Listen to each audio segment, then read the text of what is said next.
let's do it. Looks like, yeah, all this is fine.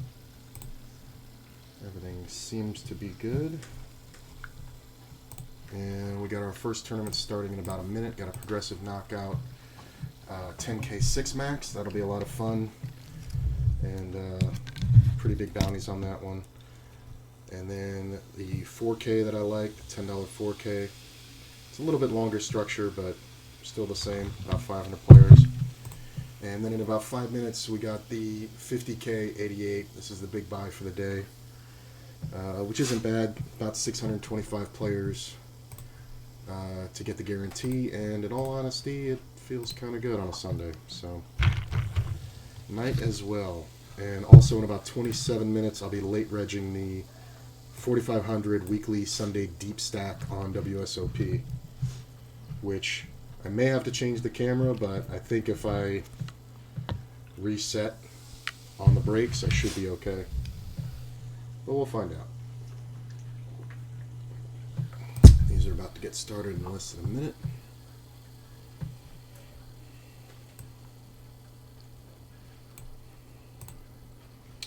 There's a few other ACR tournaments that look pretty good, but I'm not worrying about them until I'm busted in these. Alright, there's the 4K up top. And this is the 6 max PKO. We'll bring it over here. Well, I probably want to use my HUD, right? Yeah.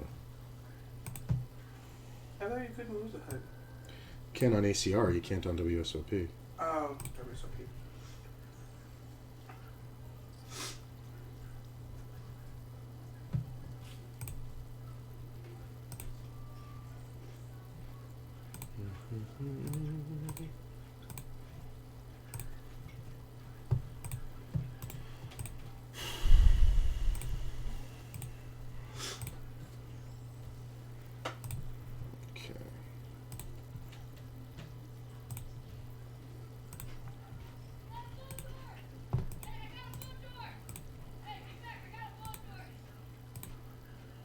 Okay. What? Blowtorch. What? Oh, they're LARPing. Oh, okay. I was like, we need to do something about this. Just playing. Can definitely flop around early with these little fun hands. Gut shot. Wait, is his mom home? Oh, his mom's not home. She definitely has torches. Man.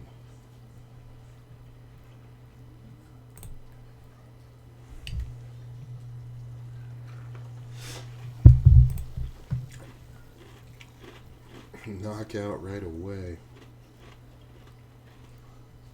That is hilarious. This guy overplayed top pair like a maniac.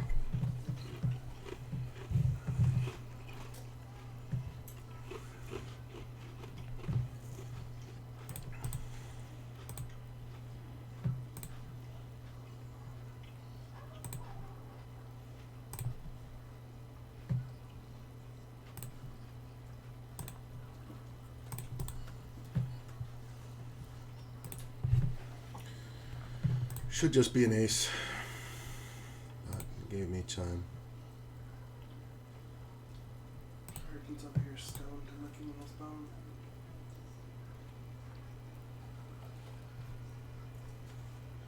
I want to see how this one went down.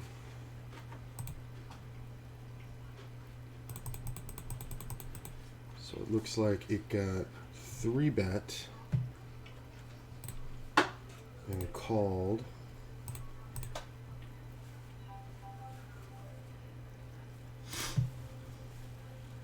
Three bet by the king 10 and called. Flop gets bet small. Gets bet bigger on the turn, and the 2 outer on the river. That's kind of funny. But the king 10 definitely overplayed and then underbet. So, kind of did that to himself.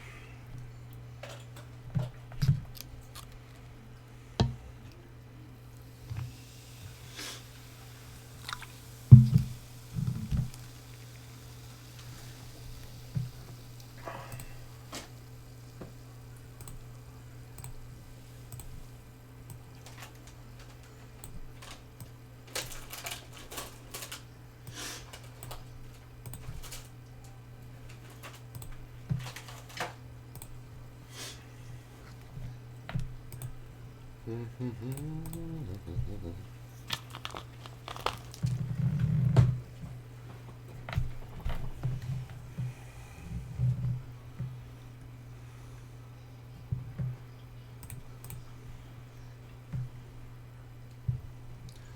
bet's kind of nothing, but doesn't really matter. Out of position.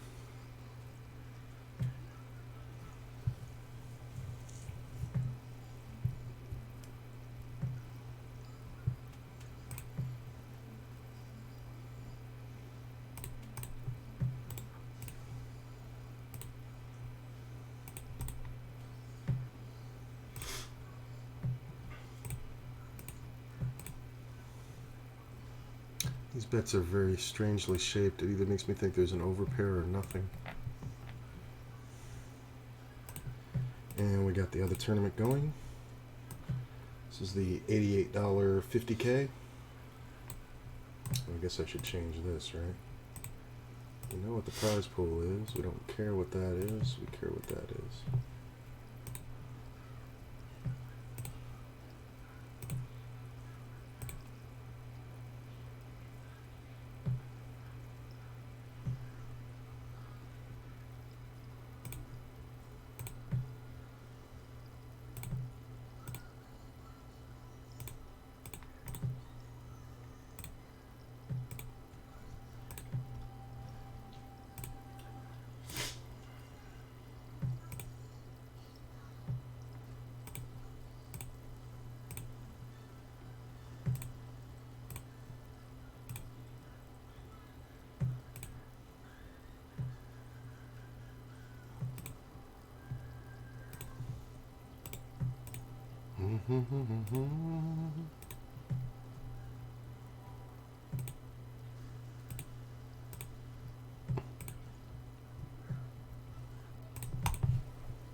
Where's the HUD?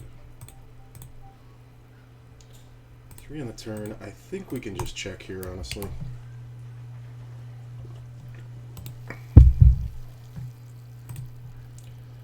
I don't think we fold yet.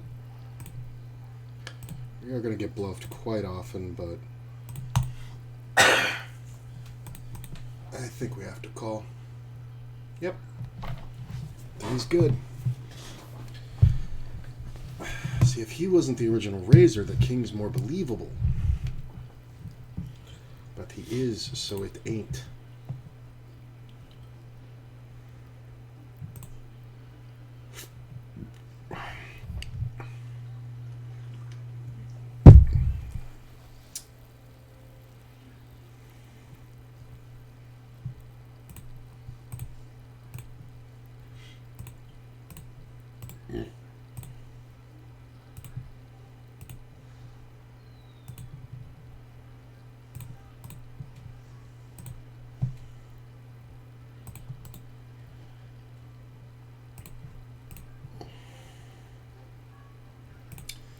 So I am going to 3-bet this.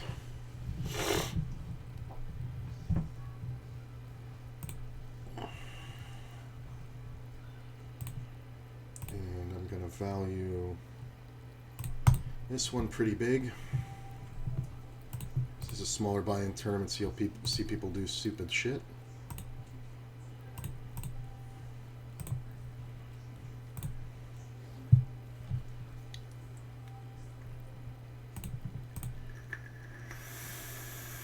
Really?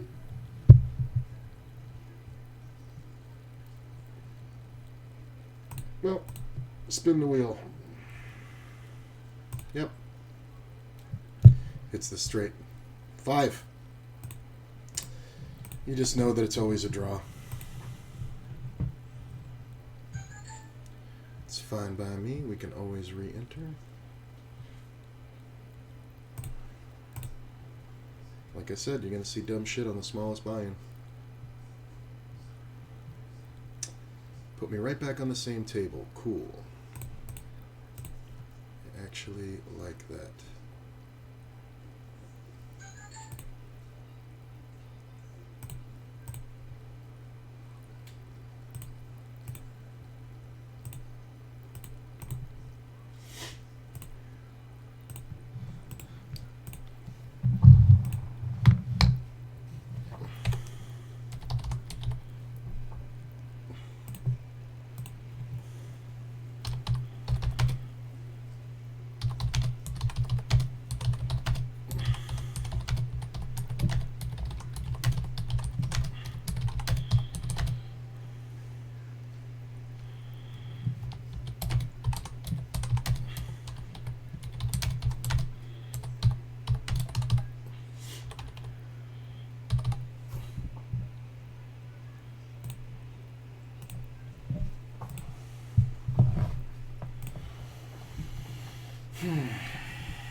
Not bad.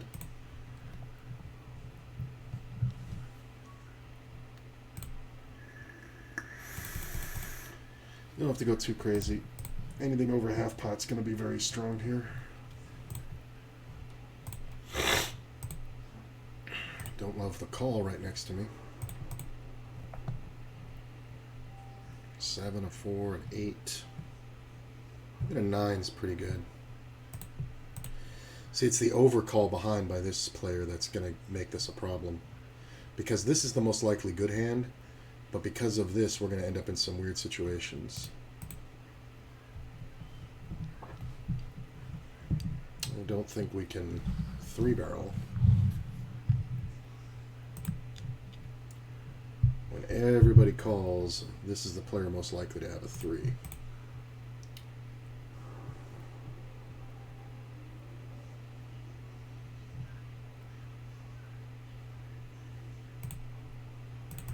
I do think we want to continue betting, actually. Very small.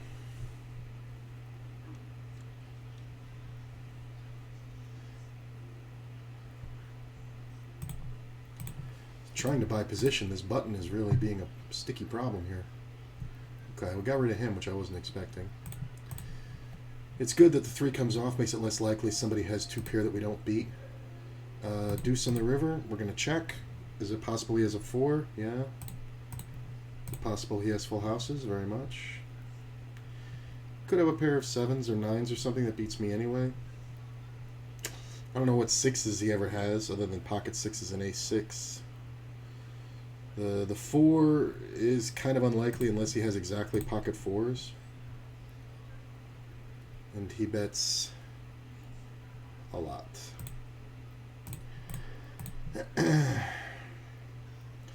Well, I mean, he just called twice. I didn't bet big. The real question is, though, what hangs around? I think we have to fold. I think we're going to just see a set there too often. Pocket 4s is a possibility. But it sucks that they took them off my table. Maybe I could have, if I check the turn, I think it goes a little differently too. Maybe he shows me that he bets. I just don't think we see any raw bluffs there.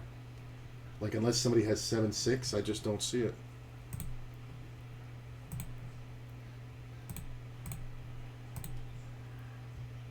I won that one with the ace-king, by the way. Not 100% sure. I think you bet fold most aces in this position, but you don't bet that much. So, easy give up.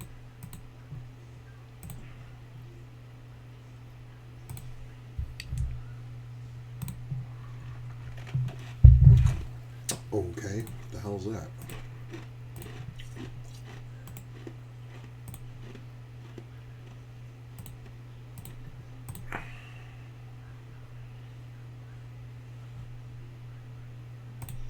I have to check the camera, or I have to change the camera.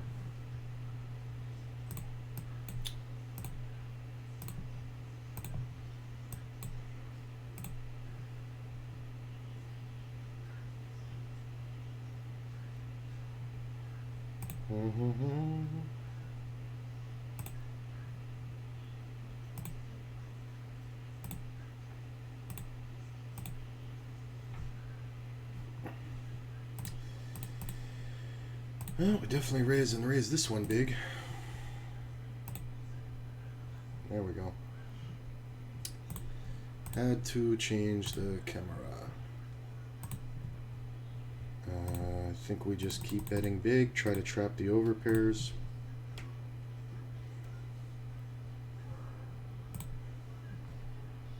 Okay. Interesting. That's a bounty. Nice. Pick up a bounty in a monster stack.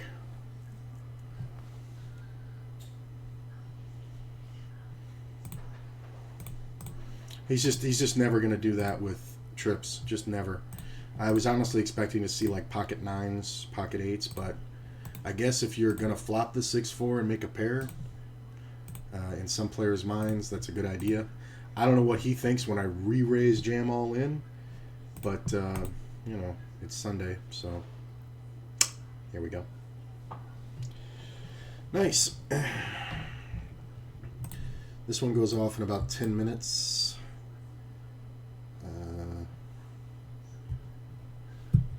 I'll wait about 5 minutes, then get in.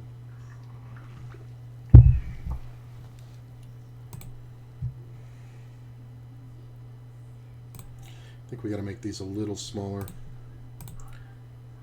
This one is the big buy-in main event. So I think we can make them like that.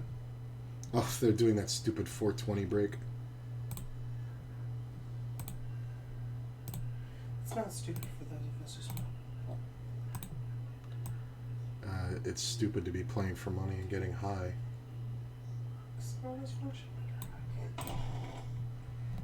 We think clearer.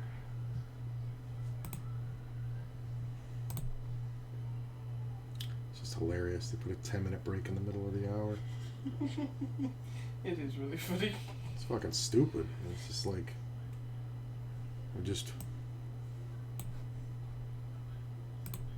I guarantee you, even the potheads do not want this break. Like, I absolutely 100% guarantee it. I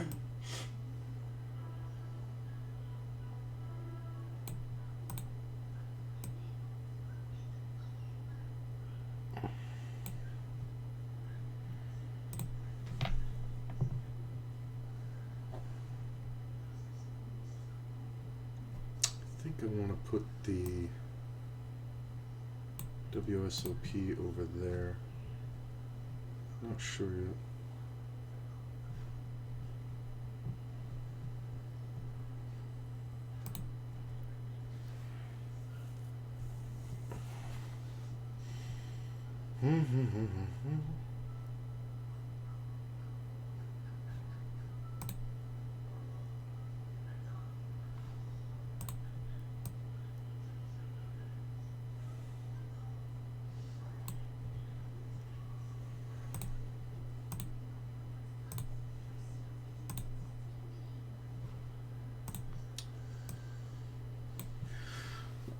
I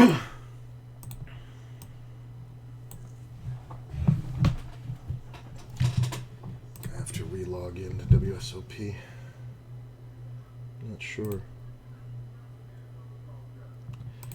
There is the weekly Sunday re-entry too. Boom.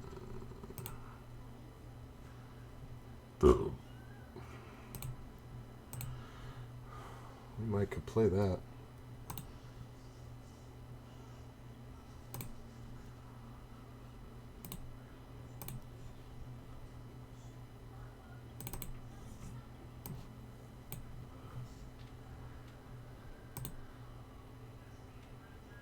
I mean,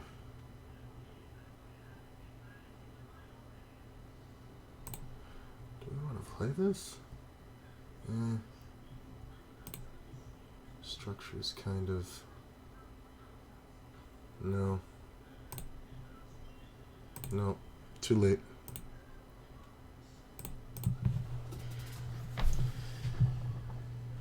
Alright. Let's go ahead and get in this one. I do have to restart. Glad I checked.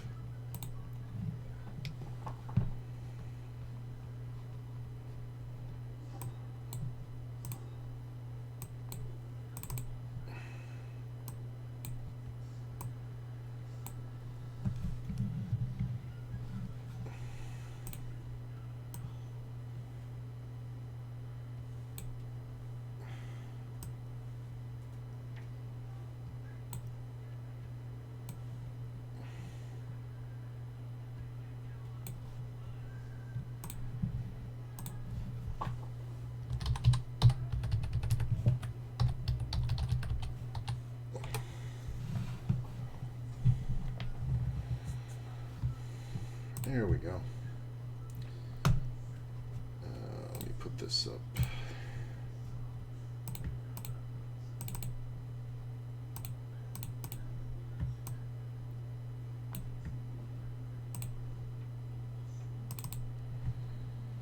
Okay.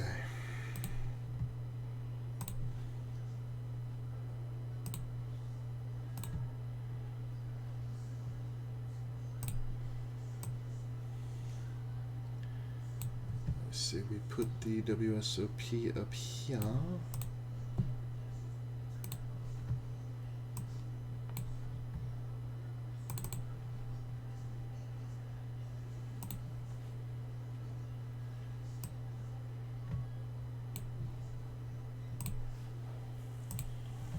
Okay, so we got our rebuy, or our buy-in and our rebuy.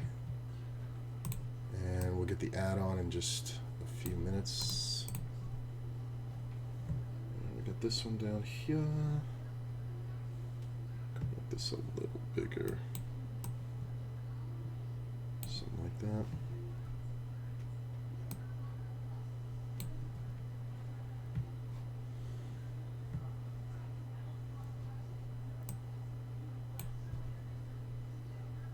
Yeah.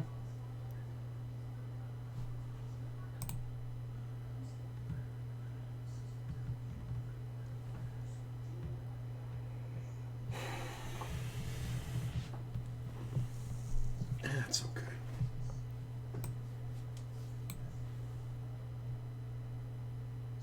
It's a little... Yeah, it's a little lopsided, but who gives a shit? Go a little bigger here.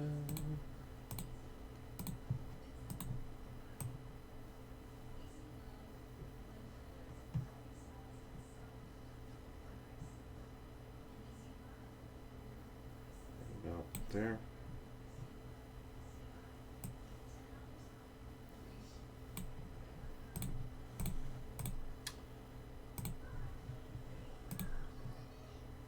About 3 minutes left in rebuy there, and 3 minutes left in this stupid break.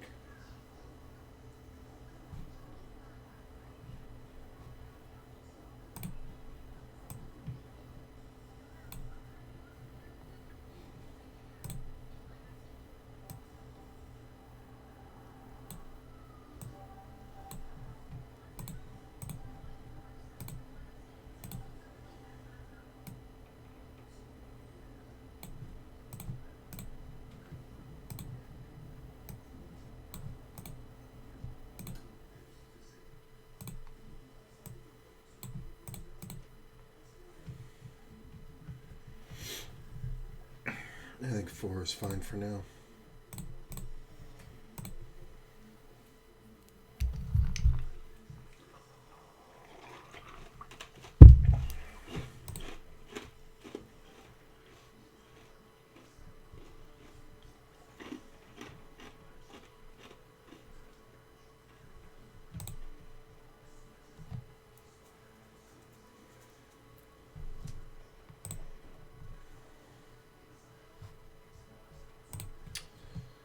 Sitting pretty good.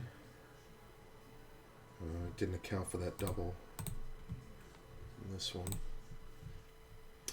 Near the bottom on this one, but it's very early and it's literally 10% of my chips.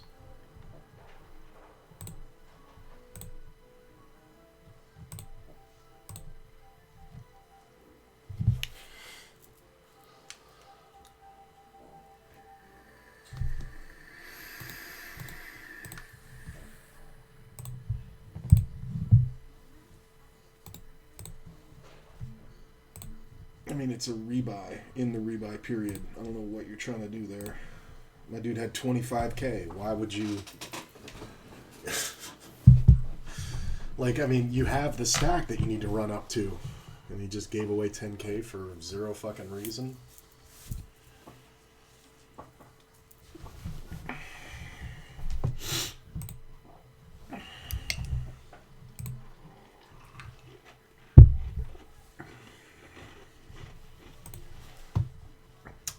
Got about 1 more minute here on the rebuy. Yep, it's over. So I got my full stack. And we should be auto add-on.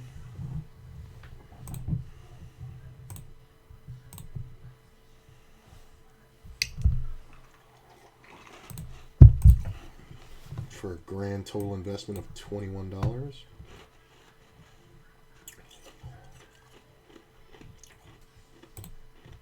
In a tournament that has 252 entrants and 225 rebuys so far. Fucking yikes. Can we...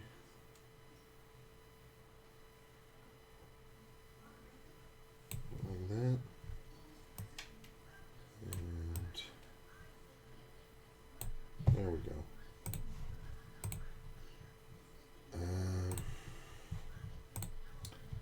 And of course,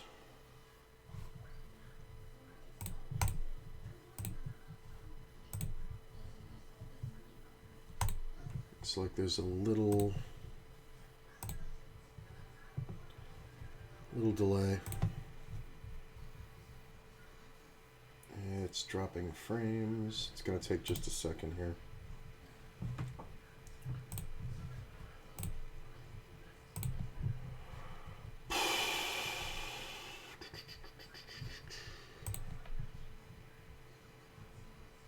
Nope. 7th place in this one. So far. Oh, there it goes. Okay.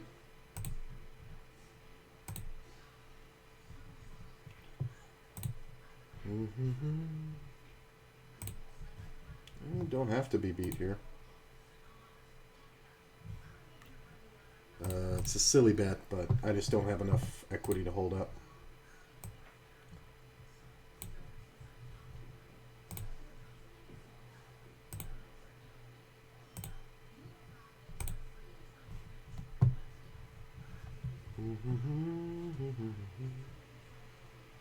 There we go. Foldy, foldy. 5-minute break, got the add-on.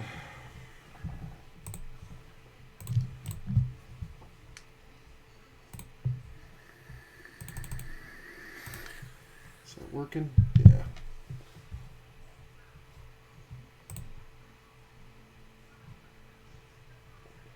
Mixed blinds 1 and 2K.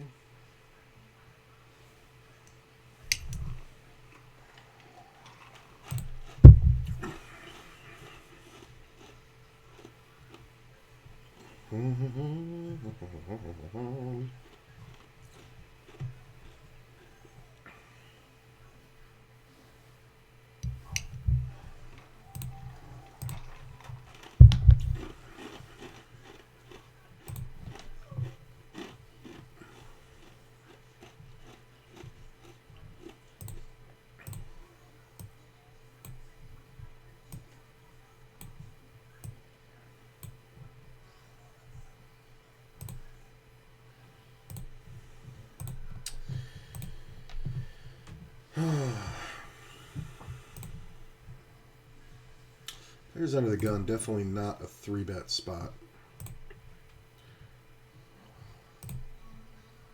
Like having position, that's for sure.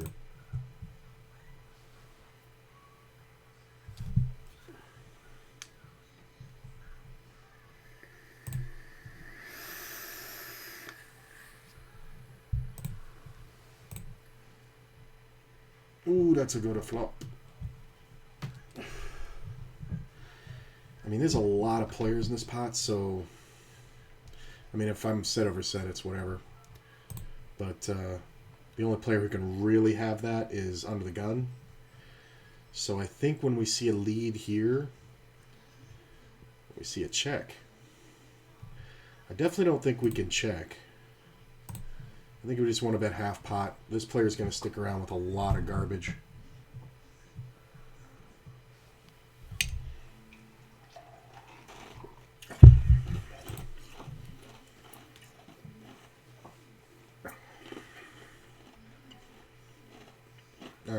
My biggest fear is over. All I'm doing now is dodging hearts. Except that heart. That's a pretty good heart.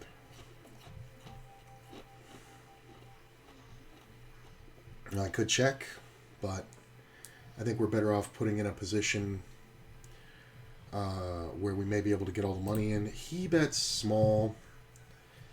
I'm just going to call. Heart on the River isn't great just because it's a possibility that I have a heart. So I don't think we want to raise. There are chances he has Queen 9, Queen 10. No Ace Queen really. So I think this is just a call all day. The board kind of killed my action. Yeah, he was just pure bluffing with the gut shot and flush draw. So I think it's fine. We obviously weren't going to get called by anything. I don't think raising on the turn does a damn bit of good either. Because with the paired board, it's just... he can't continue for a gut shot and a flush draw. And the fact that he called on that flop, he was trying to make the big bluff, so I think we can only ever just call. There are some times when he has a queen, Queen 10, Queen 9 is definitely possible. So, not really Ace Queen, and Queen 9 not so much because there's only 1 9 left in the deck, but Queen 10 for sure. So, but when we raise, what's really calling? Like, is the King of Hearts calling if we jam? Which is like the 11th nuts. So, I think all we can do there is just call with the full house and pretty much build a monster stack because of this goofball.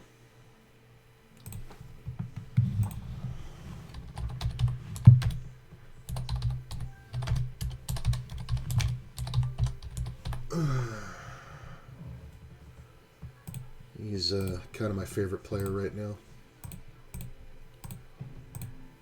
He just gave me a whole lot of chips. He just gave me fucking 5,000 for no fucking reason. Half a starting stack. Banana crackers.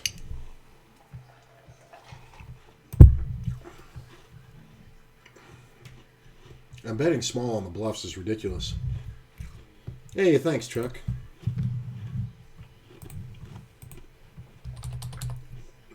I will take it. I will definitely take some... Oh, haha, I got moved off his table. That sucks.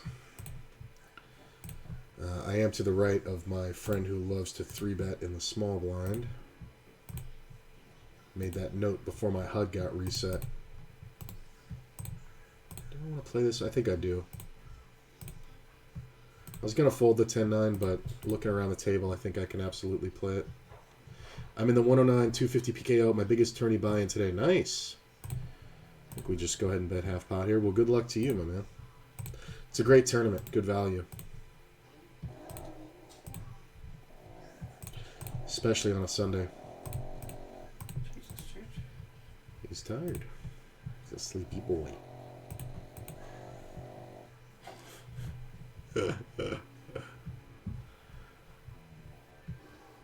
Nice. I was going to fold that.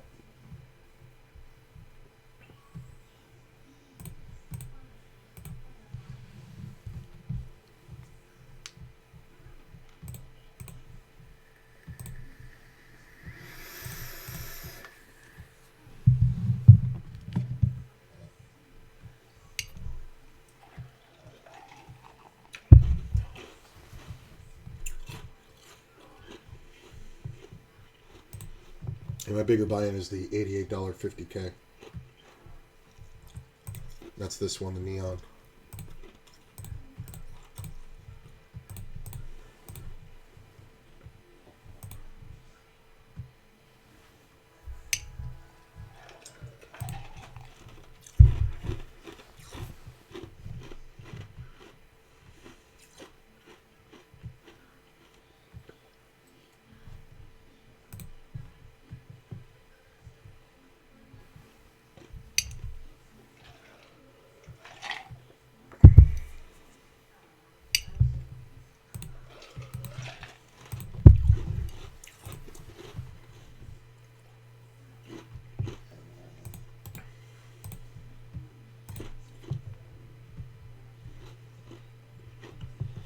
Got those 9s again.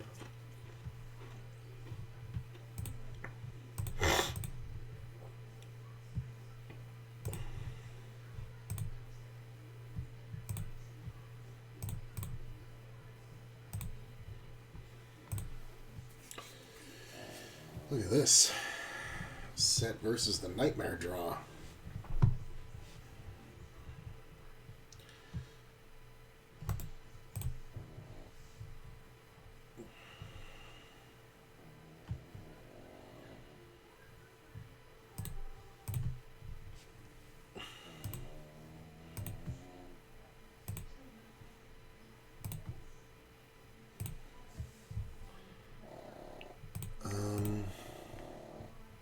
Yeah, I think we want to take this one in position. That ace sucks. I could have bet the turn, but for that ace.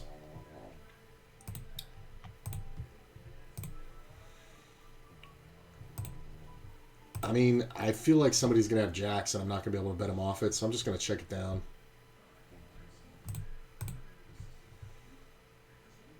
Ace 8. What the hell held him up? The re-raise is hilarious. Okay. 10-10 and ace 8. I mean...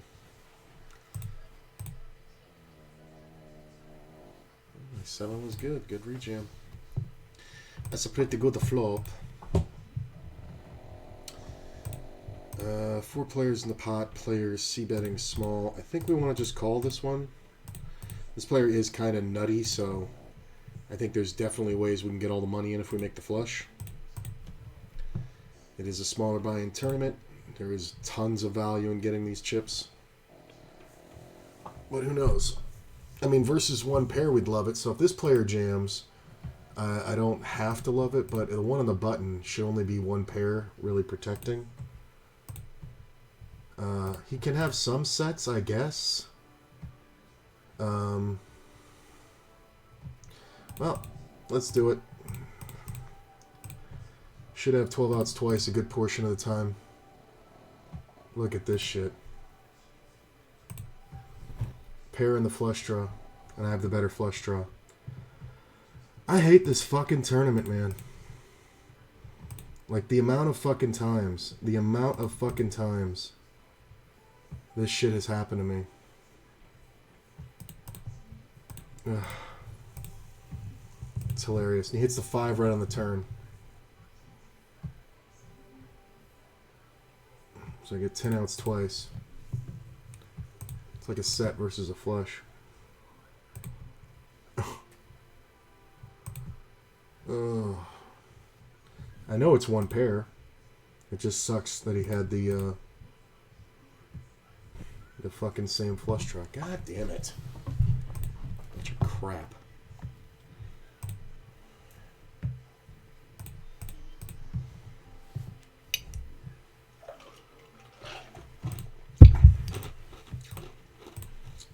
Just an absolute gamble spot that he's never going to fold.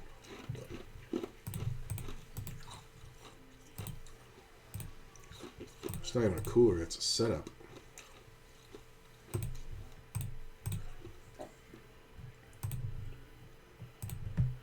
Is there anything else worth playing on this piece of shit site? No. Be along for the sweat when you win that 88. Sounds good to me, my man.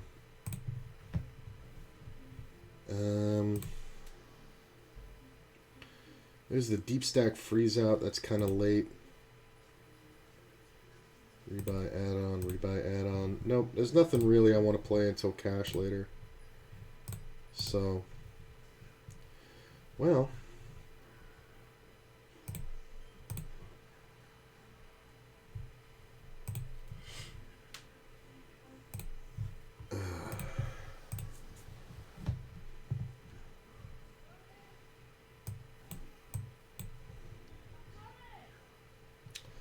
Well, the nice part is I can go back to my other camera.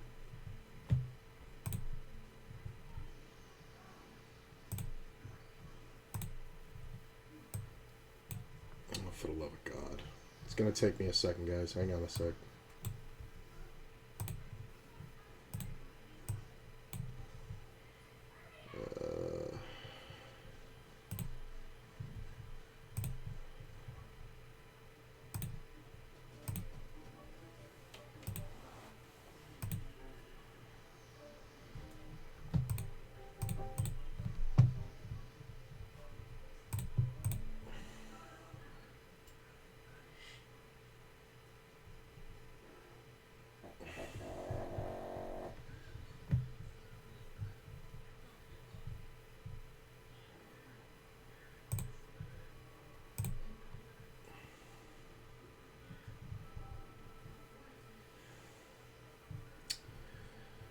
I'm trying to figure this out.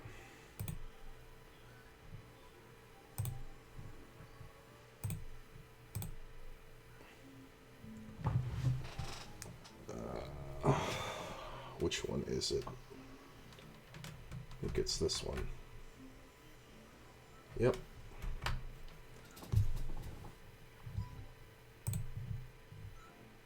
Give me 1 second here, I'll fix it.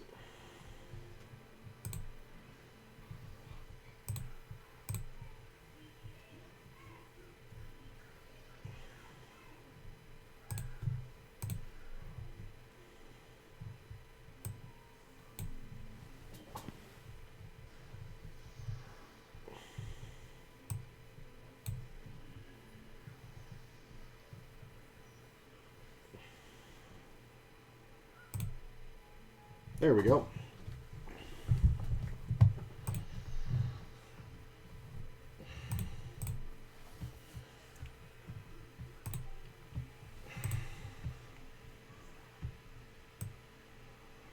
So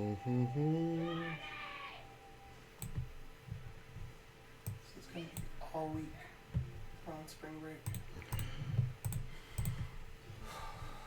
At what point do I get to go over there and scream at her? Not today.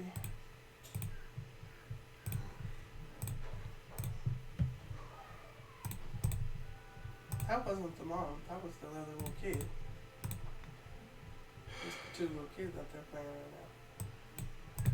It's kind of ridiculous.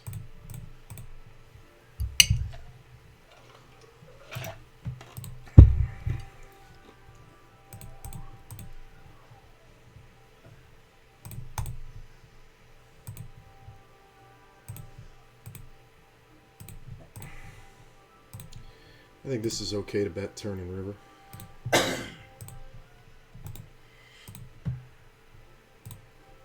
I'm just trying to protect versus flush draws. If we had ace queen, we would do that. 8's not the worst, but it's definitely not the best.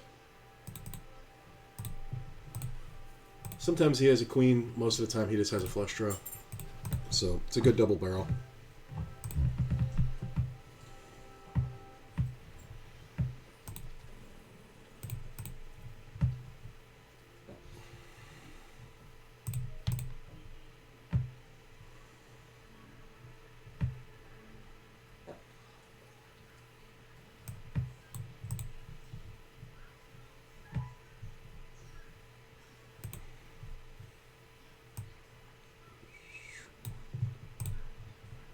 Dun, dun, dun, dun, dun.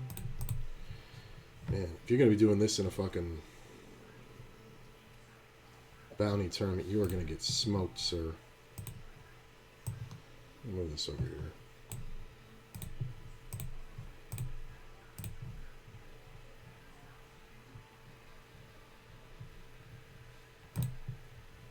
You are going to get smoked, sir. What is going on with this?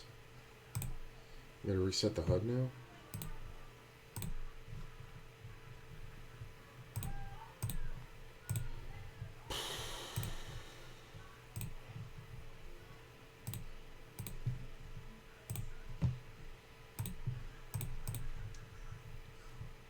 Nah. One club we could.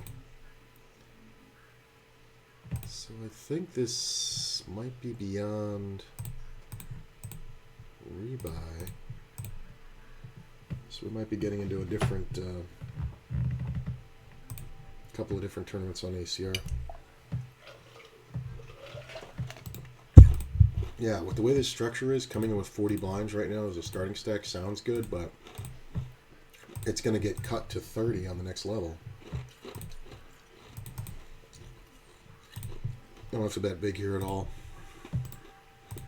With 3 players in the pot, I don't think players continue too often without draws. I don't think we see too many aces other than mine. So we are probably going to charge the turn. I mean, Jack 10's not going to fold, but we may get some weird hands out of there, like 6-7 hearts maybe, or even the 9-8. which can cause problems, but I just don't want to get bluffed, and I'd rather stay aggressive and dominant in this tournament. Having the biggest stack on the table and a bigger buy-in is kind of really valuable, because like you can just chop down players like that because I can make bets that they can't make. Stop. Which is true in every tournament, but the bigger buy-in ones, people are more thinkers. At least that's the theory. So they will make folds when pressured to. And there's no reason not to bet there. The only reason to bet there is to get somebody to draw improperly. If I check there, like, what am I doing? I'm just giving a free card to all the draws. And if I bet and get raised, obviously I'm beat. But if I don't bet, I'm just missing value when I've obviously, gone into first place with the best hand. So there's a PKO. No, that's too many players. Probably, hopefully, yeah, we're getting this in pretty easily.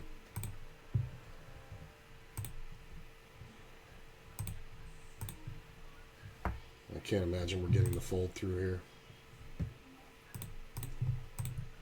Should be a lot of pairs here.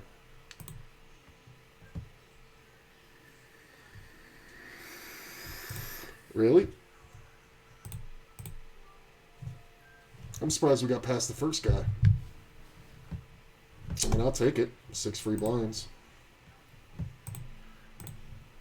Yeah, it's Sunday. You're not folding. You draw dead, sir. You're dead on turn. It's Sunday. You ain't folding. Fuck out of here. This player's super short. I don't think we want to fold the ace-king. Yeah. Good for you. You could have gotten a lot more.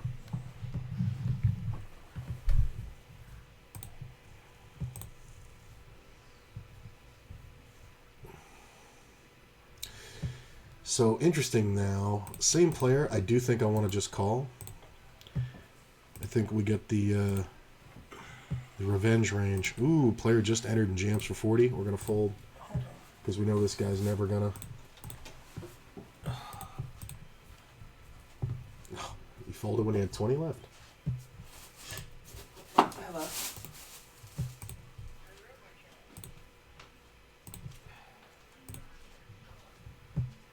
He's just playing every hand now. Yeah, I think this one's beyond late reg, honestly. I know it seems kind of nitty, but I think it's too tight. We're looking pretty good over here. Got a 30 big blind stack, 50. Starting stack is like 80, right? Right? Starting stack is like 70. Nice. Next blind level starting stack will be 50 blinds. And I will have 120-ish. So I definitely like my position in this 6-max progressive knockout. People seem to overplay 6-max online. Especially tournaments. Like they know that they're supposed to be more aggressive at 6-max, but the fact of the matter is you really do have time. You just kind of have to look at how many blinds you have and play structure properly. Oh, we're going on break. All right, I will be right back. Thank you guys for coming out. Appreciate you hanging. We're going to have a nice long day, a lot of tournaments. I'm going to get into some more stuff in just a minute. I'll be right back.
Here we go. We feeling good. We feeling good. All right, what do we got here that we can get in also? There were a lot of good tournaments. I'm trying to stay in the 300 to 500 player realm because the megas are just grinding me down. I just can't do it. Like this PKO, 660 is a good tournament. I won it like a month ago. But I just don't have it in me at this current time. Ooh, here we go. Okay. So this is better because the prize pool is worth it. So $16 10K. So let's see.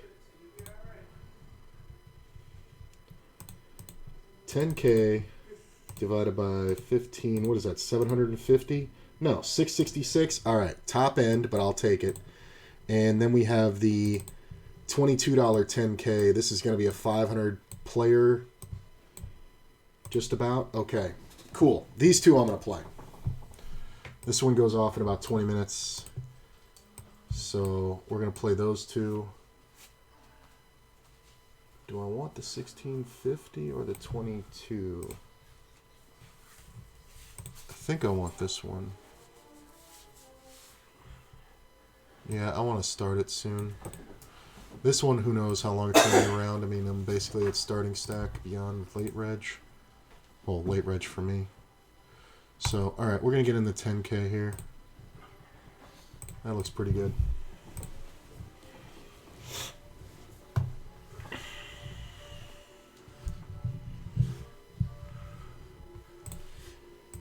And I think I like the 4 table setup. So we might not do the other one if I've got 4 going. Although it is a super slow structure. It's 12-minute blinds, 15-minute levels, and you start out with 25,000 chips in this re-entry, and you start out with 250 blinds. I mean, you don't even get to 50 blinds for like, what is that? An hour and 45, 50 minutes, something like that. So, and it goes up pretty slow from there, so could definitely late reg that. Yeah.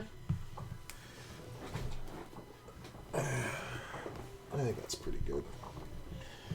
I'm going to have to change my look. I'll do it when this... Well, no, I guess I can do it now. I'm going to shrink me a little bit. And put me in the middle. Something like that. Here we go.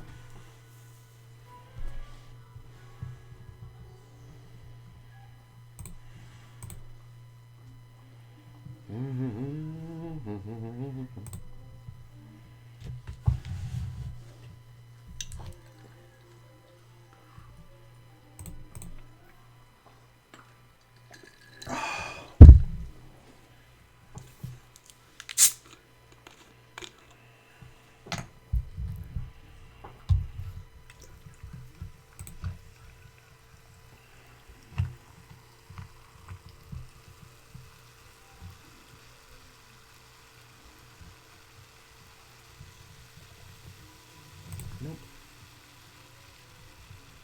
Limp. Oh. Interesting. Yep, he made the raise, so we're going to get out of the way. Just calls.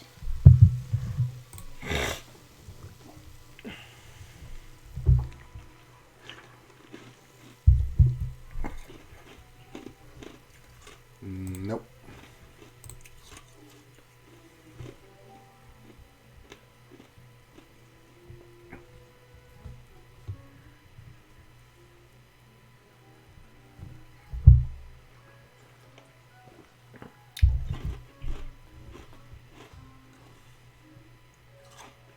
Look at this.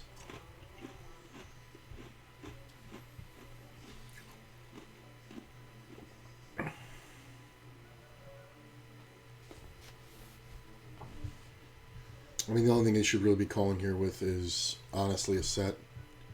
Because this is at least 2 pair. Well, this is at least kings. So I guess if you have aces, you can call.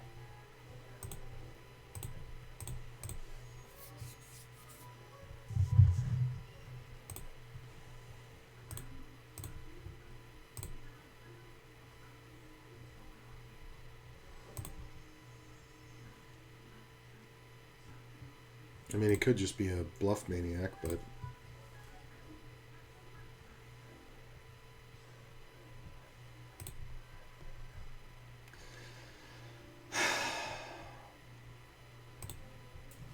that sucks. He's going to roll over some garbage. He didn't even call it. Oh, I wanted to rejam it, too. The ace-5 suited is definitely good enough to play for that. So he may be a bluff tard. Fun. This one goes off in about a minute.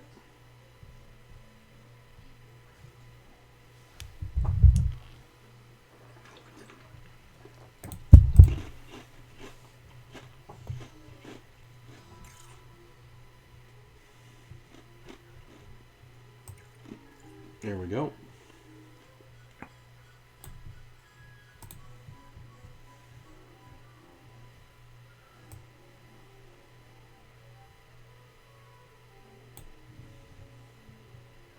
Nice.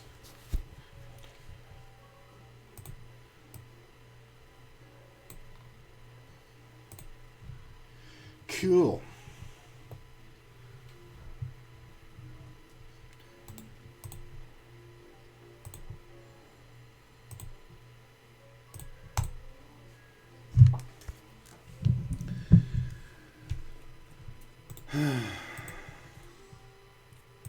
Oh, that was the other structure I was looking at. Yeah, this one we start with 100 blinds.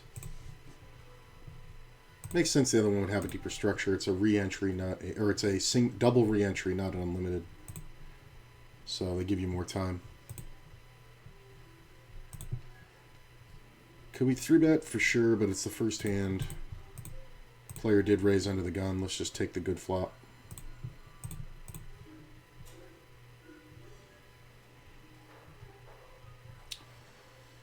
See a raise. I do think I want to re-raise. Just to see what's up.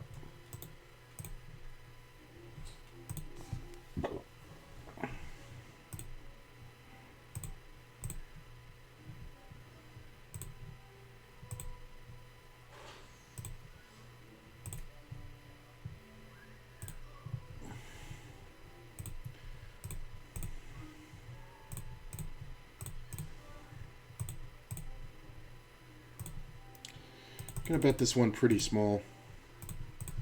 Just trying to make it look like we have a king. That's a pretty good flop, especially in a bounty tournament. And we just take it down. This position, there's just nothing he can do. Player bets small.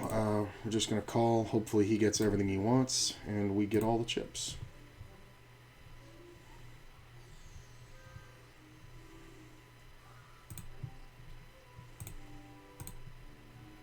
Just don't have queens, that's all I ask. I am probably going to re-raise here. Yeah, there's really no reason not to. He can have pocket sevens a lot. And we just don't want to give a showdown. Get called. We'll just check this one.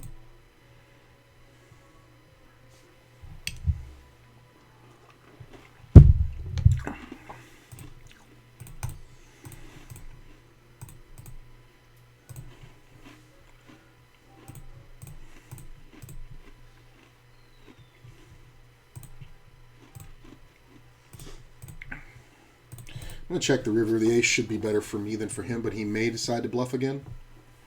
Plus, he can have some weird hands like ace-9, ace-3. He can also value bet ace-10. Queen-10. There's just no reason to bet there. Not when people are going to be so compulsive as to raise.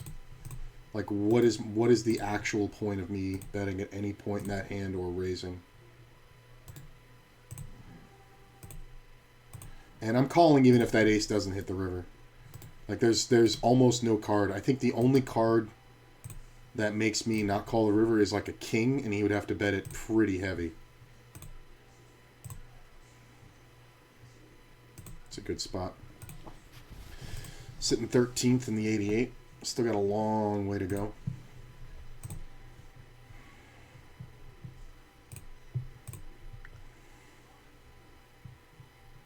A little bit above the average in this one, but man, those blinds are going up quick. We're essentially going to lose a seventh of our chips when the blinds go up. And there's still 10 levels left. It's a very aggro structure.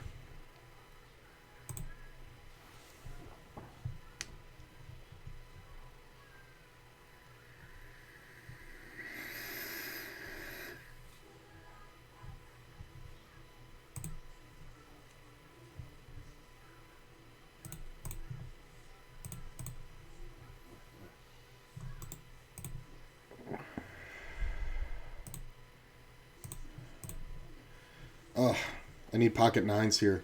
Can't call with fives. I mean, I know it's a bounty, but that's insane. To give up that much leverage would be fucking nuts. He's just going to have ace-king a ton. We just don't want to get caught by like eights or something, so that's why I said nines. But you know what? It's probably tens. This player comes in, it's kind of interesting.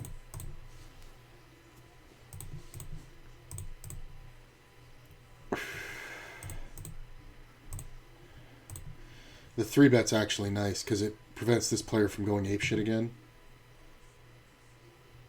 I definitely think we call. Check.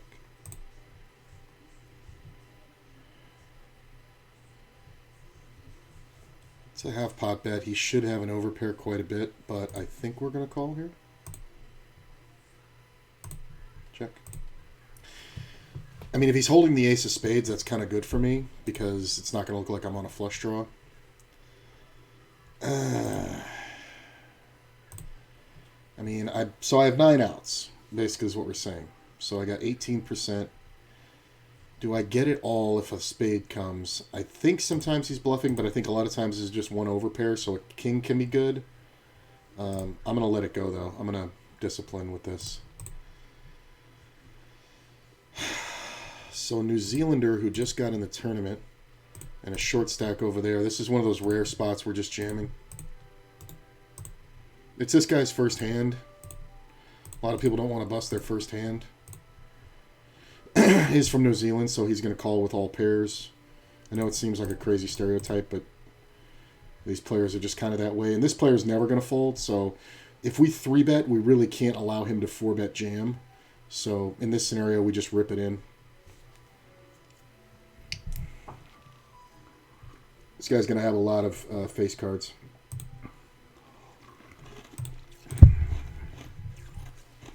Interesting. Hold. Hold. Sweet. I mean, the guy just duffed it to me twice. And it's Sunday, man. You can only think so much on a Sunday.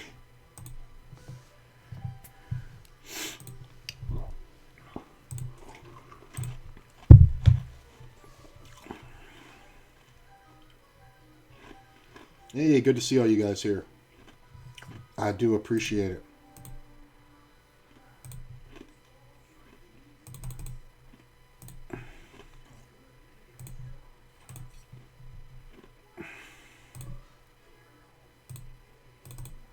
I don't know how aggressive my friend is here.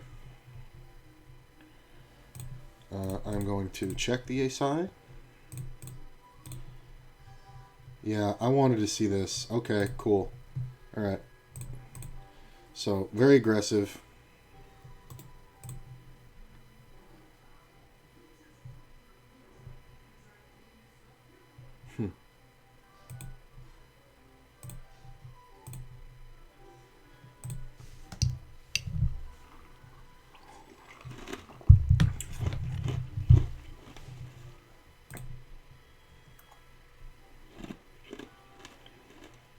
I see a lot of my favorite people here.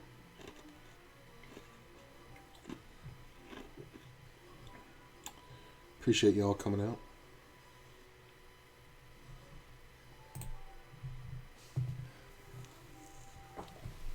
Don't forget to follow the YouTube, YouTube, links for my Instagram, TikTok, Twitter, all that good shit. I put out a lot of content on all of them.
Gigantic bet from the small. I don't know if this is the player standard, but I'm going to wait till I have something a little bit better than that.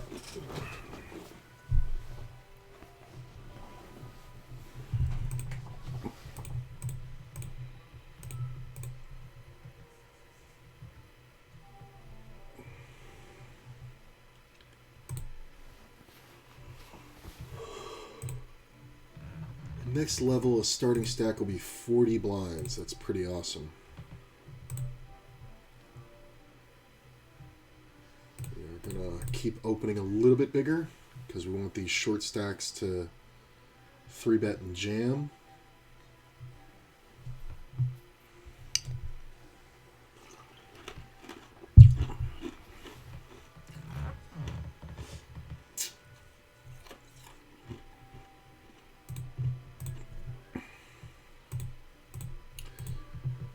Belarus calls. In position, I think we just check back.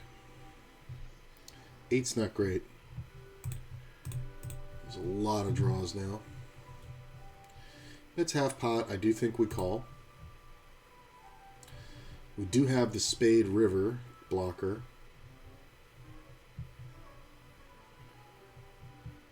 So I think we definitely do this. Shit, he's got a 10. He made the flush and he didn't jam. Wow, that's pretty hilarious. That's just unlucky. That's all that is unlucky. I stand by that play 100% of the time. Because I'm going to have all sets. I have the nut flush blocker. I stand by that 100% of the time. That is just super unlucky.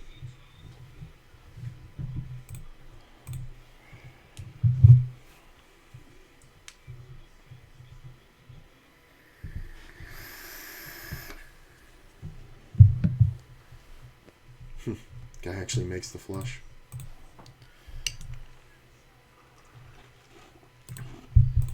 Like, if I thought he even had a 10, I may have gotten the fold with a jam, but I didn't even think he was that strong. Like, because when the 10 pairs river, it's like... I mean, I guess the way I would get paid there normally versus a player is I would, if I had the nut flush, I would just jam all in. Like, overbet the fucking shit out of the pot. But that bet is supposed to look like so value heavy, it's insane. And he has like the third nut flush. It's a bad call. Statistically. It's going to be a bad call for him about 90% of the time. But he made a flush, so he's calling. Ooh, good timing here. Blinds just went up. This player's pretty short. I'm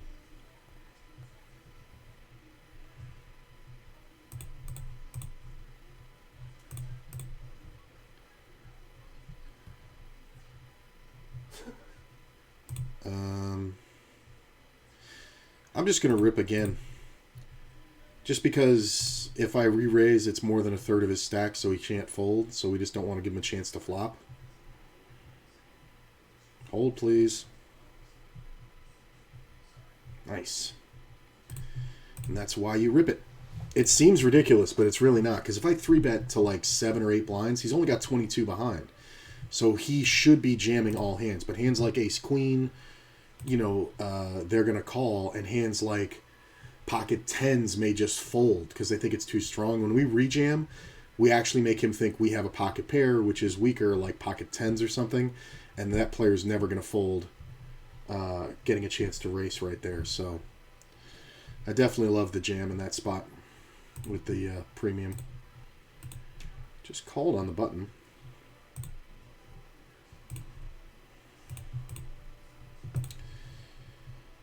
I think we want to go ahead and bet small. There are some aces that call on the button. Ace Jack, Ace 10. There's not too many of them.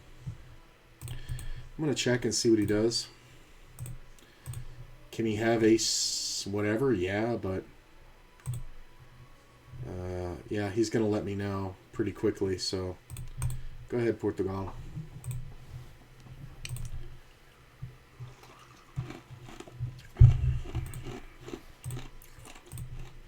Definitely can't check. I mean, we can check there sometimes because it can look like we have ace-king, but I don't think we can check the turn. We can check the flop.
Gonna go what?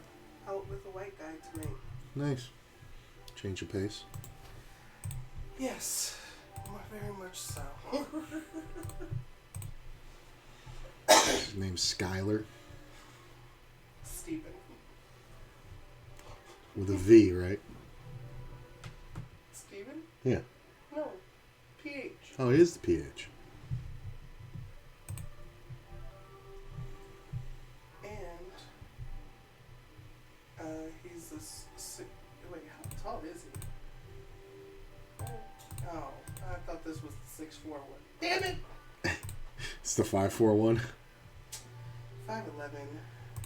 5'11" still pretty tall. He's probably 5'9". This is true.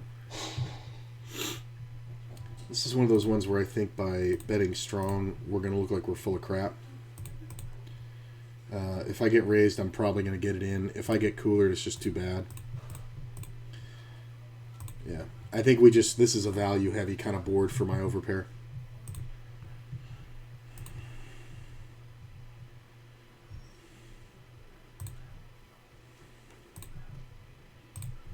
He likes to cook tacos and give booty rubs, so might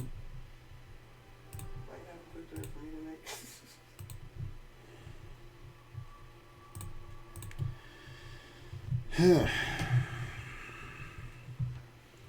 This guy's going to be kind of annoying, I can tell.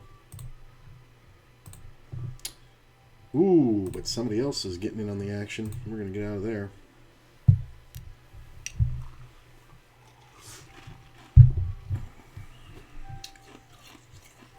It's a great 4-bet.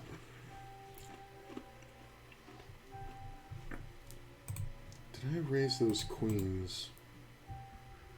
It was the ugly guy that was 6'4". Did I? Yeah, I did. I raised the queens bigger than the threes. You know what? I fucked up. I should have went to 2.5. That's why he 3x'd me. Yeah.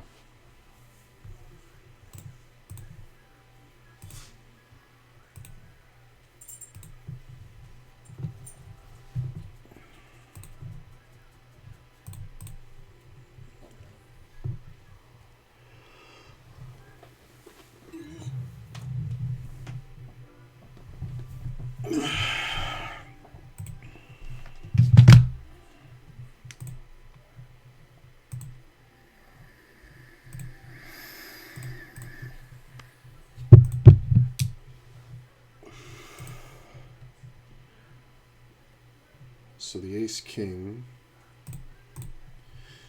depending on who raises, we may get this in. Alright, well, if small blind goes, I mean, I'm playing against the my buddy again.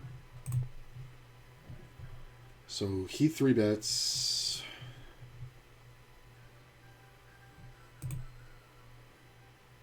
So it's a jam or fold at this point.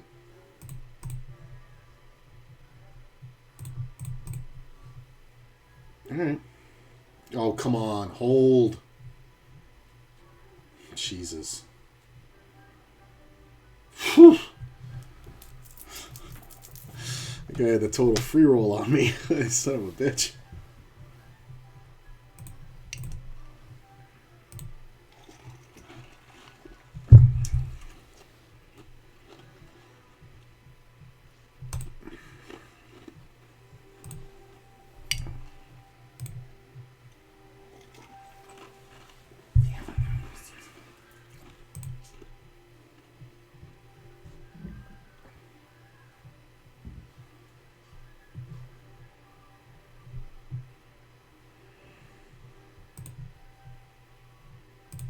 Starting stack is 50 blinds at this point, and it's going to be 41 in the next level.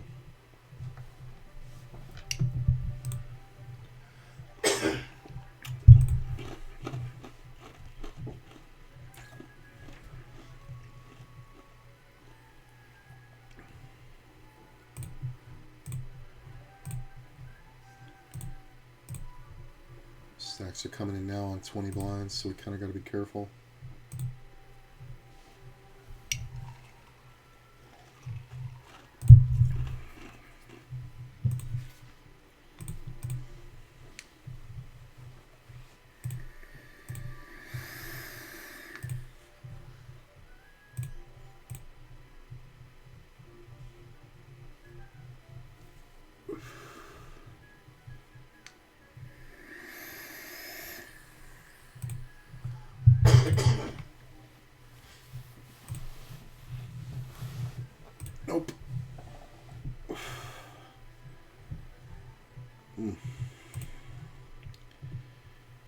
Ooh, hello.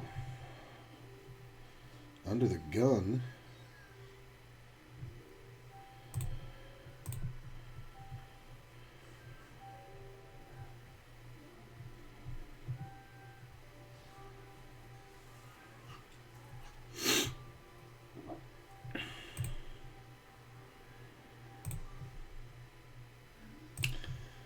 It's pretty good. About a little over half pot. He's going to get it in with ace queen, king queen. It's fine to take it down. Maybe I acted a little bit quickly, but I just really don't think he's got much. This is where it gets tricky with jacks.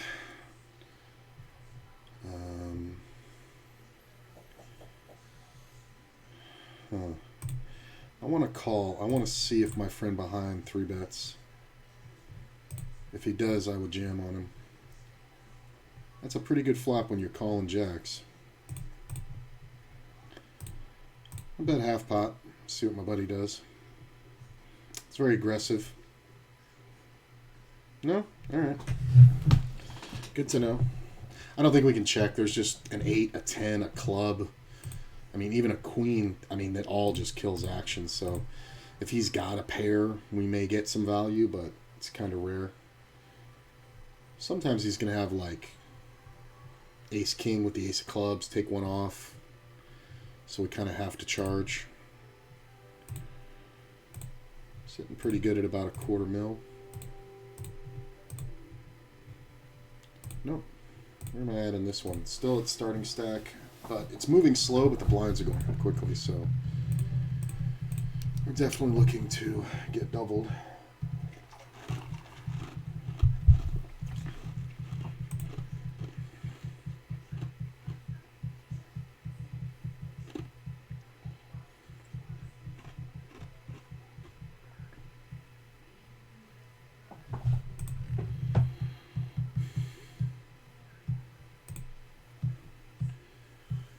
So one of the few players who's got me covered.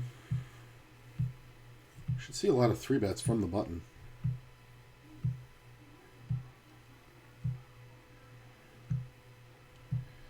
I do think we can defend at 3.4 to 1.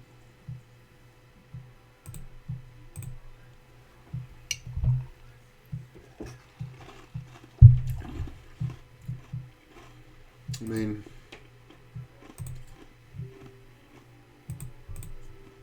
it's kind of the same deal. He checks back. We bet river pretty big. And he just folds. Players don't even think about it sometimes. Like, I really shouldn't have much. He should be calling me with all ace highs. He may not have had an ace high, but he really should be calling with all ace highs. But I guess I could just have flopped anything. So, and the bet on the river's got to be bigger like that. It's got to be like a value-heavy bet. Just because it's polarized. It's got to look like either we have everything or nothing. So when we put that bet up, it kind of makes people reluctant to bluff catch because it's like, well, shit, I'm either absolutely crushed or barely ahead some of the time. And, you know, he can't raise me with a bluff catcher, so it's like I could just have any pair and just beat him turning my hand into a bluff. So it can really fuck with people. So you got to bet, you know, 75%, 80% pot, right? Like that, like I did. It's got to hurt when they make the call.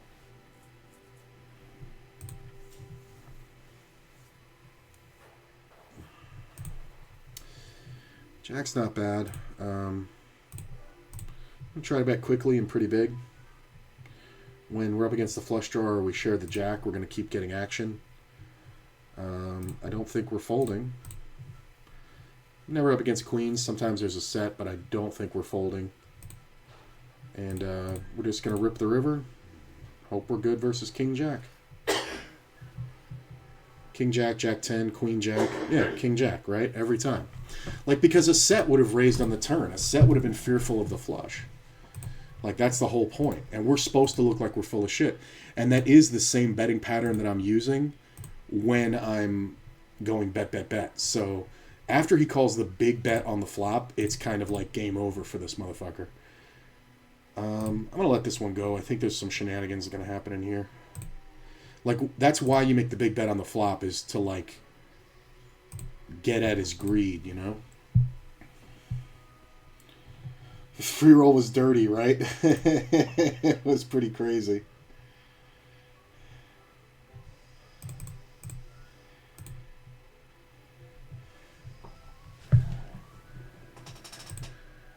Yeah, see, look at the shenanigans. Oh, God damn it. Oh, look at this. I would have gotten it all.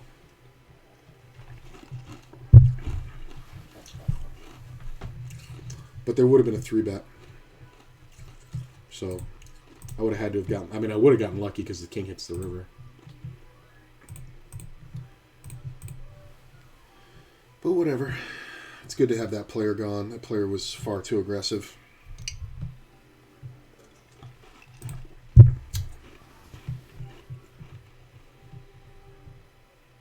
Player's entering with 50 blinds now. Yep. And they're going to get cut to like 42.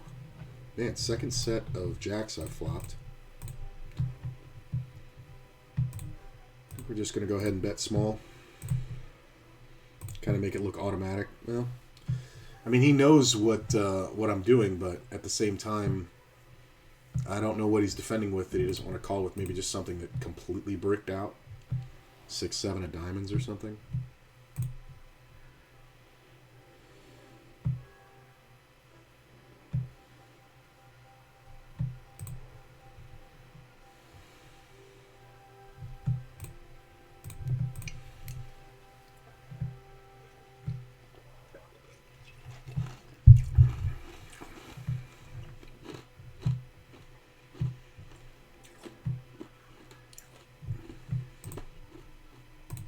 I'm going to spin this 20 and L, or this $22 buy-in.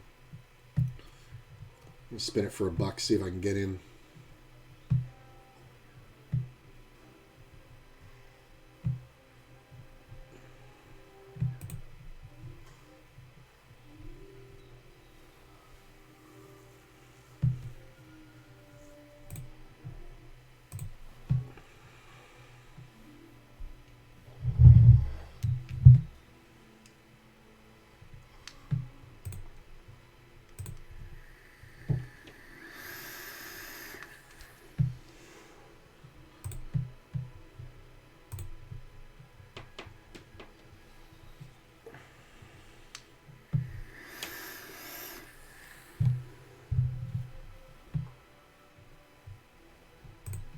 It's not bad. I wish there was a diamond up here.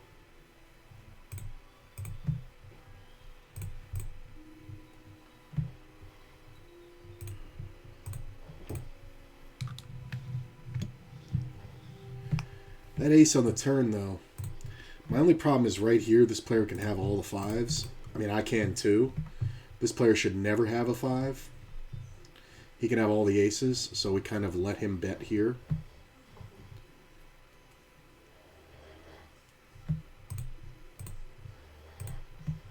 Four on the river is kind of gross.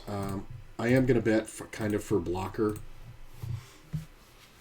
I mean, if this player raises, I'm fucked. If this one calls, I'm probably fucked. So we're just trying to get to showdown here. I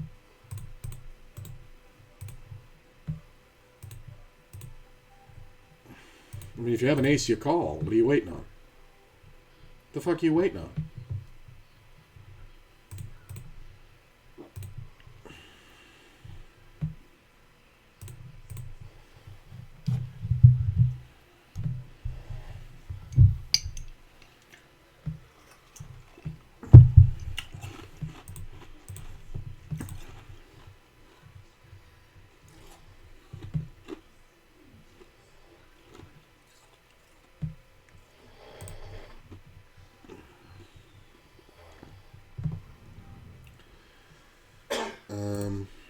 I am going to raise this one. I wouldn't always, but I think because we're all so deep stacked, I think it's fine.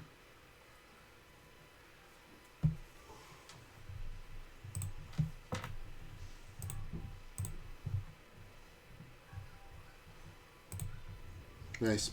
I mean, when we're all super deep, it's kind of like that open doesn't even mean anything because he's going to open super wide in the cutoff. He can be opening 10 jack. He can be opening king 7 suited. He can be opening queen 8 suited. He can open every ace suited. He can open aces down to ace. He should only be opening down to ace 9, but a lot of players go lower. Any pair, so like I think the 3-bet is just important when we have pairs on the button. A good majority of the time. I mean, it depends on the other players. Like if this player was exceedingly short, like 30 blinds, I don't think I would have 3-bet it. Because he's going to jam a lot. This player will fold, and then I can call off with my 8s and be in a race. Worst case scenario. Well, statistically. Obviously, I'm going to be just up against aces, but that'll be kind of a fluke.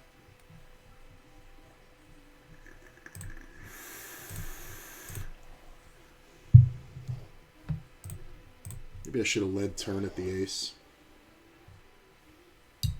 It's kind of hard to say.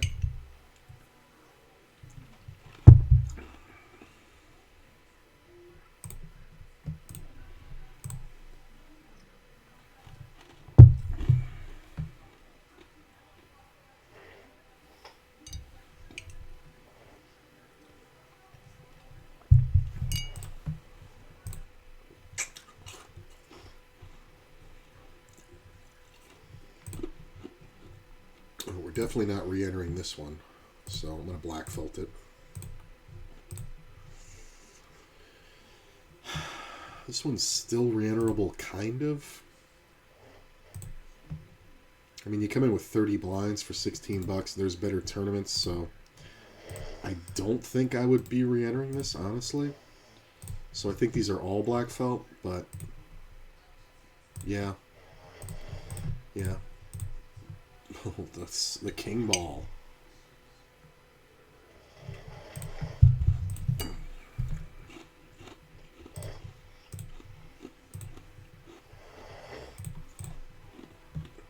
Dun, dun, dun, dun.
Kind of a big bet for a 6.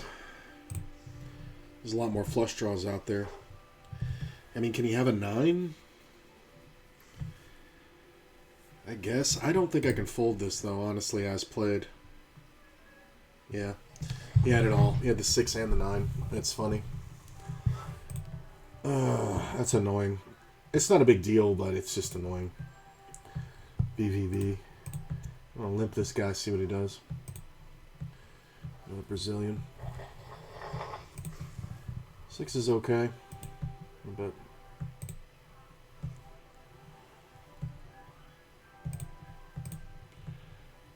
Queen's all right. We're gonna bet again. I'm representing 2 pair. Yeah, we just have to bet strong twice. I mean, we're gonna be ahead anyway. This is the spot I want because this player's prone to jam. But I think we have to bet there to kill the pot or find out if I'm actually beat. Come on. Damn. Look at this.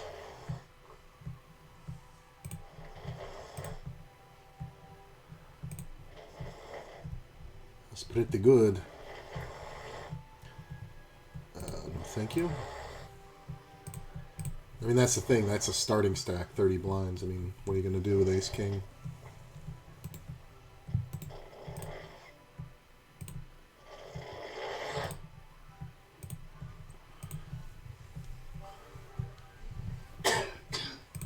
This player's going to be all in with everything.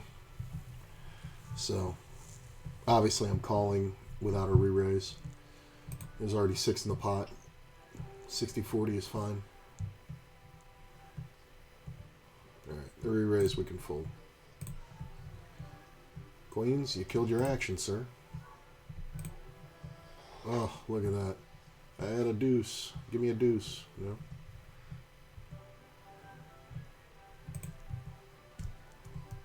It's a min-raise open. I just defended. There's a lot of ways I'm drawing dead here. I'm not even going to bother. I'd have to backdoor my draw into the bluff spot, and we just don't have enough chips. We're going to have to backdoor the clubs and be able to bluff it. We just don't have the chips for that.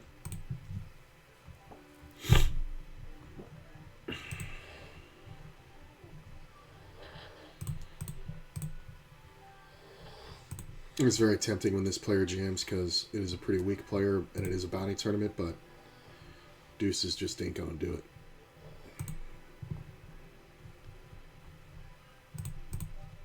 I do think we want to bet small. He could definitely have some hands. Spade on the turn is kind of hilarious. Ooh.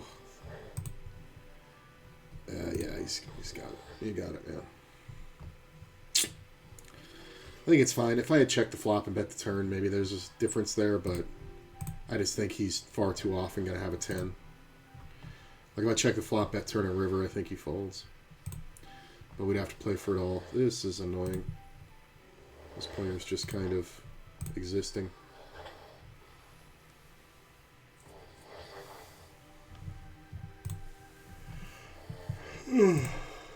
Oh, there's my jack.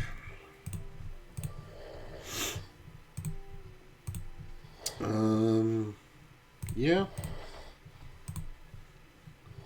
Flip those flops.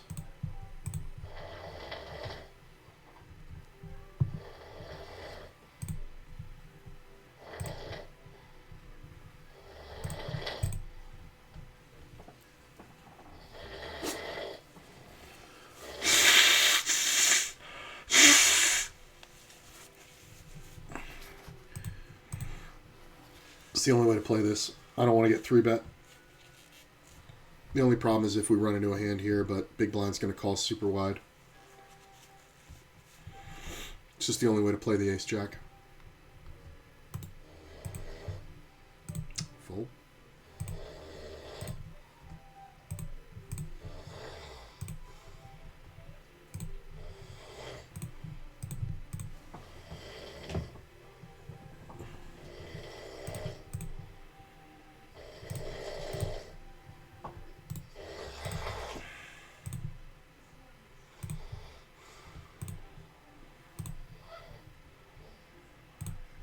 Limped it. Limped ace king in second. Funny.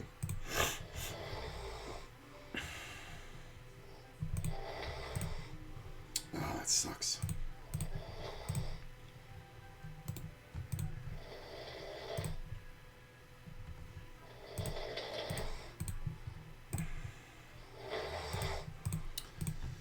Well, we'll get to see it. Pocket tens. Ace Jack. Ace Queen.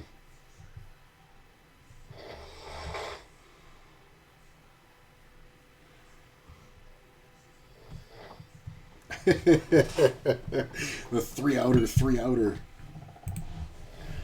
Love those big graphics.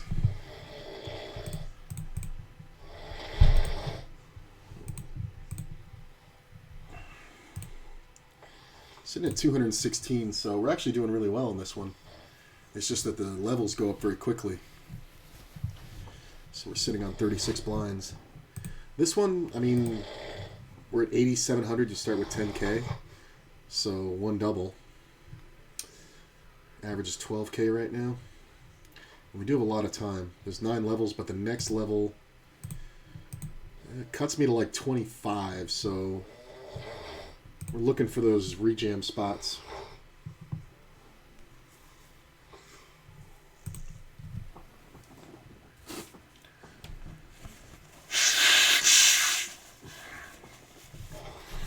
Still a little sick.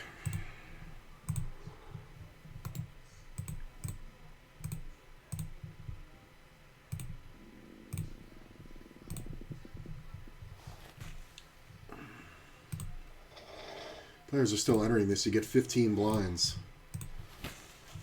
when you enter. I'm going to bring the bet down a little bit.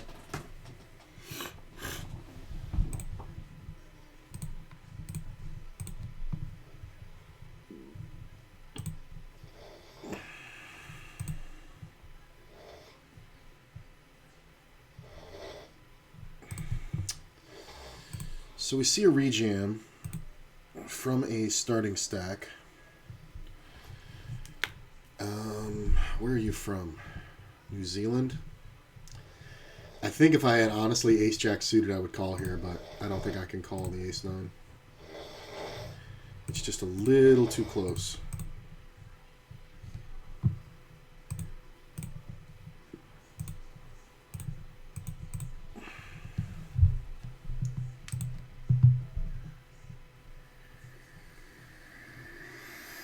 That sucks. And this player is 3-betting excessively.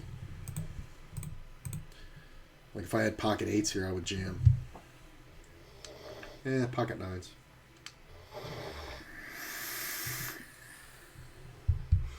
He's just going to this well too much.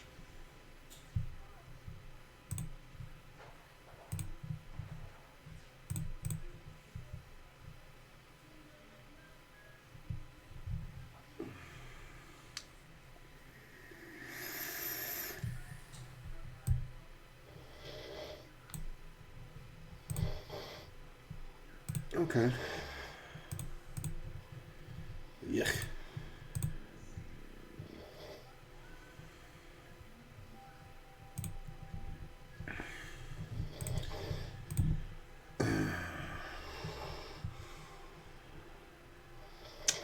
Getting my worst hands in the blind, that's never helpful. What size of this bet? Can move tables over here.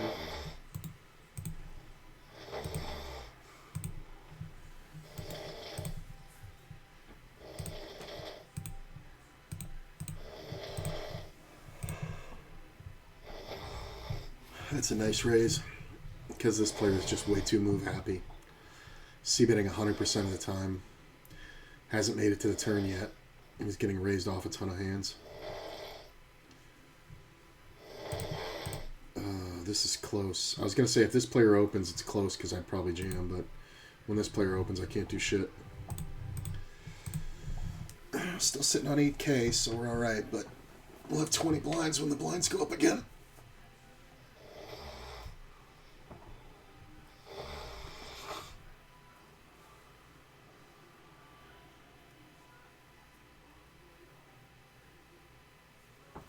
Let's see. I mean, this is okay.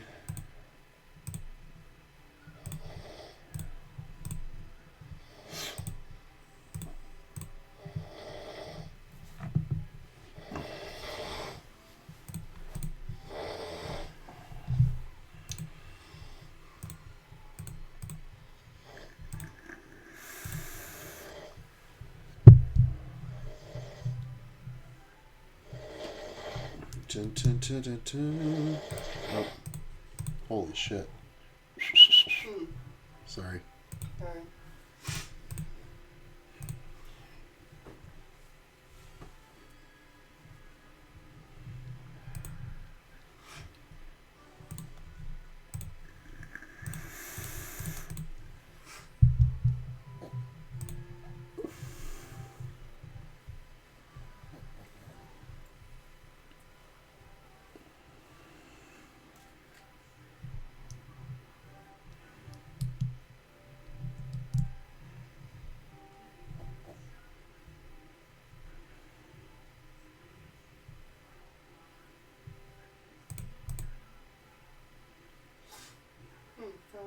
3 text messages.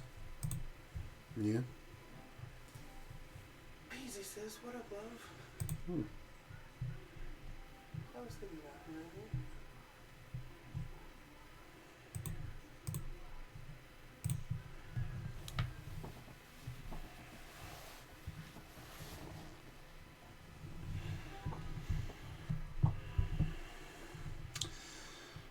Going on break. All right. Doing pretty well overall.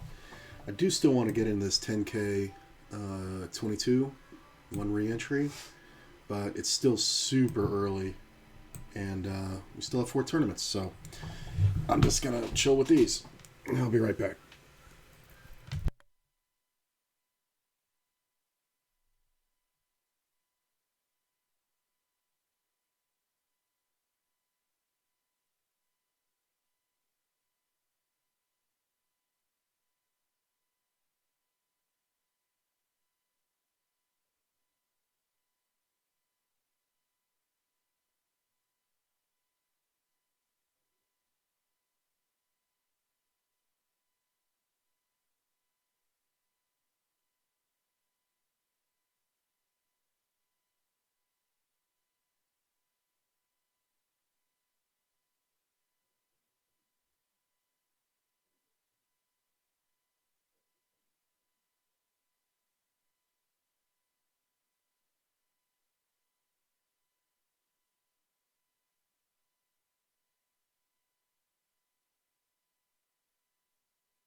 All right, 4 levels of late reg in the top left.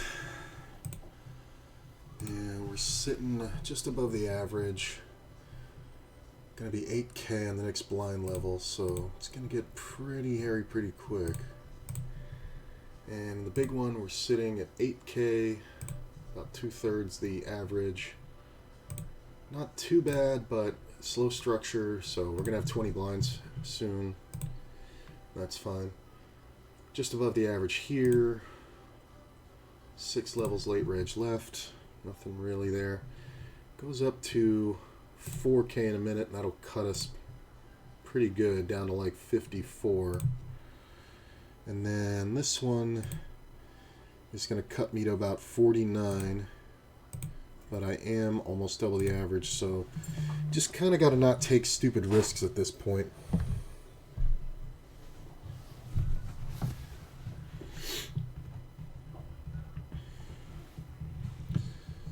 So I don't mind where I am in any of these, honestly.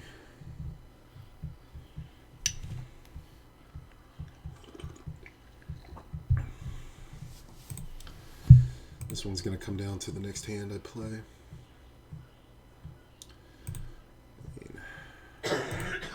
Starting stacks are coming in with 15 blinds approximately. So it's just going to be a matter of getting up to like 40 or 50 blinds and then picking those off. And I have time in this one. Yeah, I don't mind it. I don't mind any of it.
We can open.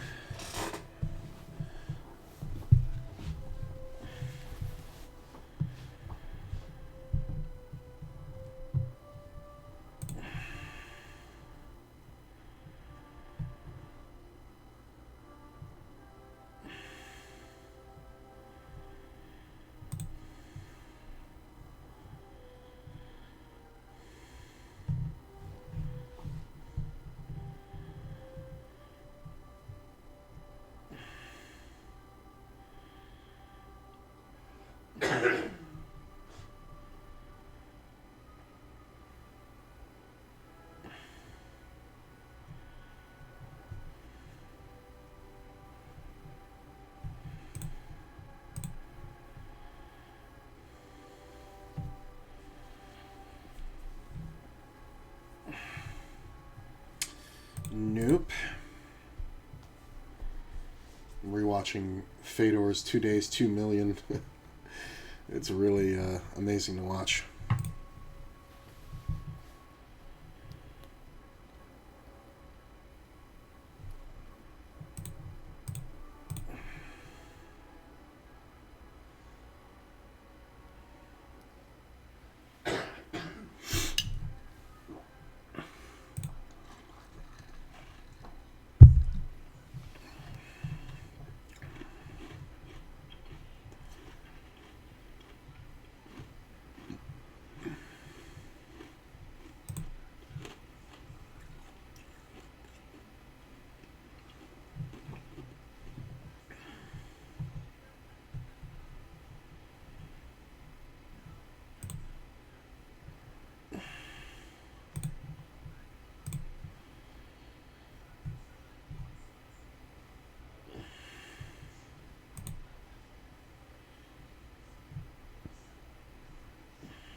Yeah, we see a lot of straight jams here.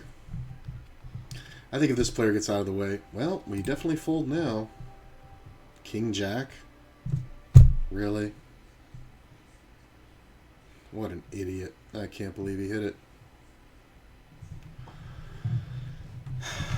I mean, it's not the worst, but it's definitely super risky to rejam that.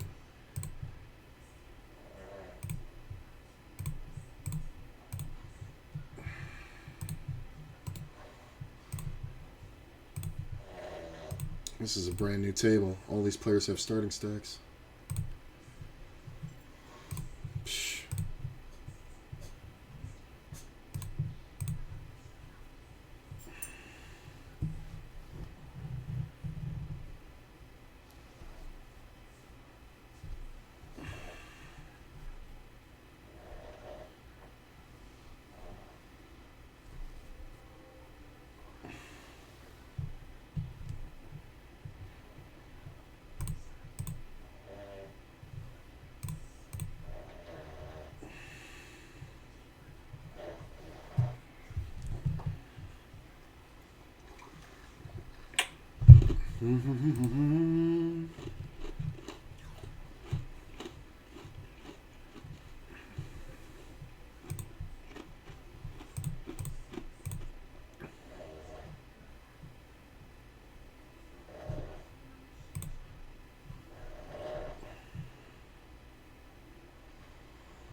I think we just call the ace jack out of position. Not the worst. That's going to happen every time it folds to this small blind. Definitely think we call here. There are a lot of good bluff cards, and plus the queen. That's a fairly good one. I mean, he's pretty much got to have ace-king to really like this that much, and he's got to have the ace of clubs. He may decide, should I fucking call this?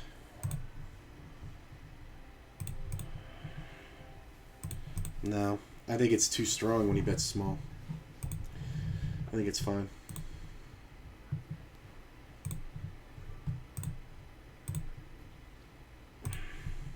I think we just check. I mean, he should just have a king a lot here. 10 jack. There's not much we beat other than queen 10. Okay, he's got queen 10. That's fun. The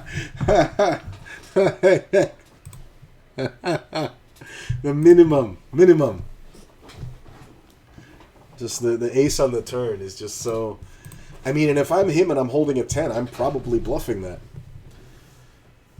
This is kind of 22 to win 56.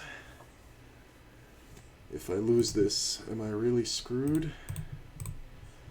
It's 7 blinds. I'm kind of really screwed if I lose this. 6 blinds to win 16. It's kind of a lot.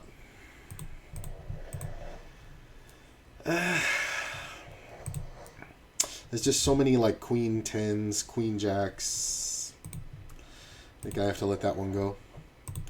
It's kind of meh.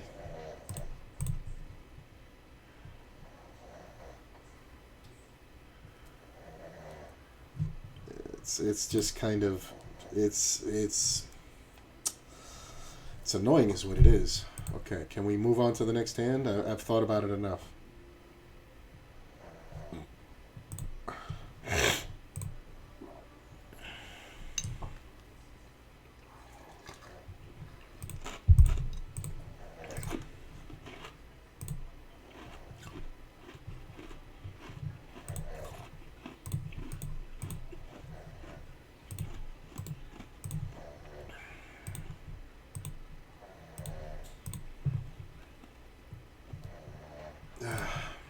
Can't be one seat to the left.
Fold, fold.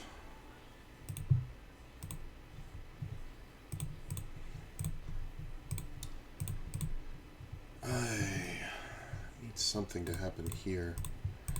Just fell below the average for the first time.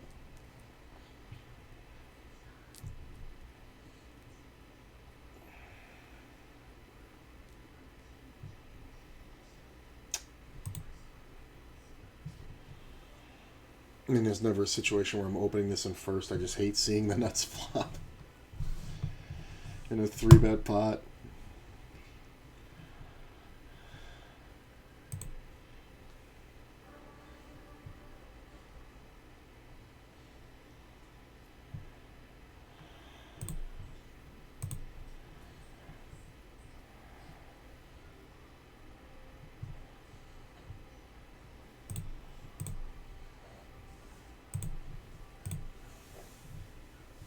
Wow, for 30 blinds, King Jack, really?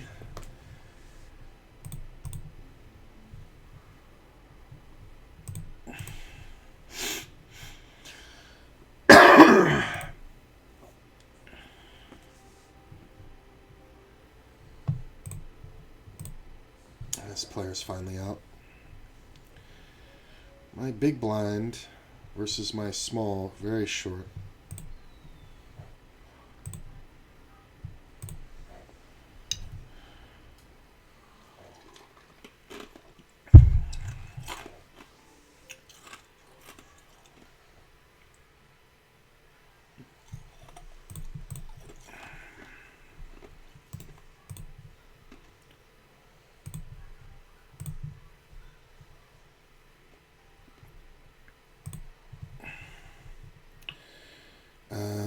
No. We're not really looking to bluff this player. We're looking to take him out, and we don't have strong enough hands here.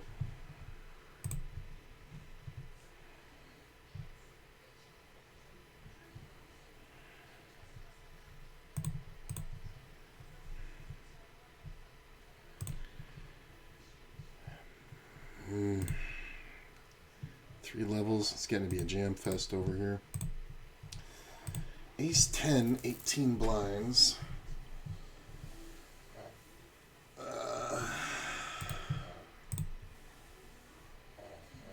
This is kind of, I mean, he's coming out a second. His VPIP is not the highest, but it's not the lowest. He doesn't have a 3-bet range. Folds to 3-bets every time. Something Brazil. I don't think. Shit. This is tough.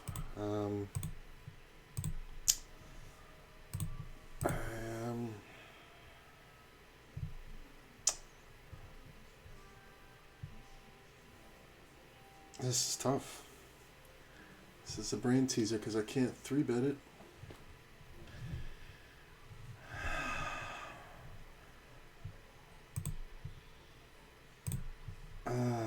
Yeah. I think I'm right here. I'm going to look it up in a minute, but I think I have to jam here.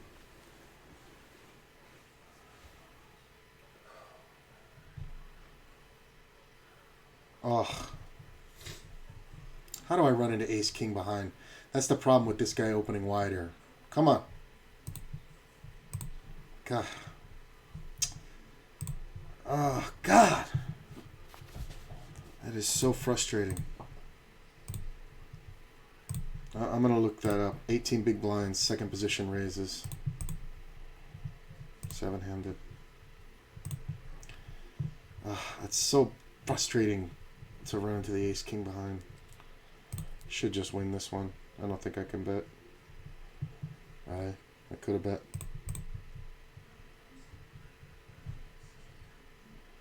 Where is it? Where's my charts? Tools. I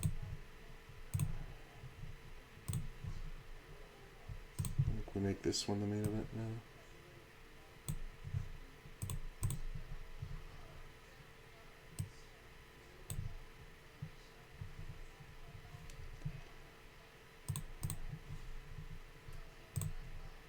Tools, GTO tournament,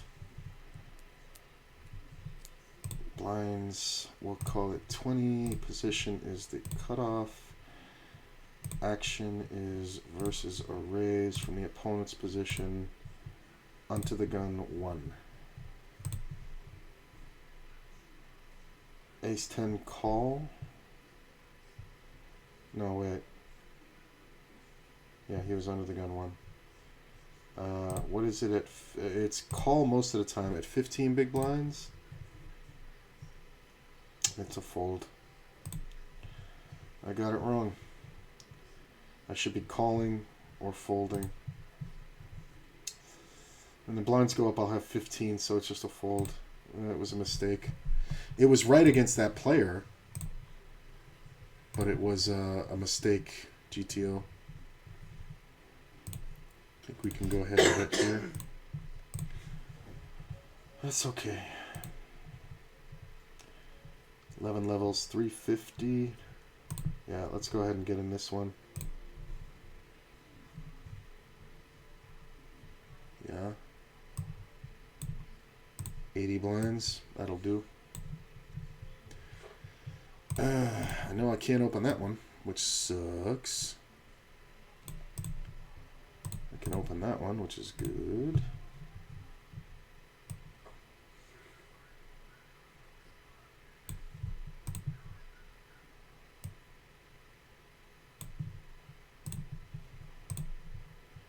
I get jammed on, really?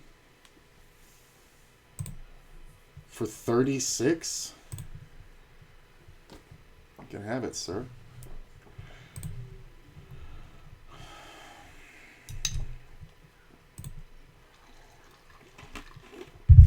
It's very tempting because of the bounties, but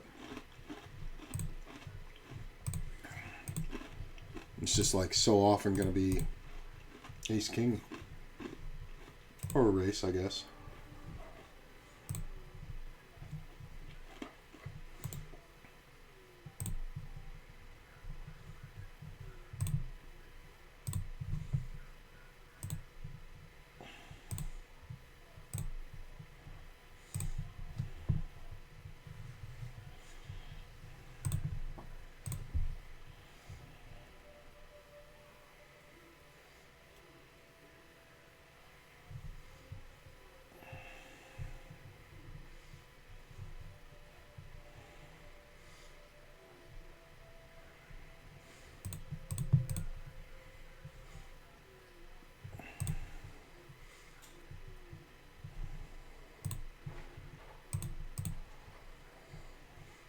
I mean, the ace-10, I'm looking back at it, it wasn't a huge mistake.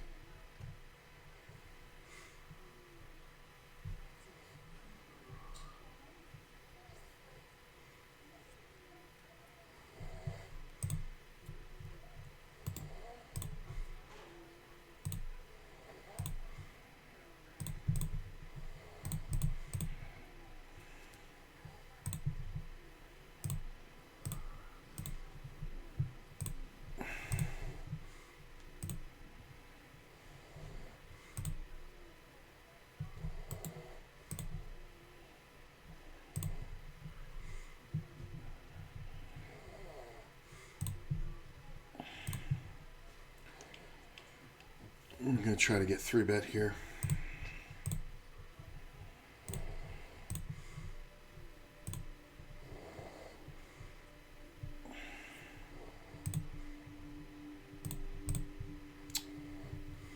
We get 3-bet. And 4-bet. The problem is people play very loose in this because they have the one re-entry. When it's unlimited re-entry, they're much more conservative. But on a Sunday, I'm not folding if this player jams. I think we just bet half pot very quickly. If we get it in, usually we're against jacks and tens. Sometimes kings, not always. Nice. We'll take it.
Fucking 10 blinds is now a stack. This sucks.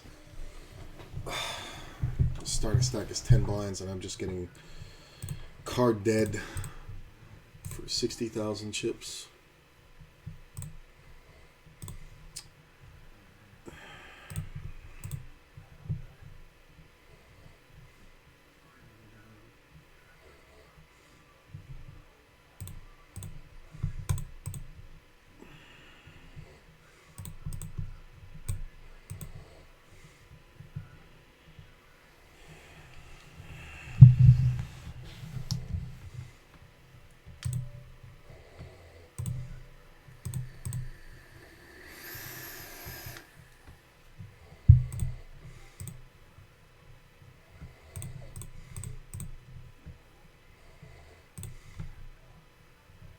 Yeah, I was just watching Dolly's game on Poker Go. Most fun I've had watching Deuce to 7 single draw. How's the grind? Deuce to 7, I'll tell you, that's a fun game because there's so many times where your opponent is you're gonna bet, your opponent's gonna raise, you're gonna call the raise, they're gonna pat, you're gonna draw one, and then check raise them, and they're gonna fold. There's so many times where that's going to happen. It's insane. It's kind of one of the harder games out there to be consistently good at. I was fortunate enough to, when I was at the Venetian, I got to deal no limit Deuce to 7 single draw to Billy Baxter, probably the best mixed games player that may have ever lived. And he was just destroying this Chinese guy. And at one point, the Chinese guy said something to me, and I said, I'm sorry, what? And he goes, whatchamacallit? He goes, how do you play this? And I'm like, are you asking me the rules? And he goes, no, how do you play this? And he looks to hand, and I go, I can't advise you how to play. And I said, and plus, you don't want my advice how to play, because I know how to deal with this game, but I don't know how to play this game. And Billy says, that's okay. We'll just take this pot back. And I was like, what? And he's like, this pot's not going to count. And they took their money back out of the pot. There's just them heads up, right? And Billy's doing this to be funny. And he goes, now tell me, how would you play this? And I said, well, the action was this, that, and the other. And he goes, yeah. And I go, honestly, Billy, I got a jam over you. And he just dies laughing. And he goes, really? And I go, yeah, because I've got removal on the sevens and the sixes over here, even though my hand isn't the greatest. I think I absolutely should be jamming over you. And the Japanese guy is kind of like, what the hell? And he goes, and Billy goes, well, I'll tell you what. The guy's name was Yang. He goes, I'll tell you what, Yang, if you had jammed over me on that hand, I would absolutely have folded, I promise. And he turned over a 9-7. And I was like, whoa, you had more than I thought you did. And he goes, so what'd you have there, Yang? Yang turns it over, and he had 2 6s, a 7, a deuce, and a 4. So he had a pair, but he had removals on the 7s because of the 6s and all like that. And Billy looked at me and went, pretty good, kid. And he flipped me a red bird. It's a very great story that... the guy Yang, he went for a smoke break, and Billy came back, and he goes, that was a good hand. Next time, lie to him. I said, okay. And I said, trust me, you're the one I'm rooting for. It was just a funny, scenario.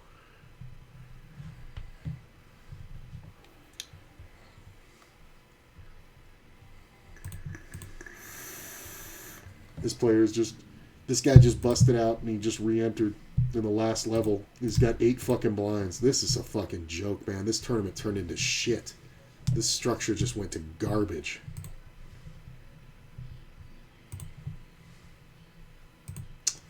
I'm sitting here with a starting stack. I could have fucking entered right now and been at the same exact fucking spot. That's so frustrating. Yeah, deuce to 7 though. A lot of fun. Grind's okay. I'm a little aggravated. Got into a cooler situation on WSOP for a small buy-in tournament. It was just flush draw over flush draw, and I had the best flush draw, and he made a pair, which is kind of bleh. The big buy-in of the day, I ran into it behind on looking back what I think is a good jam pre. But then the big blind just woke up with a monster. And interesting. But so a little frustrating, but honestly, I feel like I'm playing great. And I feel very good. I feel very patient. And this one is my target here. Like, this is a 6-max progressive knockout, $28 buy-in. And we just entered this one, $22 10K. Single re-entry. This one's frustrating. It's only a 4K, $11 entry, but I had 200K in this, and then for like the last hour, I've gone completely card and situationally dead. And I just, it's turned into a gamble now, and it's no fun when you just have to gamble for your tournament life.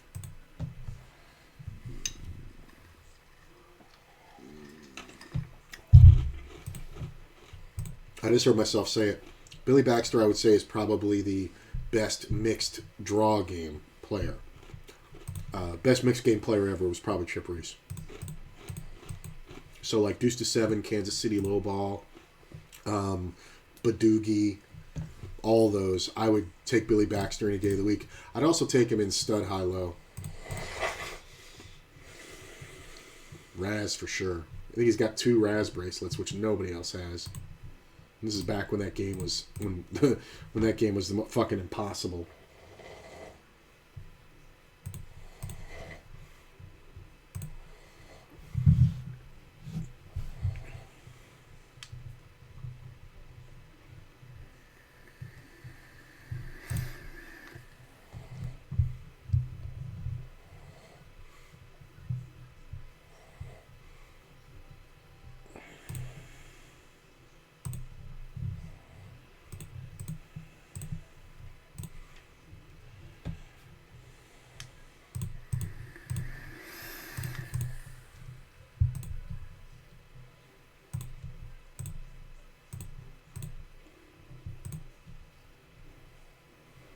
Well, I'm just going to go with it.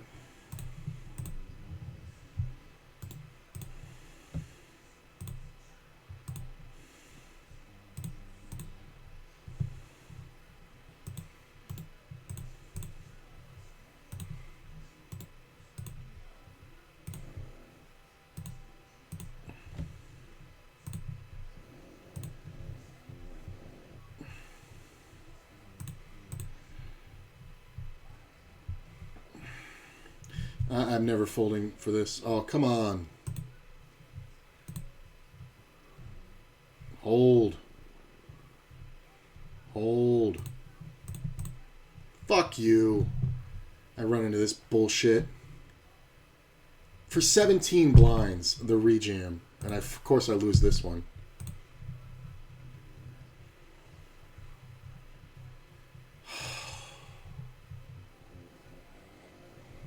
God damn it.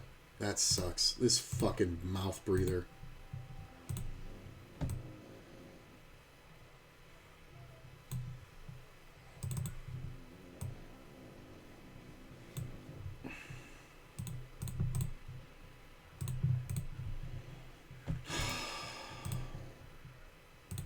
Ace 6 suited.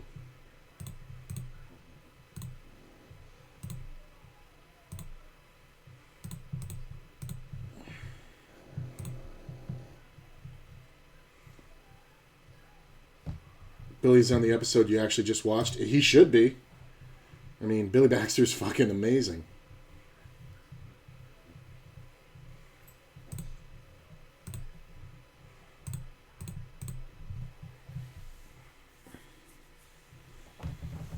Dolly, him, Sean Sakalis, David Gray, that's a great one to watch. Lyle Berman, nice. Majad Lazil, and Ron Kirk. If you want to learn about how to really manage a poker life, man, Billy Baxter's the guy. I got to talk to him a lot, because he would always play these Asian guys, and he's playing heads up, and I was the only dealer that was dealing them, at the Venetian at the time, because I knew all these games, because coming from Florida, you had to have training in all these games. So I was teaching other dealers how to deal them, but if I was there, I had to deal these games. I mean, they're playing, 500, 1,000, deuce to 7. It's fucking insane. And so I was the only one dealing it. And Billy, I would sit there and talk to him, and he would say, he would ask me these weird questions. What's your biggest flaw in your game? And blah, blah, blah, blah, blah. And I didn't really know how to answer at the time. And he said, no, I'll tell you what your biggest flaw is. He's like, you probably aren't disciplined enough with how much you play. And I didn't really get it. And he goes, I'll tell you. He's like, when I started playing, professionally for a living, he's like, I looked around after my first year of marriage, and we were going through some hard times. And he made a promise to his wife that no matter how good the game was, he was going to be home for dinner every night. And they made a deal. If she was going to cook, he would be home for dinner. And he'd been married, like 40 years by this point. And he said, I have not missed a meal yet. And he says, I'll get up earlier if I know the games are better. But that meant he left the poker room at 7 o'clock at night. Insane. You're playing live poker and you leave at 7 o'clock at night. And I was like, wow, that's really... He goes, yeah, discipline. He's like, that's what it's all about. And he said, because I realized nothing else was going to go good if my marriage wasn't going to go good. And, I understand him now more, what he was talking about. This is just an easy jam, because these players are way too short. So, could have c-bet this one for sure. I think we just check now. I think this is another one. We're going to get called at a high frequency here because it's a bounty tournament, but I think this ace-10 absolutely has to go in.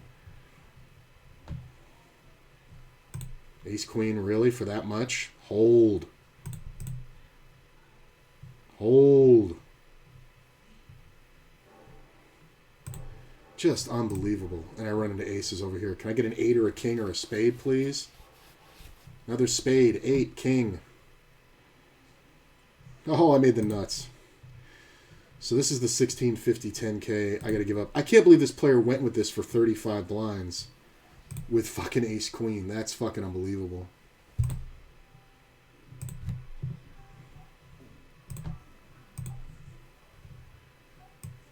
Oh, that's so frustrating.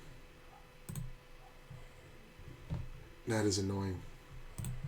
And there's nothing else I can do with pocket eights there. I can't call because these players behind with 15 blinds are going to rejam so much. All of Avi's 10 bracelets are in mixed games, which is pretty crazy. Yeah. I mean, well, that's the thing. They'll tell you they're easier to win in mixed games. Just because there's less players. The players you're playing against aren't landmines. Like, it's harder to win the main event. You know, it's harder to win any $1,500, bracelet event, no limit hold'em event, than it is for those guys to win, a stud game, or especially a game like Deuce to 7 where there's like so little luck. Like, once the money goes in Deuce to 7, there's no more cards coming.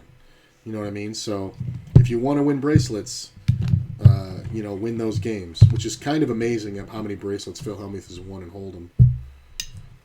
That's kind of the thing that makes him the best. Because he's learned how to navigate the most profitable fields. Which, depending on your definition of good poker... Yeah, there was one summer where Phil Ivey won 5 bracelets. And I think you're right. I think it was all stud in Omaha. I thought he had one in No Limit, but I'm not sure. He might have had one in Limit Hold'em.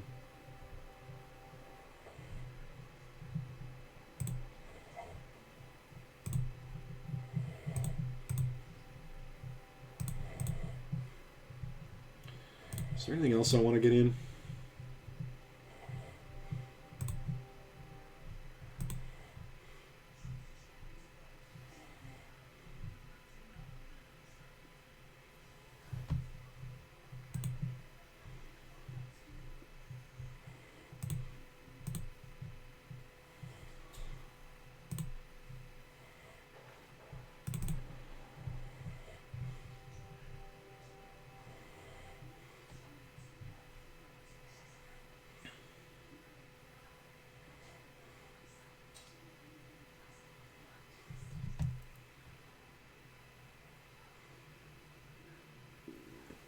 This is 6K here.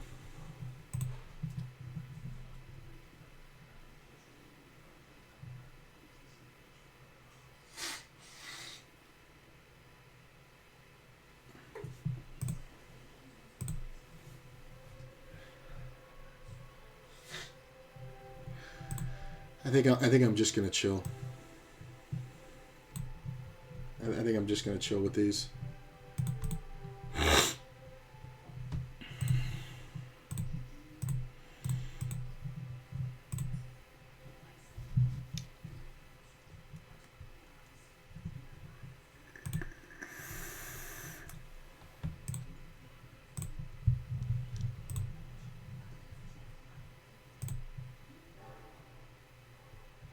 I'm looking at that fucking pocket eights hand again. I can't believe this guy called it off.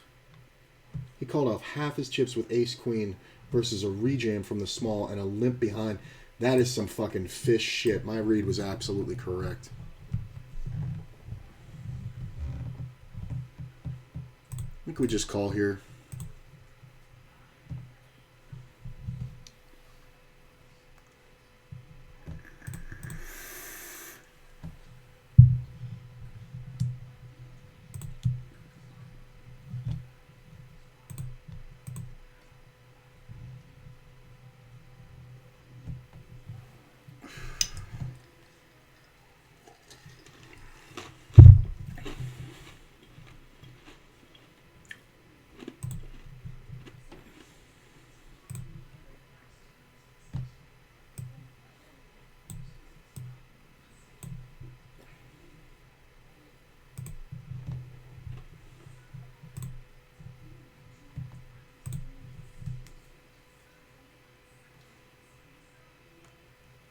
Where am I at in this thing now?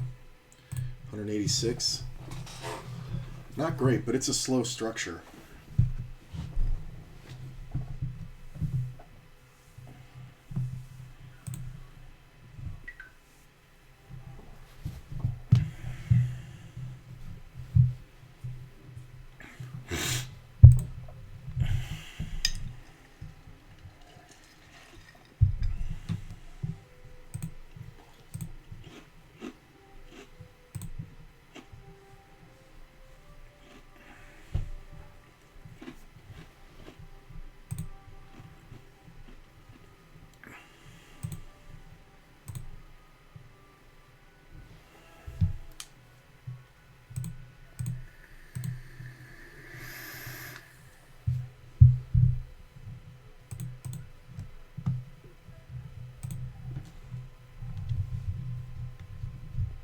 Smaller field helps, yeah.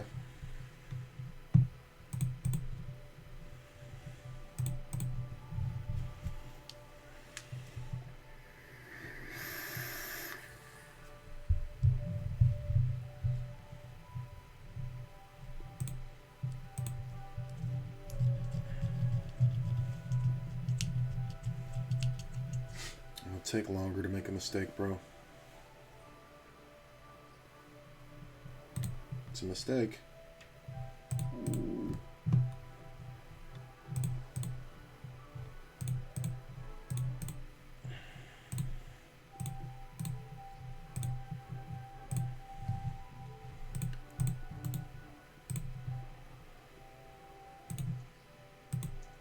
That's probably another mistake. He's probably raising in the draw.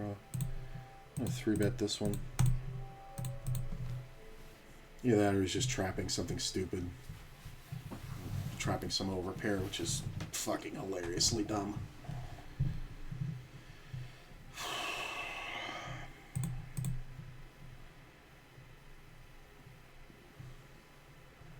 So this is kind of iffy because this player's got a jam stack, but it's not the worst. Alright. I think if this player gets aggro, we like it better than this player, obviously. There's not a lot of draws here.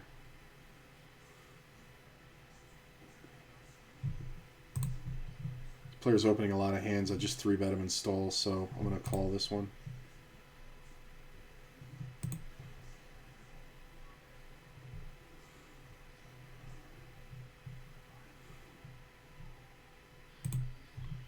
Ace isn't bad. The King Jack is a pain in the ass. Okay, we want to see a 5 on the river, maybe?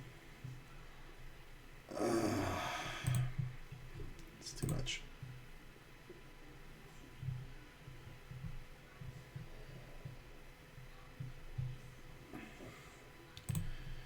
I am going to bet fairly large. Player behind shouldn't have too many aces. We should be able to just take this down. I mean, the player in the big blind can obviously have the most 2-pair combos and draws. Well, I mean, there's not a lot of ace-jacks. There's no ace-kings for him to have, really. There's not a lot of ace-jacks. There's some queen-tens. I think we just bet this up.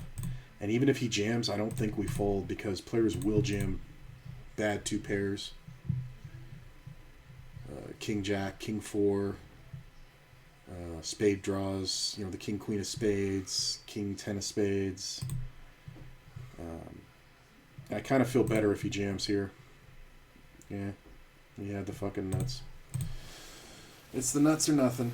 It's the nuts or a draw. And it's just kind of once I hit the 4 on the turn, I can't fold because he's gonna have way too many king jacks and king queen suiteds, king 10 suiteds. There's just no way to fold, which kind of sucks. I mean, we can still re-enter this. We start with 20,000 chips, right? Let me see. Yeah, you start with 25,000. Okay, it's a long structure. Yeah, we still got the 1 re-entry, so we might take it.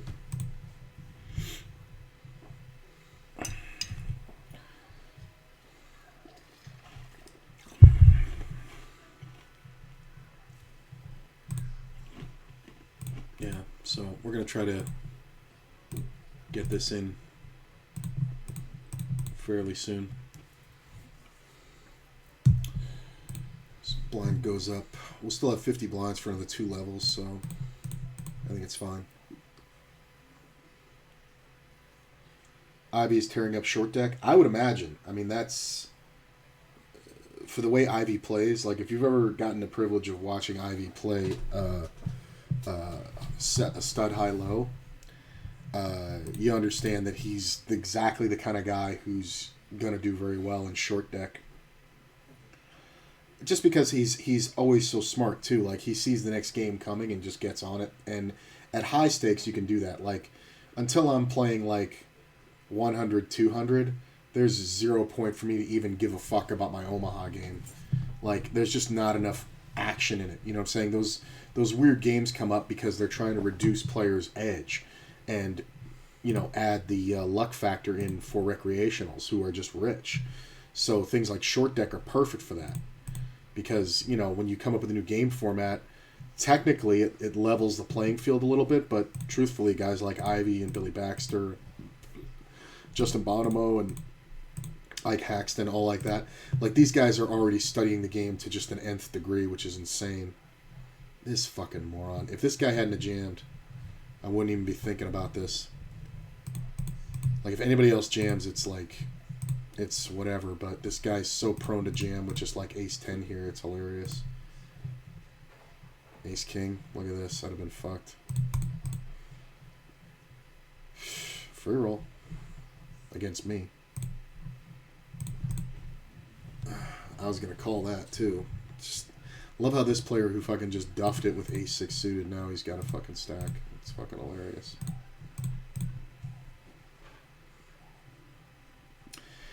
Have you seen that they're offering higher pay for WSOP dealers this year? Yeah, I saw that. Basically because it's all hazard pay.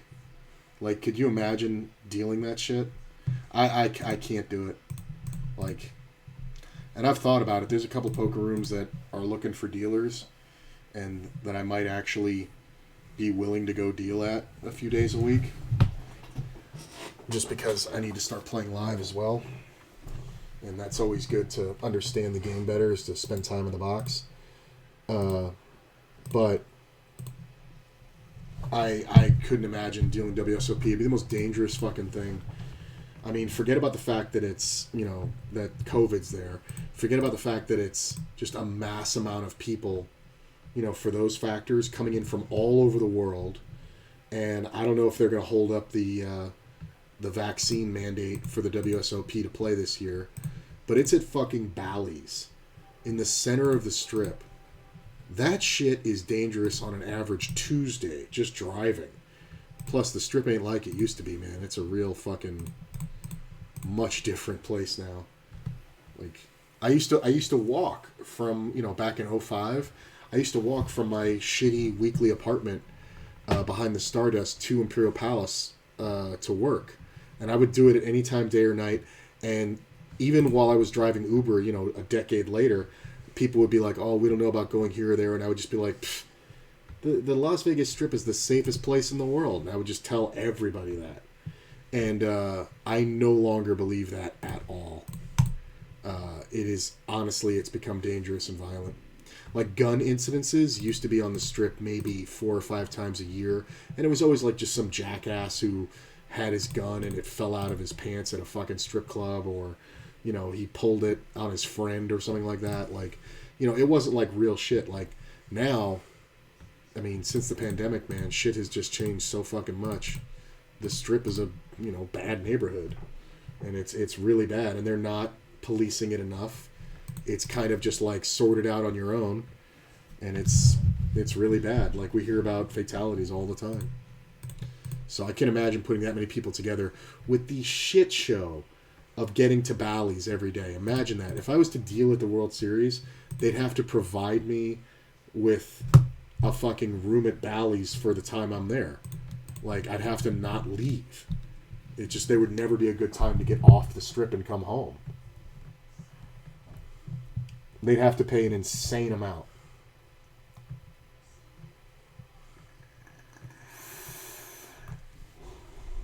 And I mean, like, they'd have to guarantee, like, $50 a down. Fuck the hourly. A down is a half hour. They'd have to be giving, like, $15 an hour plus $50 a down.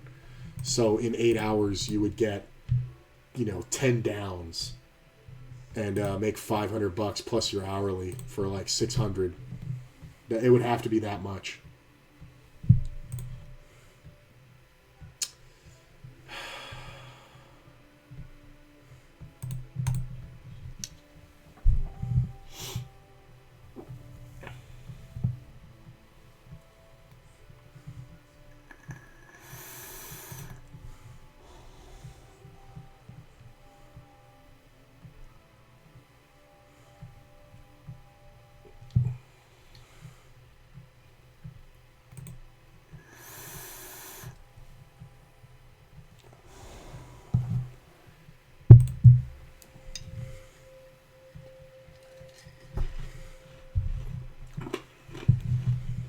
This tournament started out so good for me.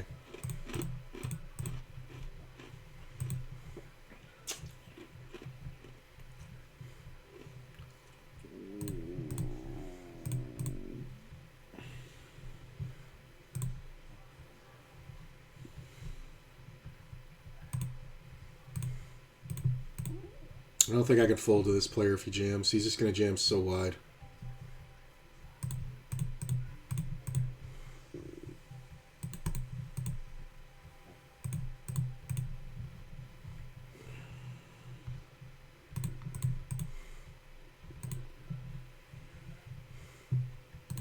I don't think there's any bluff here, really. Not versus this player. There's just no need. He's just going to defend so super ultra wide. So I'm going to win that one 75% of the time just because he's not going to have a club.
When do WSOP days start and end?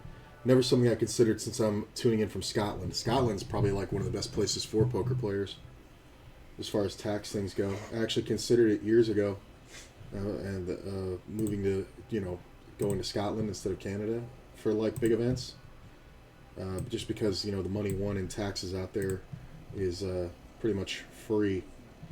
All right, I'll talk about that when I get back. I'm gonna go take a break.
Every few streams, somebody asks about the WSOP and all like that, and they're like, "Oh, you're in Vegas and blah blah blah."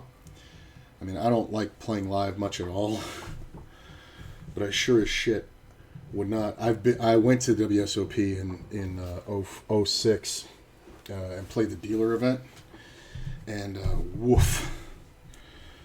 And it's just gotten 9 million times worse. I mean, it's nice now that you can register on Bravo and all that kind of shit, but I really don't think it's something I'd ever want to do. It's not like back in the day where, you know, if you won a bracelet, it meant something. It doesn't mean anything anymore. You know, like they just hold too many tournaments. It's a big tournament series. You know, definitely, if I had the bankroll, would I play some of the daily single day tournaments that are held around town during the WSOP? Yeah. You know, there's good ones at the Bellagio and the Wynn. Cash games are live, but going to the WSOP itself, I mean, just garbage. Just why? Like if I have enough money that I can go do that, I have too much money. Like, I'd have to be stabled. I'd have to be like somebody's horse, and they'd have to be putting me in, you know, and I'd have to have like a true stable deal where I was like living expenses were covered and all I had to do was worry about playing and getting 50% of my winnings and all that shit, but I just couldn't do it. But yeah, it's going in the summer. So I don't know when the exact days are, but it's about, I think it's like a month and a half away. Something like that. Let's look. WSOP start date.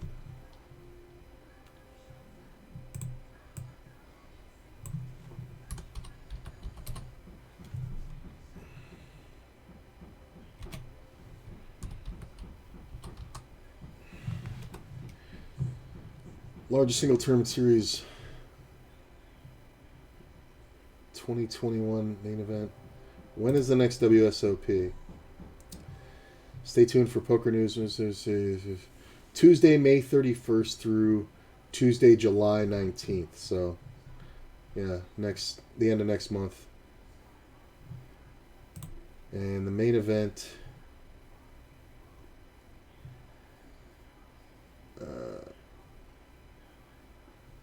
I don't know when the main event is. It's towards the near end of that. Schedule says 53rd annual WSOP, Tuesday, May 31st to 20 at Bally's. Oh my god. That's crazy. How many tournaments they got on it this year? Let's see. Jesus. Like, the high rollers are worth it for those players.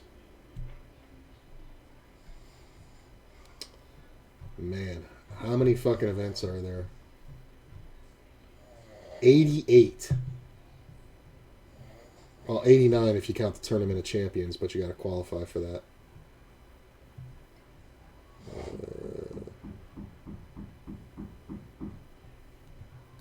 Main event starts... Jesus, they're running like 5 day ones.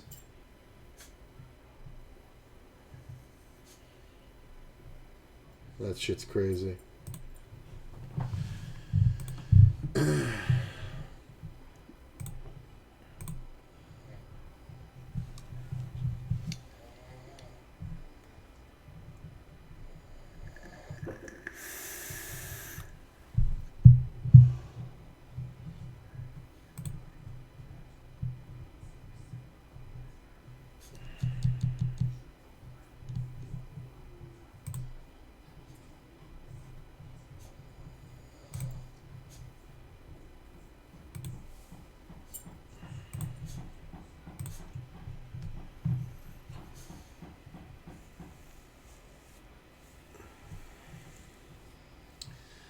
Because this is a bounty tournament, this is no longer a jam.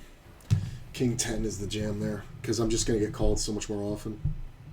I need more removal.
Oh, I need a hand. Just anything at this point.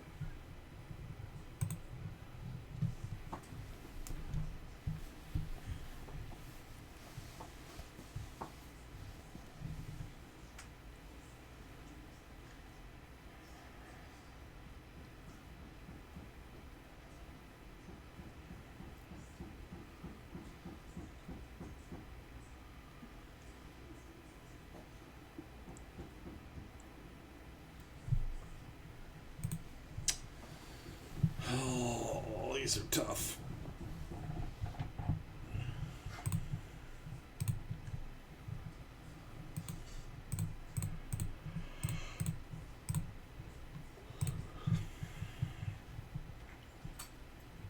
This is one of those ones, if it gets raised, I have to jam.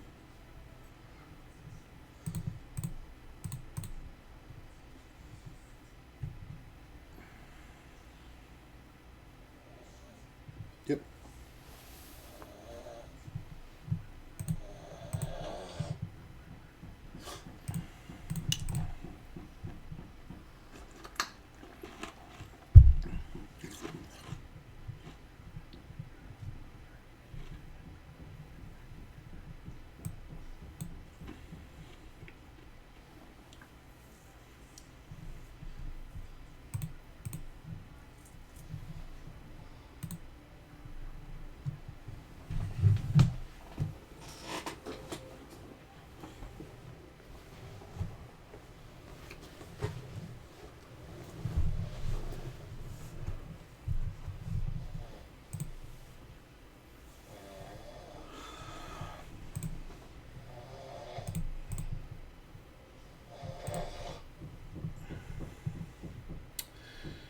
I may not re-enter this. I don't think... I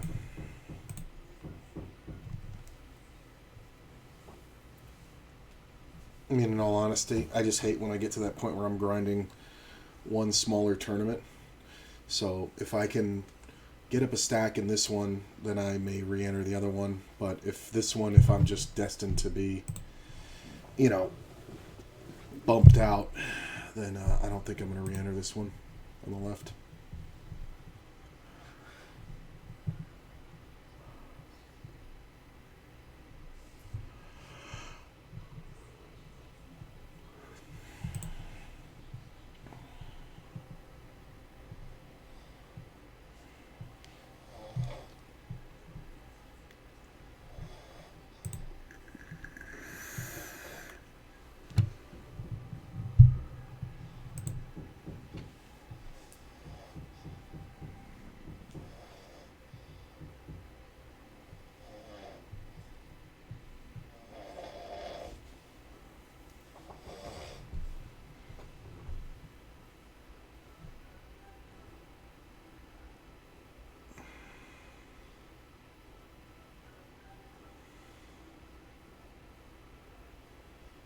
Kind of want this player to open. Yeah, I was going to say, if he opens, it's far less likely we get jammed on. Like, if it folds to the small, I'm just going to get jammed on every time. So we can absolutely defend and do a stop and go. It sucks that there's a king out there, but he's going to take all bluff spots. And we're just going to check jam.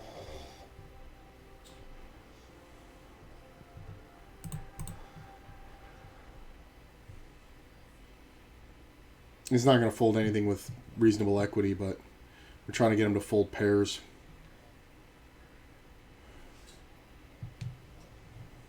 You'd be surprised what you get called by here.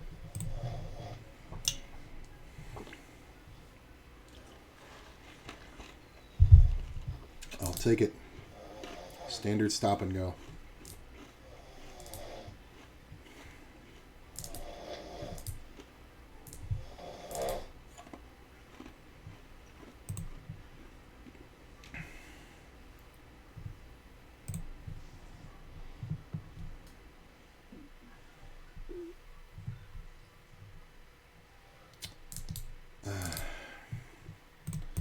I mean, it's just such a good spot if we flop equity. this was coming. Take longer, bro.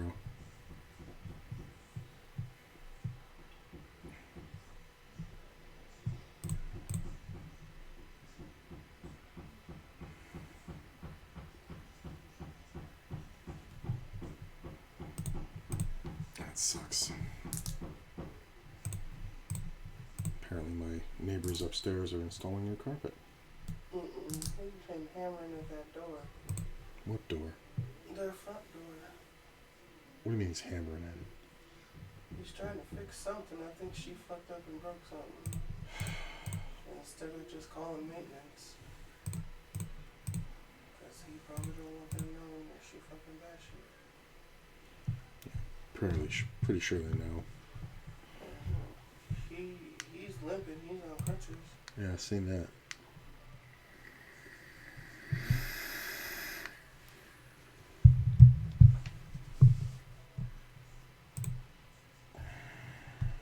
Six. Ugh.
God.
Man, this is just torture.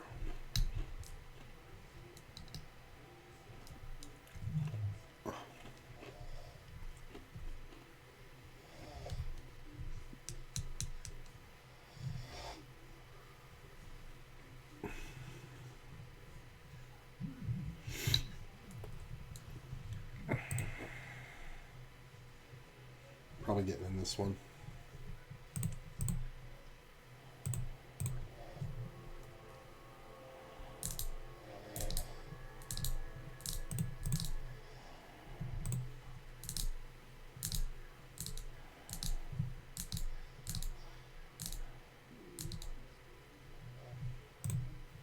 I wanted to bet and jam river, but I think we just call here.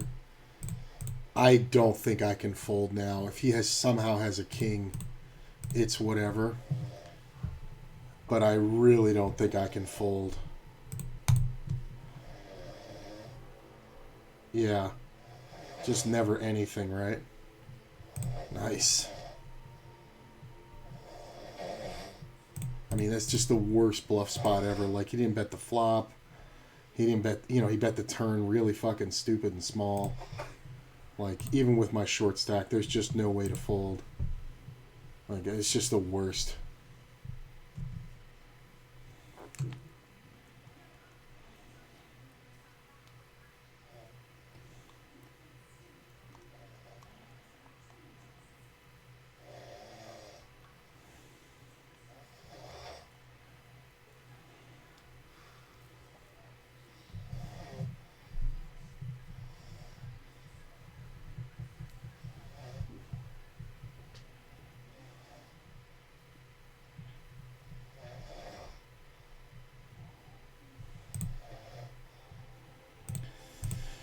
I got 160, man, so if I can double, I'm in this thing.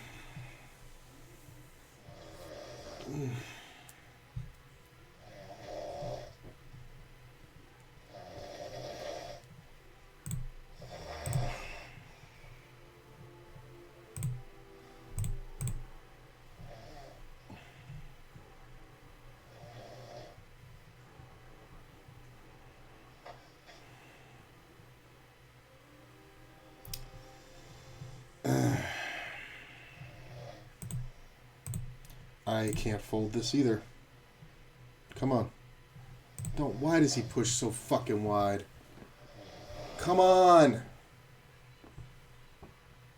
Fucking goddamn it. This guy's got a fucking horseshoe up his ass. Unbelievable. I couldn't have beaten him with aces there. Like, I know I can't fucking fold. Ugh. Just unbelievable. Just never supposed to fold there.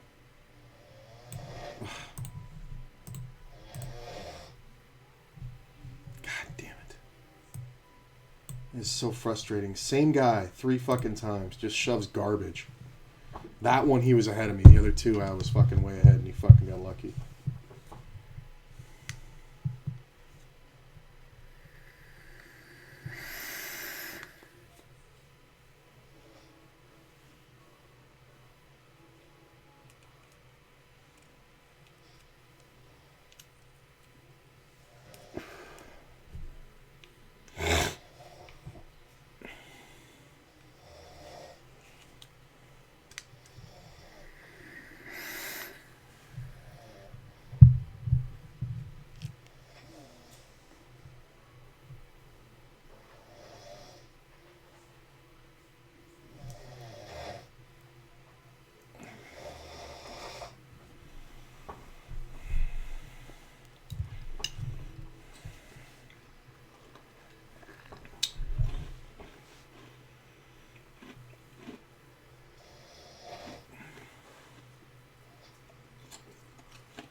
Well, we got a 4.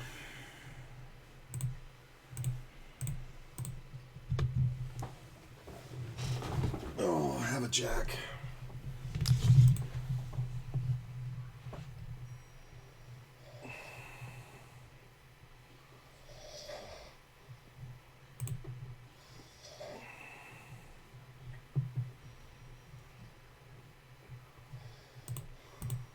Be amazed how often this gets called by a straight.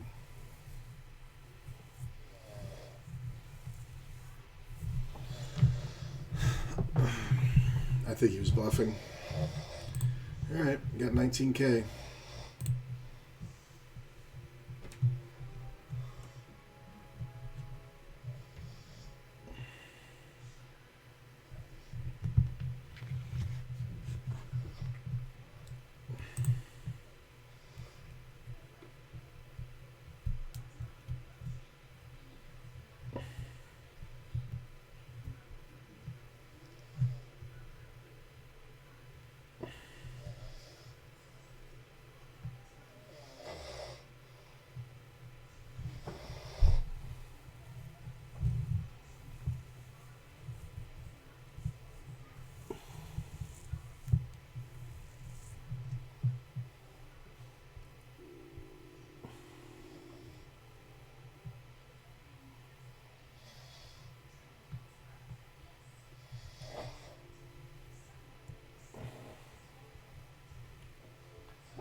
Okay.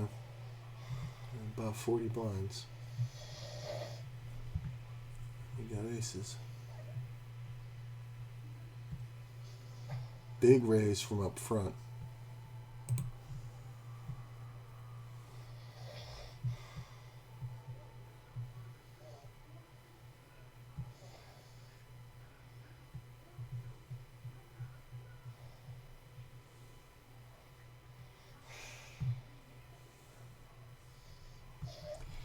Well,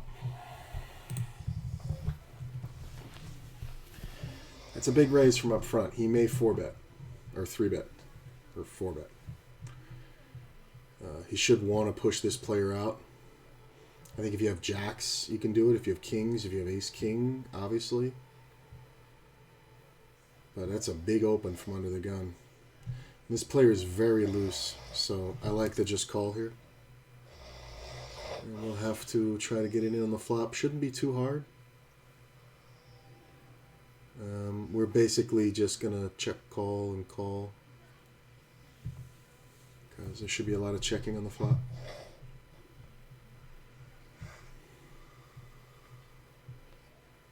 That was easy.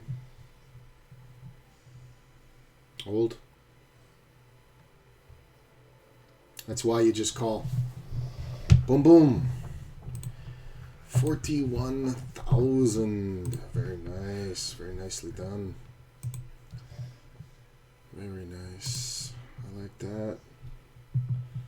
We got a shot at the 10K. Be about, what, 2,400 for first. Nice. Still 6 levels, very early.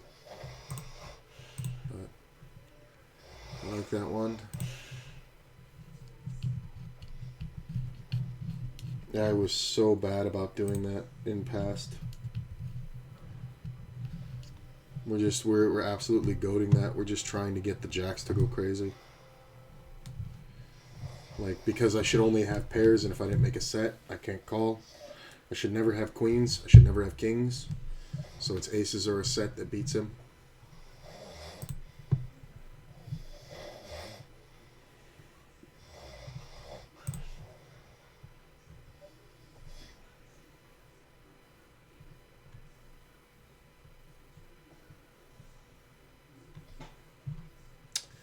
Get 3-bet by the button.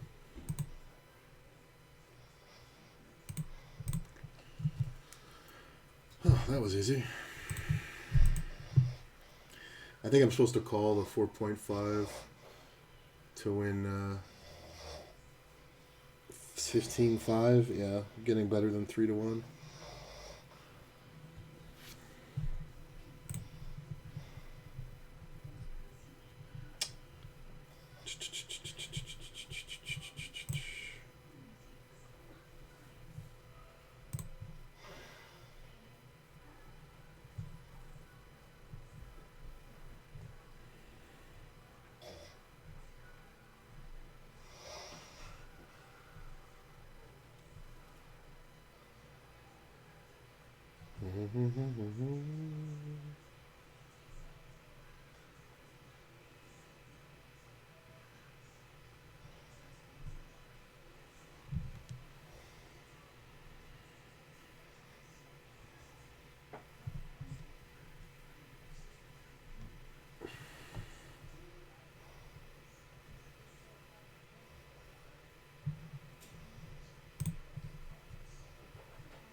These are ones where if we see a rejam, we jam over the top. Or a jam, we rejam. Just because we don't want these players coming in behind for nothing. This is very standard, good for me. Yeah. We don't have to bet big.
Hmm.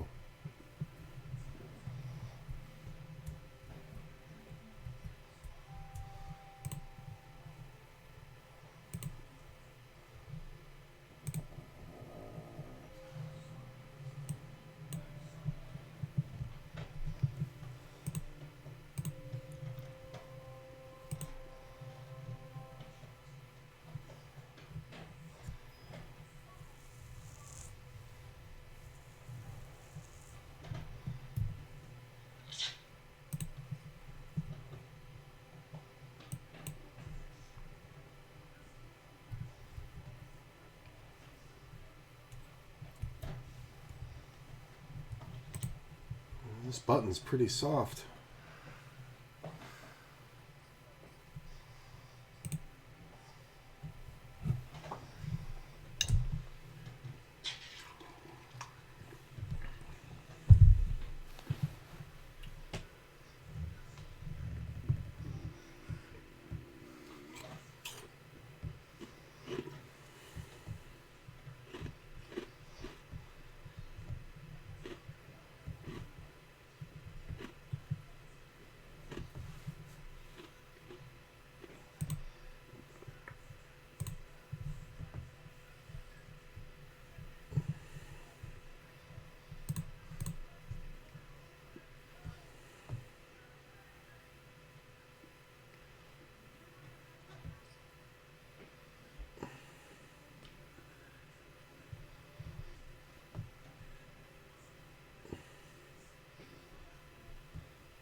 So I'm kind of looking up a few spots I've had.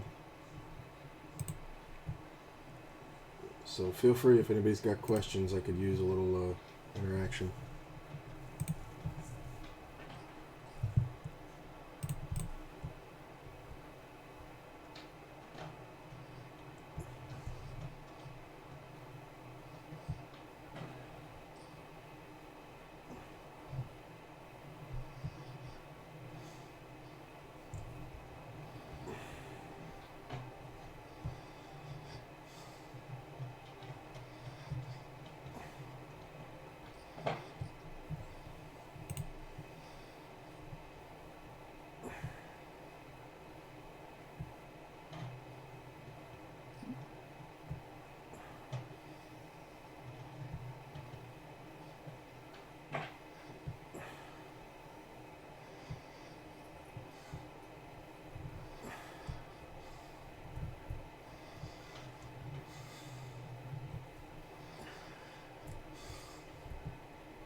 Probably gonna check jam.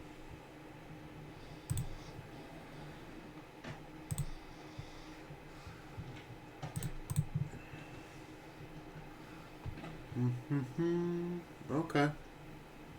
Hold. Too much equity. Thank you. 90 blinds. 54K.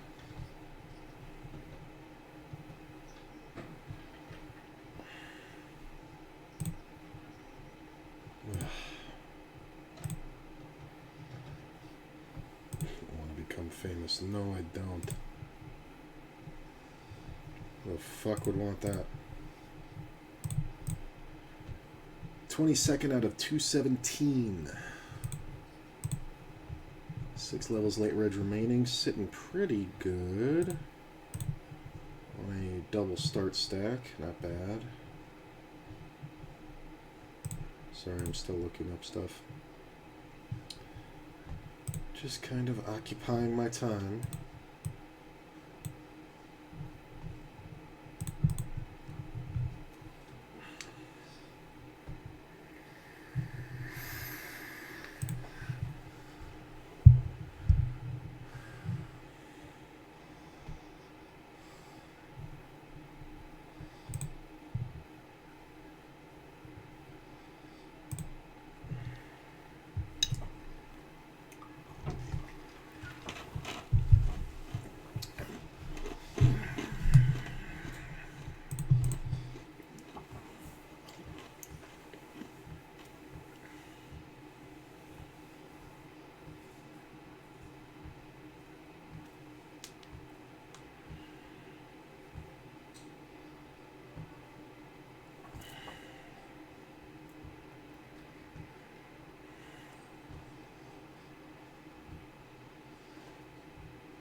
That was a big jump. Jesus.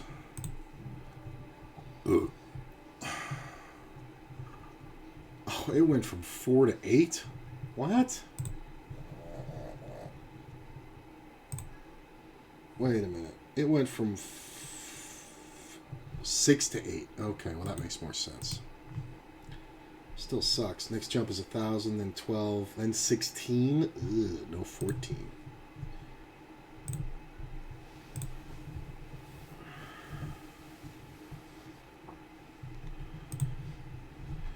Top prize still kicking in around 2K. We're still way off the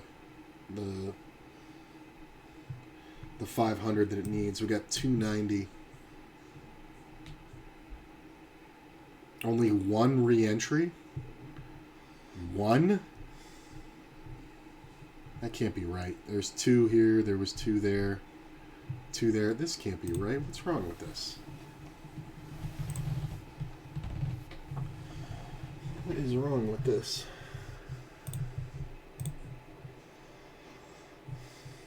Oh, it's 1 re-entry allowed. Oh, okay. Well, 290 entries. 291.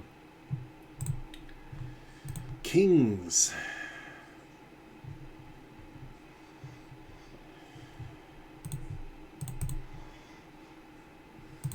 We're going to try to commit him right now.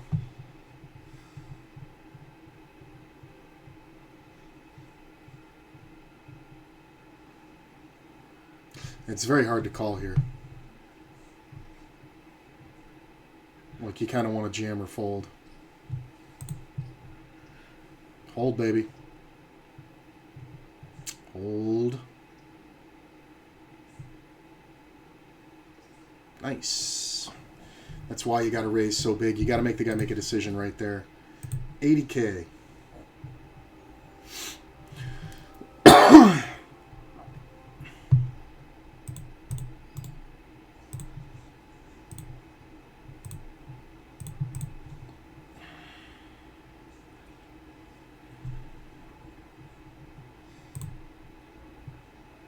And that's just a starting stack. Doing pretty good now. 9th out of 227.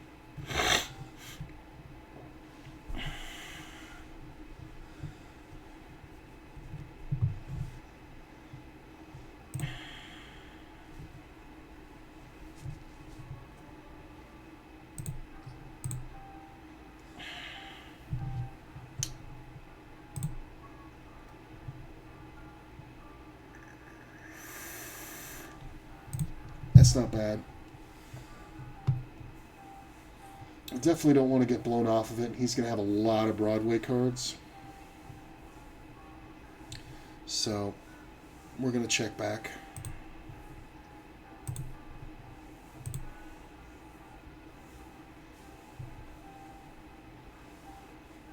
It's taking a long time.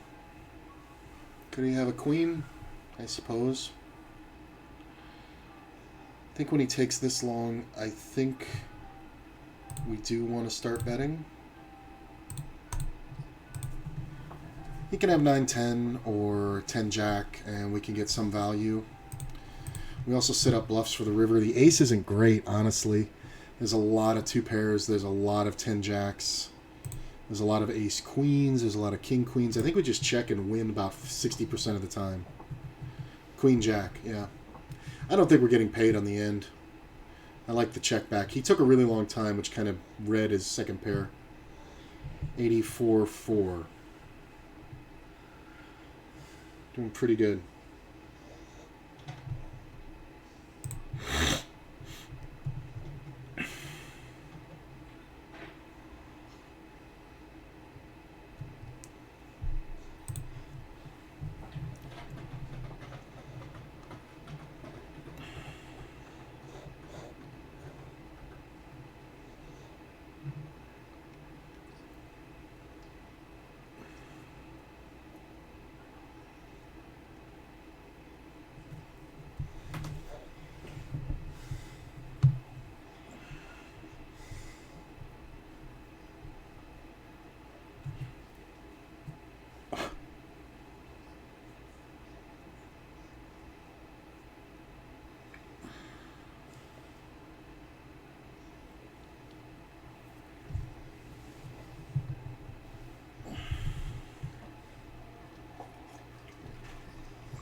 Hey, DeBoss, thanks for the subscription, my man. Much appreciated.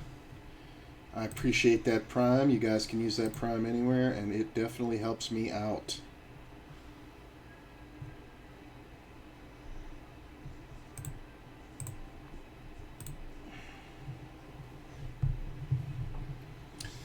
We'll get there. It'll take a little while, but we'll get there. I don't usually enjoy the single table thing, but I don't want to start anything else right now, and we're deep. So we gotta like it.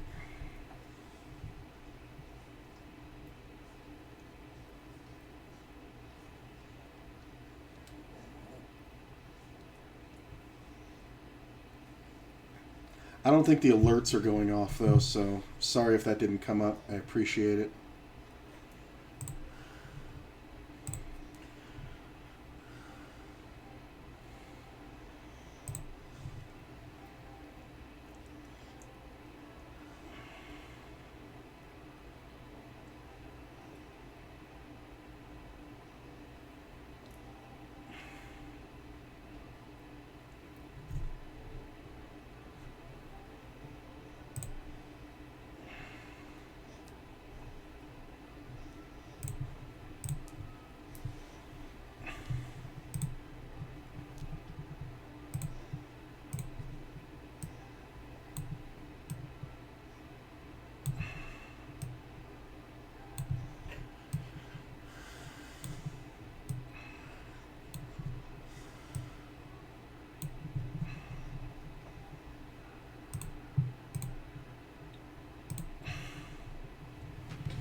Damn, those blind jumps are huge.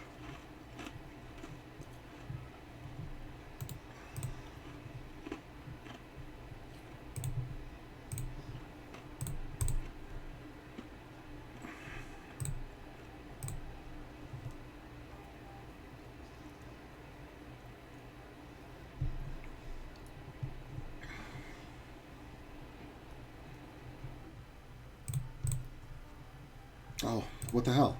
I didn't mean to fold. I meant to raise.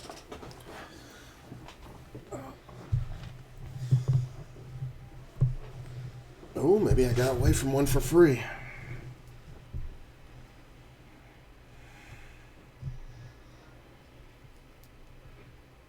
I just accidentally folded. Oh, there's the alert.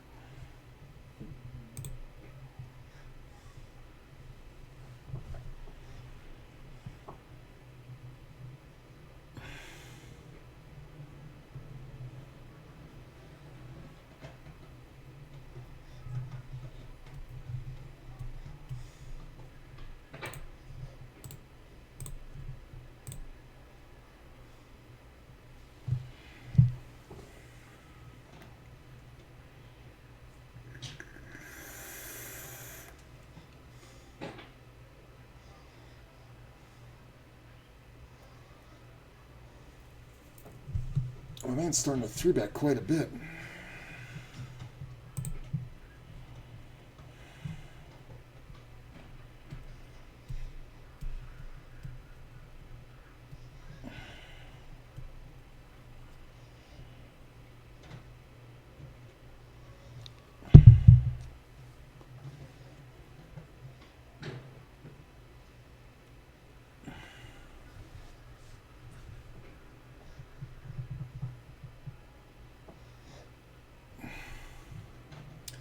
Sometimes they just have it. 40 blinds out of first with ace jack. It's kind of bad.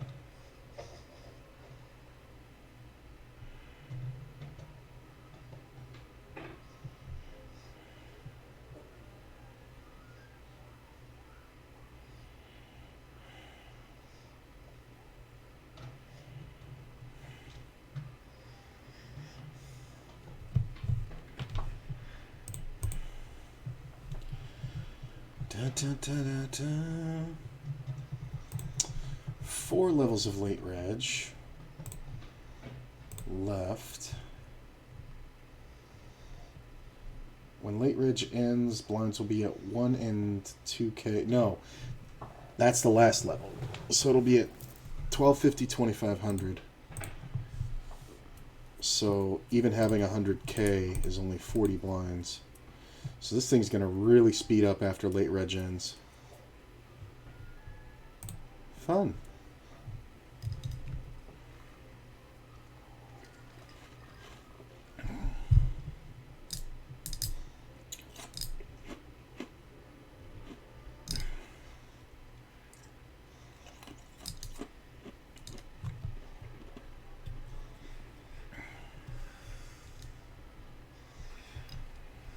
Oof.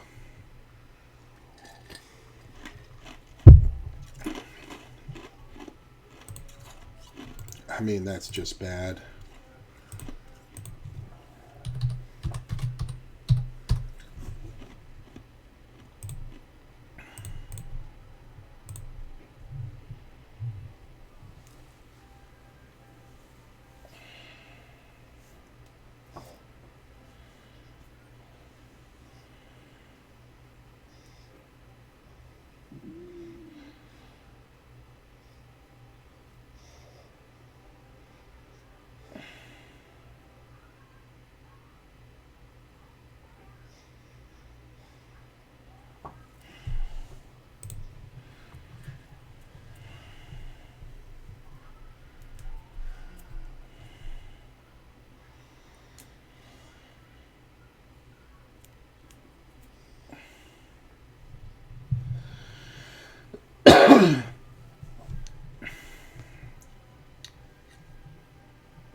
Look at this guy.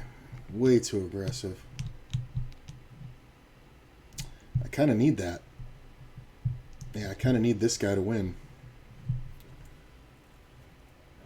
I mean, he really shouldn't be going after this stack from there with ace-10. It's just kind of not great. Alright, well, he's out of the way. This could get interesting. Because button's going to jam quite a bit. 60, 55.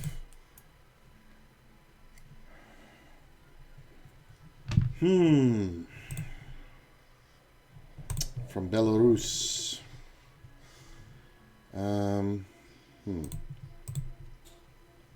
Pretty good.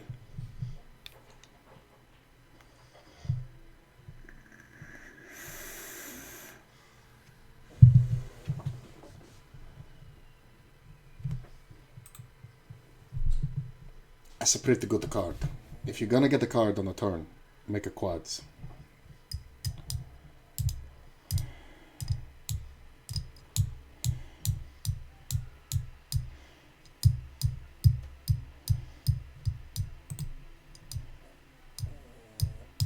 I mean, the only problem here is it's hard for him to have anything.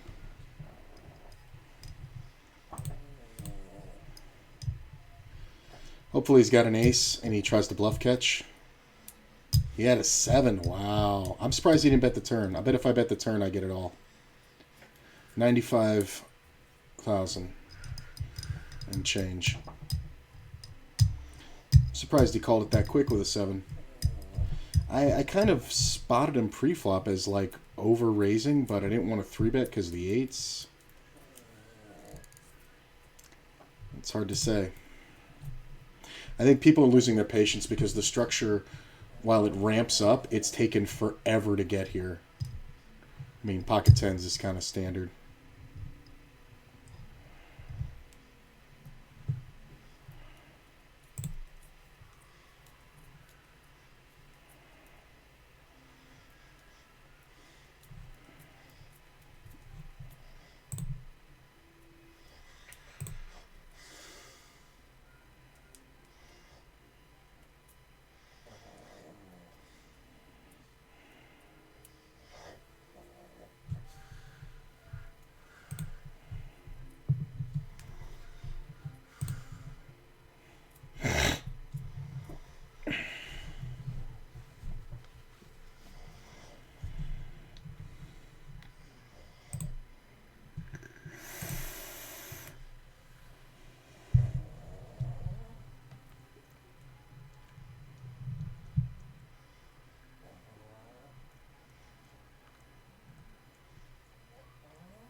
I think we're going on break in a minute here, which is good because I need food. Okay, we're going on break. We're 6 out of 220, 4 levels of late reg left. Going to get a lot of fun pretty soon. Be right back.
Just my standard chicken, rice, and vegetables.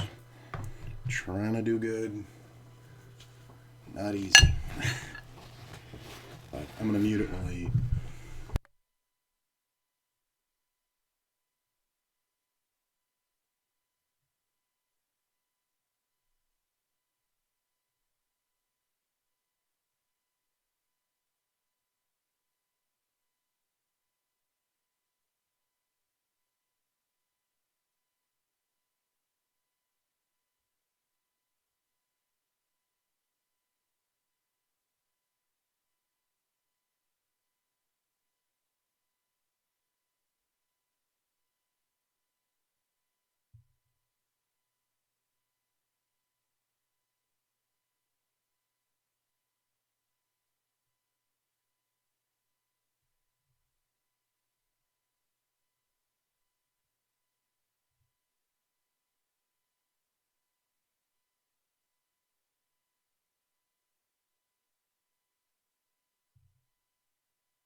Well, I guess we're commentating. I'm still eating.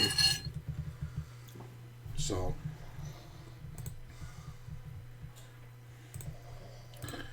But we got Jack's.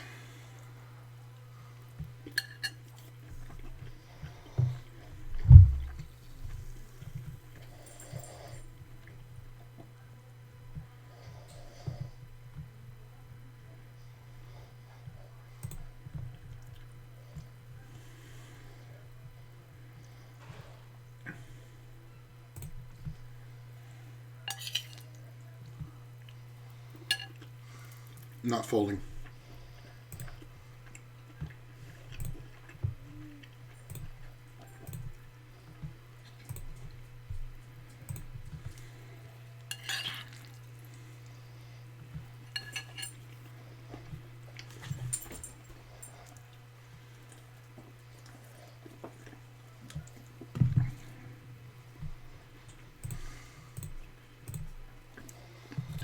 $985,000 or 98,500.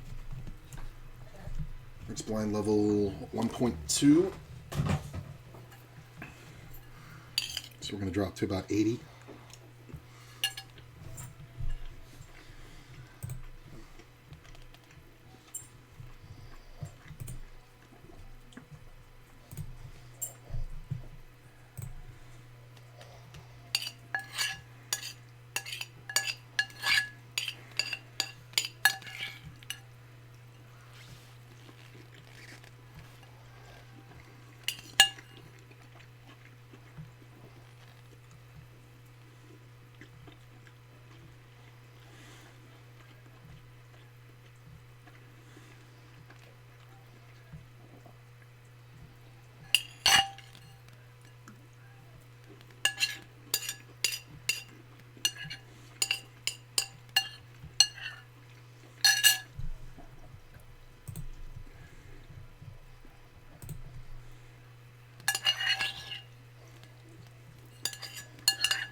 $100 blinds.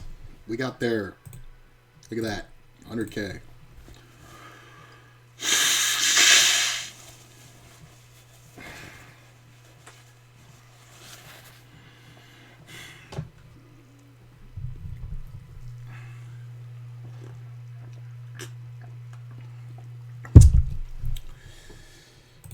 Got a good stack for a nice run. Yeah, we do.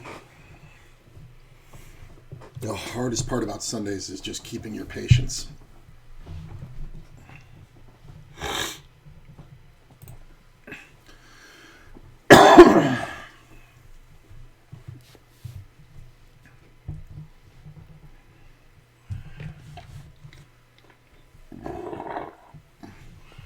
Yeah, we're doing pretty good here. Sitting 5th out of 230. Long way to go. I don't think they're going to get the guarantee.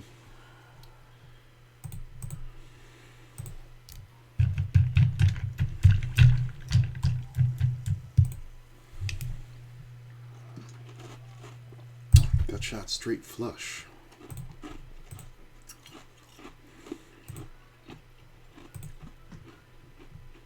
Which is not really a reason to bet, but that one card holds a lot of equity.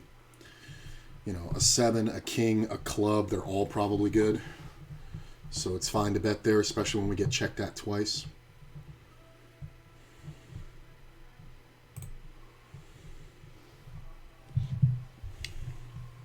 This player has become super aggressive. So we're not even going to bother with the ace-8. Well, I want to see what he does when we limp.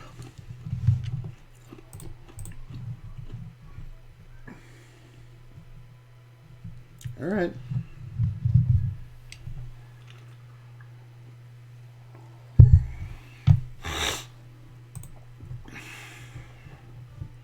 See, look at that. Blinds go up and I get to cut down to 86.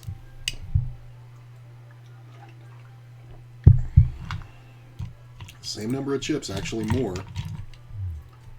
Next blind jump's going to be monstrous. We're going to lose 20% of our stack.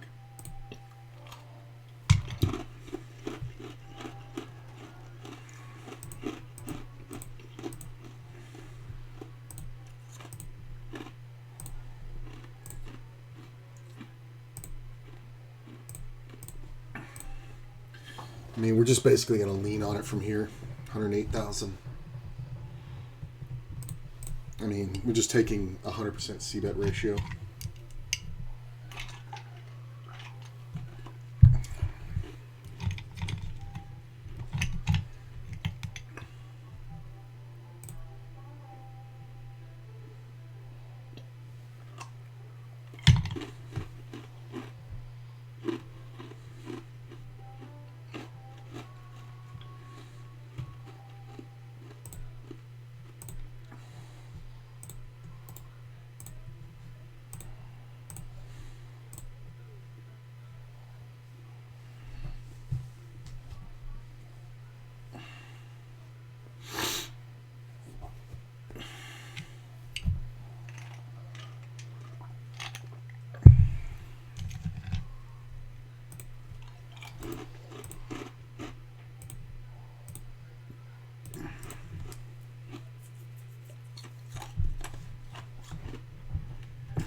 I mean, I don't understand what's going on here.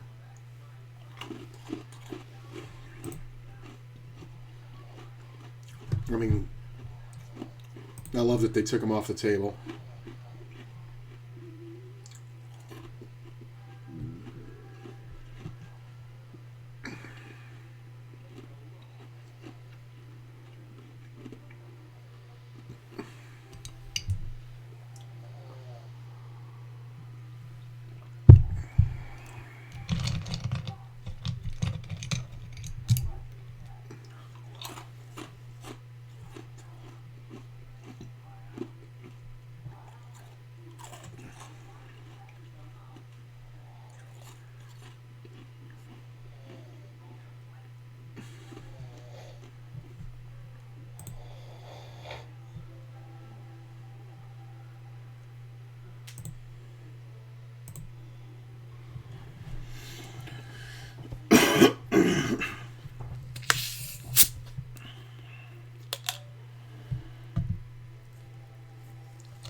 Wow.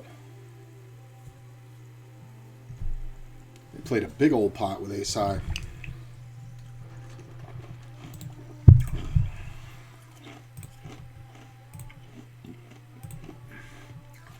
We can defend at 4-1 and make a whole shitload of nines.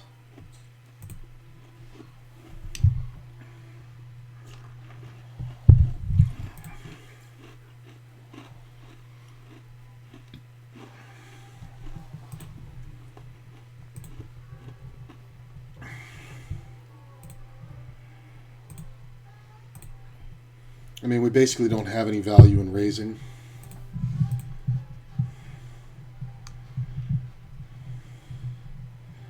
Basically just trying to get a bluff here. He's thinking about it. I mean, he can definitely have spades. He can definitely have a set, full house. That's hilarious. If you ever think this is a good call, you're out of your fucking mind.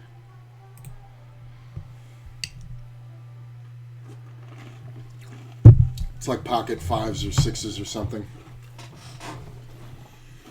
That's hilarious.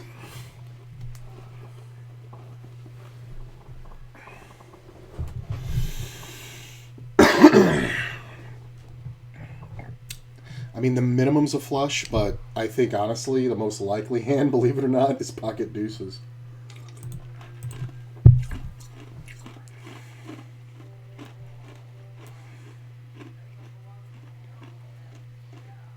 And I would have played it 9-6 or 9-5 or 9 deuce the exact same way. And we would have gotten it all.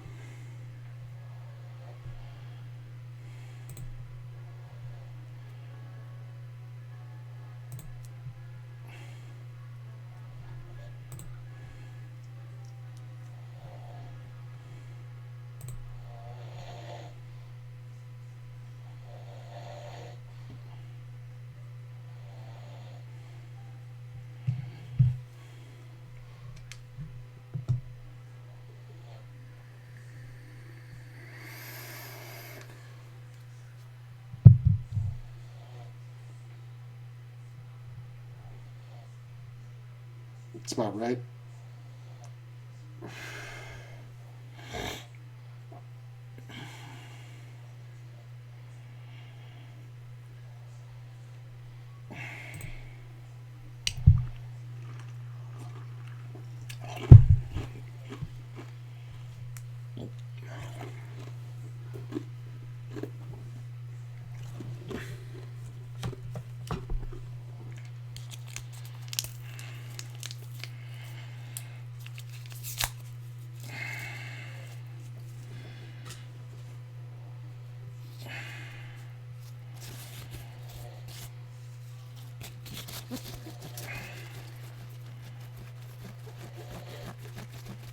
Talk about an action flop. Jeez. 12 outs twice. That's one. I kind of like that that player got hurt.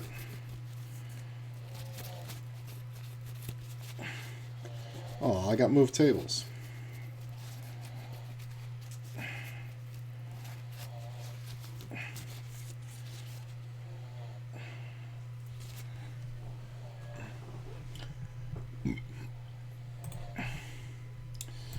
Definitely don't mind this table.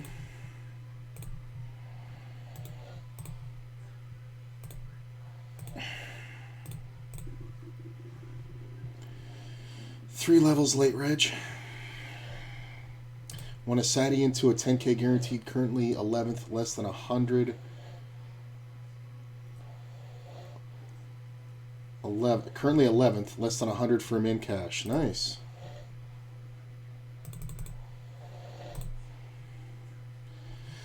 What was it, like a 55? Yeah, it would probably have to be a 55 for that price, right? $5 Sadie. Satellite tournaments are amazing. Like, I'm shocked that they don't run more on ACR at the levels I play.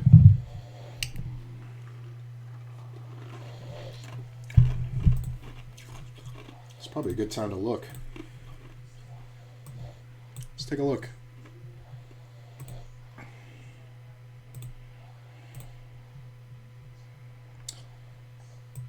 So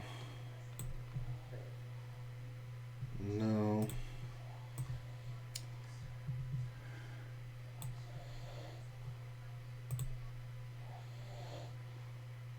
Like this satellite, like you need 6 players.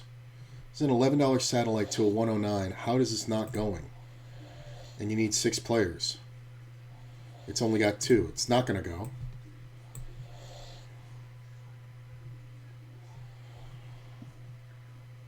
Five-minute blinds, 24 levels of late registration.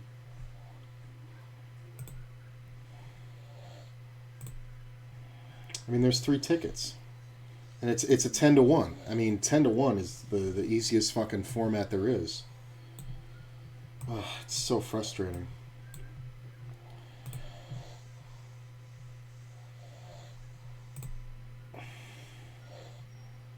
I mean, I'm gonna get in it and try, but I don't think it's gonna go off.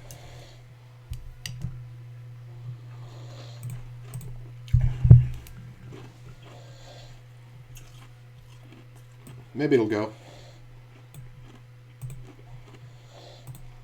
It's got 12 minutes to get 3 players.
Next blind level 2K.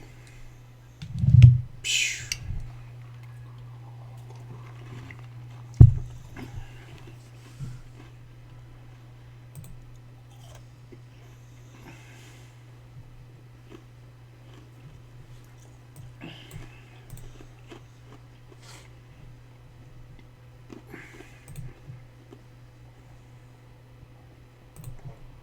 No, I don't think I'm going to play it.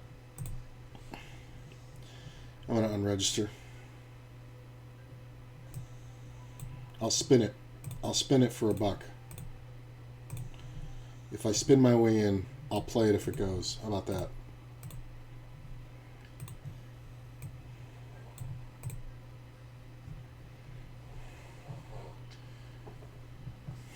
Wow.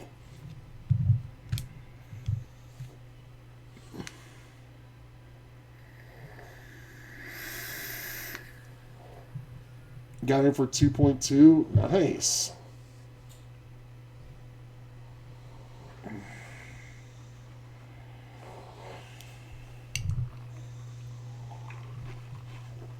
That's pretty sick.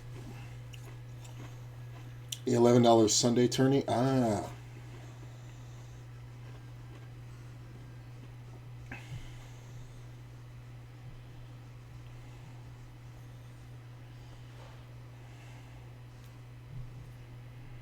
I love it. He's got less than a blind. Called all in. Gets kings.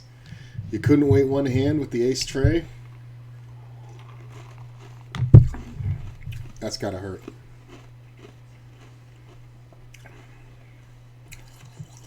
Hopefully everybody folds.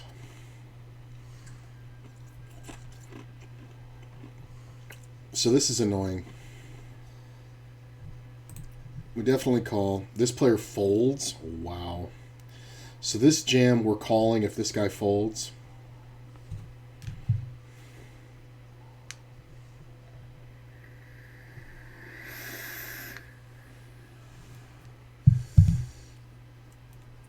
I mean, what can I ever have here to call with? You need a jack. I mean, this is just, yeah.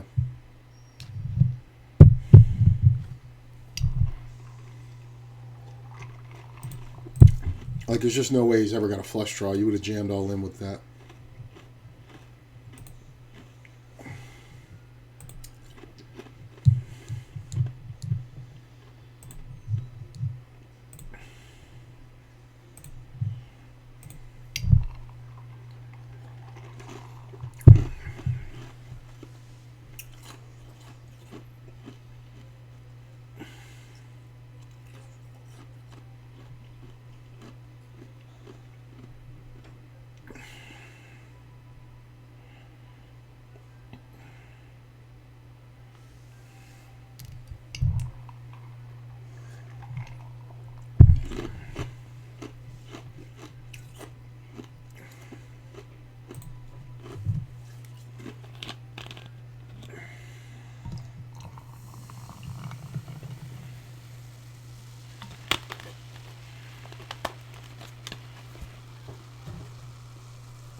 I mean, what are you waiting so long for? He's got a sixth of a blind left. We're not even past late reg. Like, what the fuck are these people doing?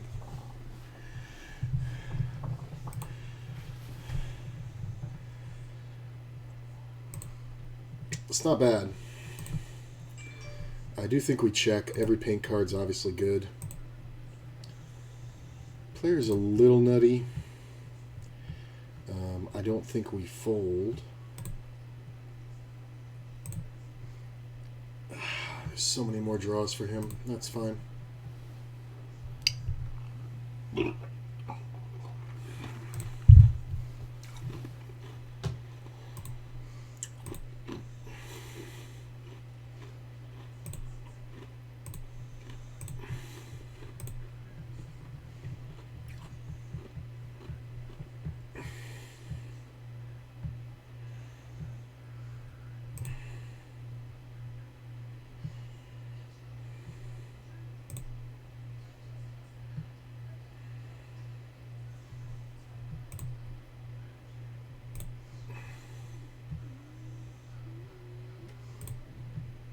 Just want to see if this goes off. I don't think it will.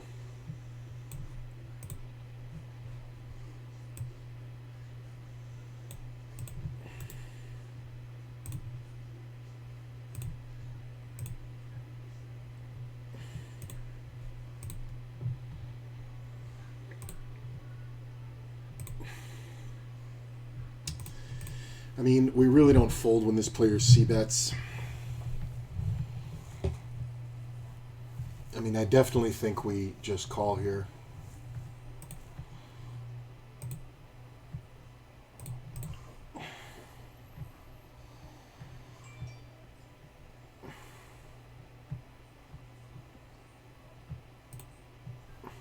If this player hadn't come in, I would have re-raised.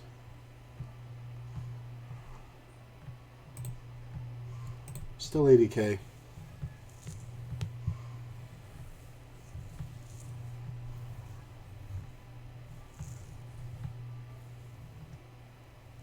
I think if we see a raise, we're going to be jamming. You know what? When he limps, we're just going to call. And we're probably going to check raise.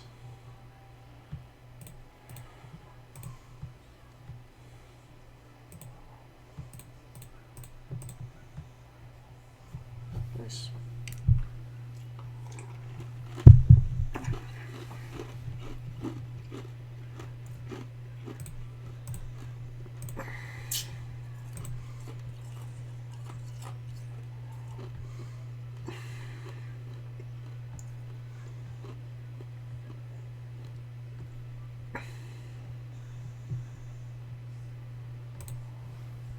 player's getting kind of antsy.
This is a little...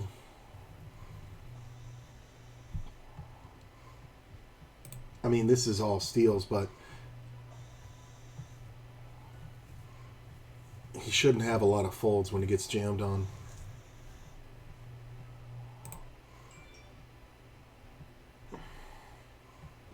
He's got hope. He's got no fucking hope.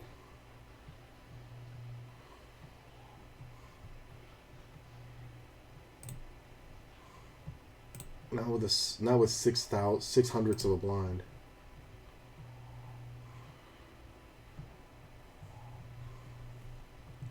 Runs right into kings. I mean, that's kind of the idea.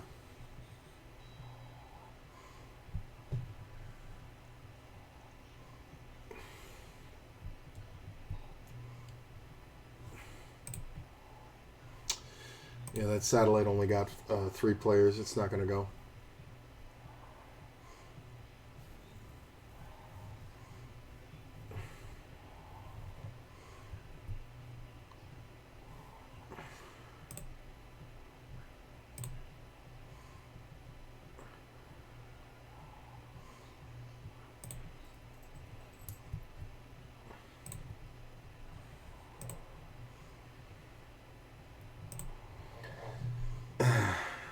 See, it makes me feel bad. There's 4 players, and it's not going to go off. People are fucking idiots, man. You got to register for these things and get people in there.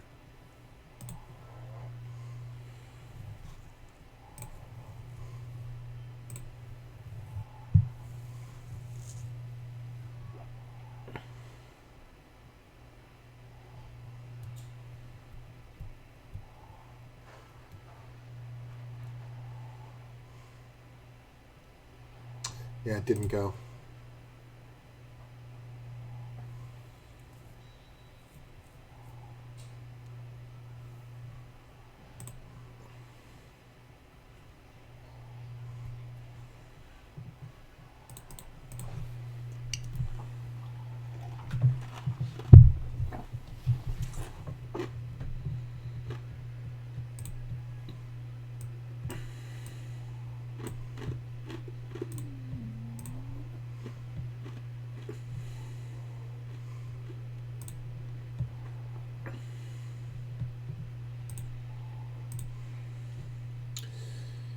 Oof. Last level. I now have double the average, almost, and I'm at 40 blinds. And when the blinds go up, I will have 30 if I don't gain any more chips. So this is going to go pretty quick. Top 63 paid. There's 220 left. 418 entrants so far. 500 to get the guarantee. So it's going to be a pretty good overlay.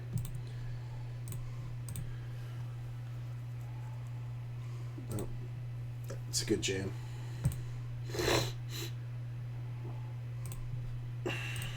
Standard.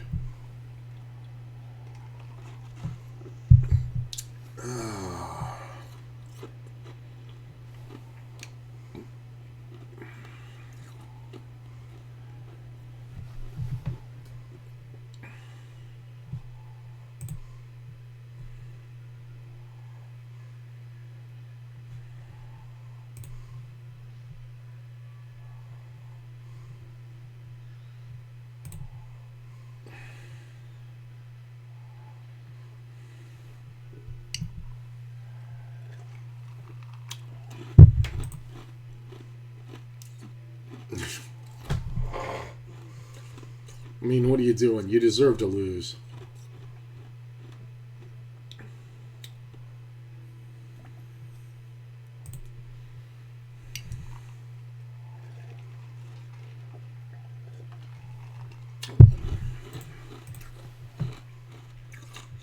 Ace Queen.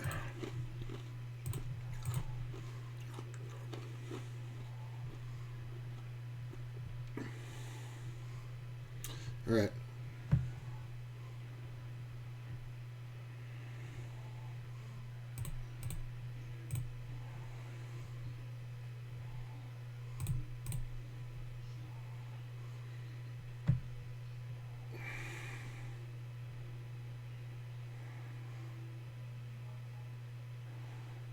Hold. Hold. Hold. Nice. Last level freak out. All right, we got 109K again. Ace 10, not bad.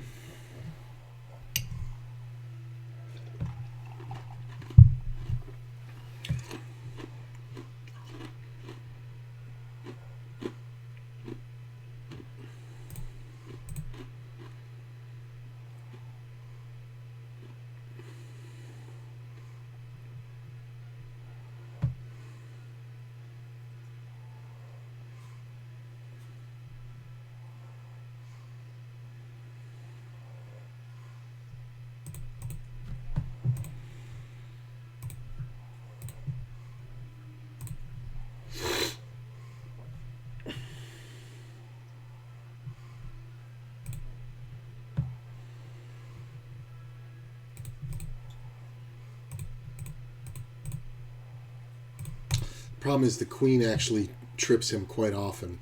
So even if he wasn't going after the flush draw, I think the queen is actually one of the worst cards for me. So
oof.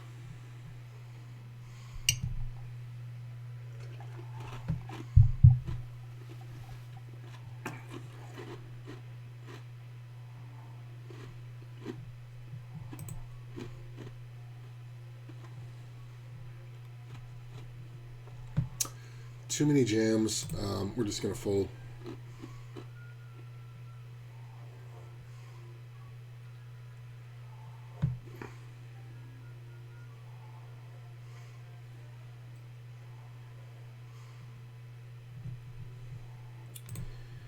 The Sats mid cash would be my biggest cash.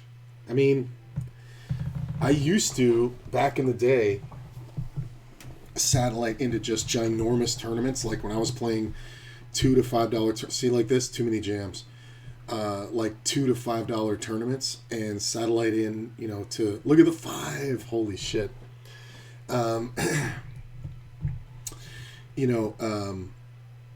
Satellite into $100+ tournaments, whatever. And then the biggest thing in the world was just to cash, because getting that $150 or $200 cash was so ginormous, you know, for me at the time. And I actually went on a tear.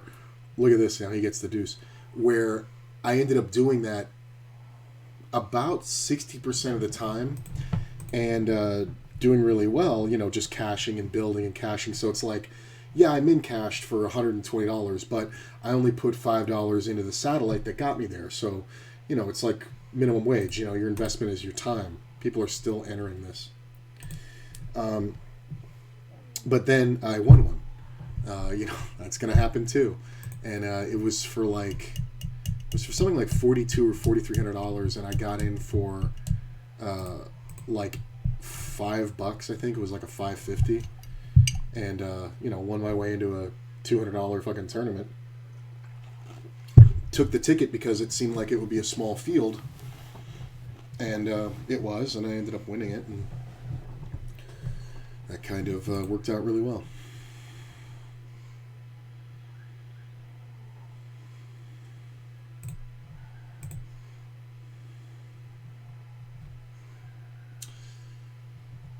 Next level in 4 minutes. Top 72 getting paid here.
Gonna get cut to about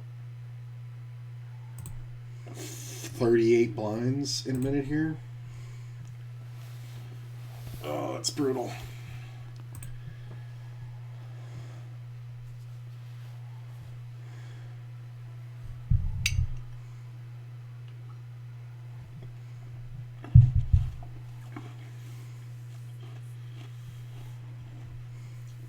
And I have double the average pretty much, and I'm like, you can't be comfortable. But the average is going to be 22 blinds in about a minute, so it's going to go pretty damn quick.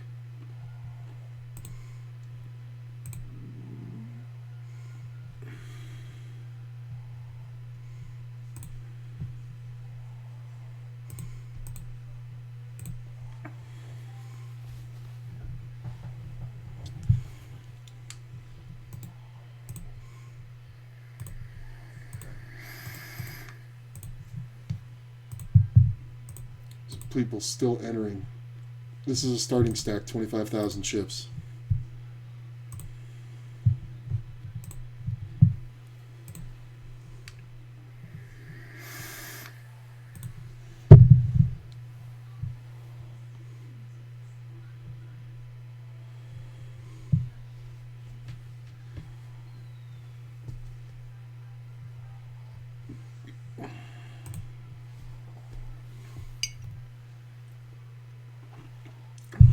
When I said 60% of the time, I mean I would be satelliting 60% of the time.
blinds are up. That's the end of late reg. So silver it is.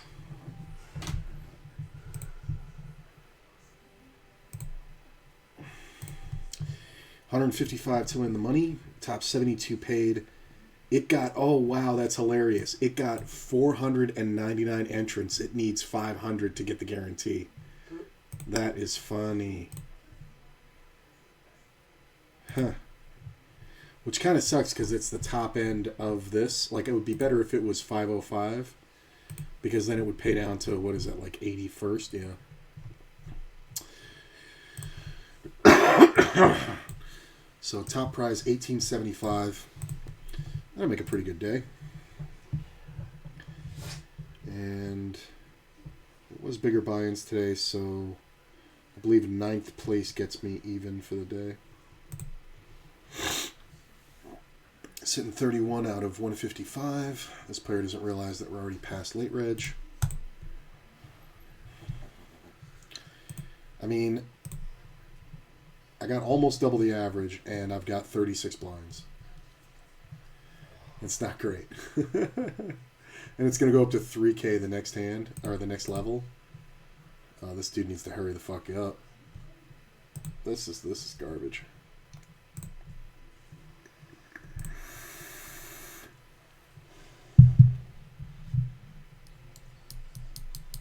Oh, I heard myself say it. I was right. I got cut to 38 blinds.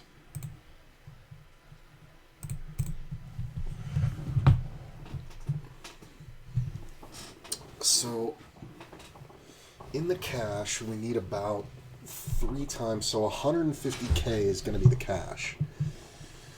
Average, just about. Let's find out what it is exactly. 25,000 times 499. 12.475 million chips divided by 72.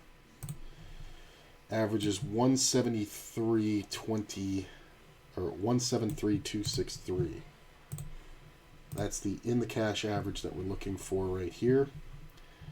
And then 9 times that, so about 900.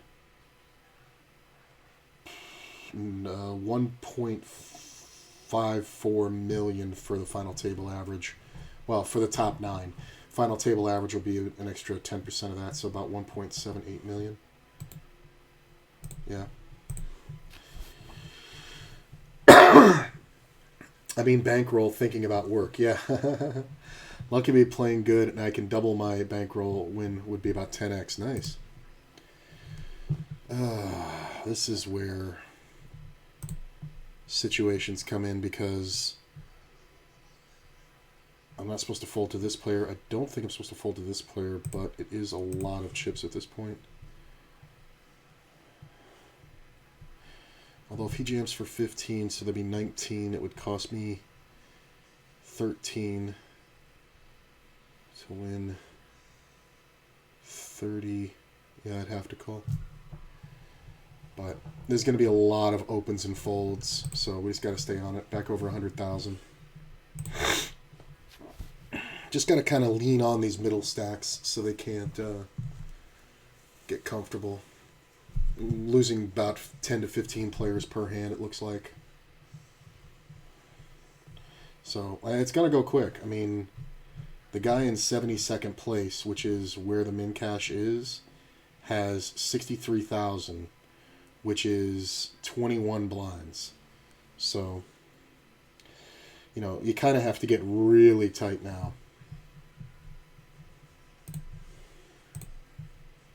But that means that I can take advantage and still play reasonable, but I don't have to be as nitty as these guys.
Ooh,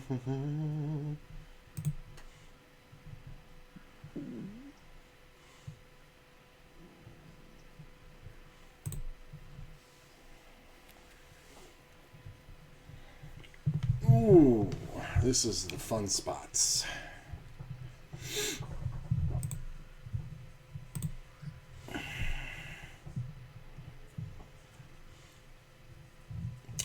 At this point, there really isn't too many situations to fold the ace-king pre-flop.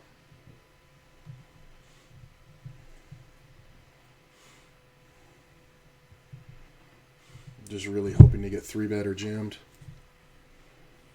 I mean, if this player straight rips, I think we can fold. But when he 3-bets, we can absolutely jam over the top.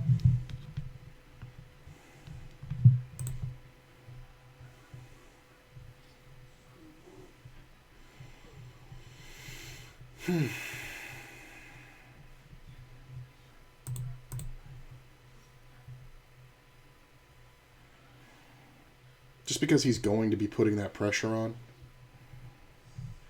And we can get him to fold hands as strong as jacks here. So.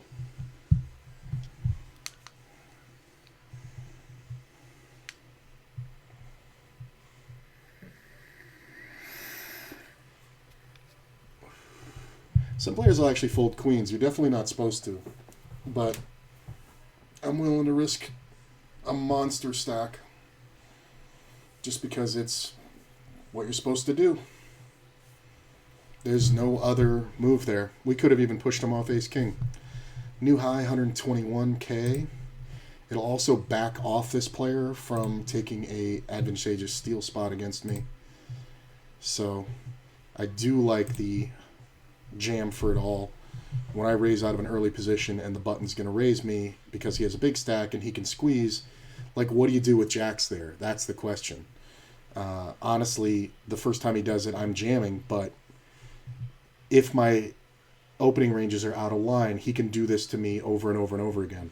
So I definitely like jamming the ace-king there a lot more than anything else.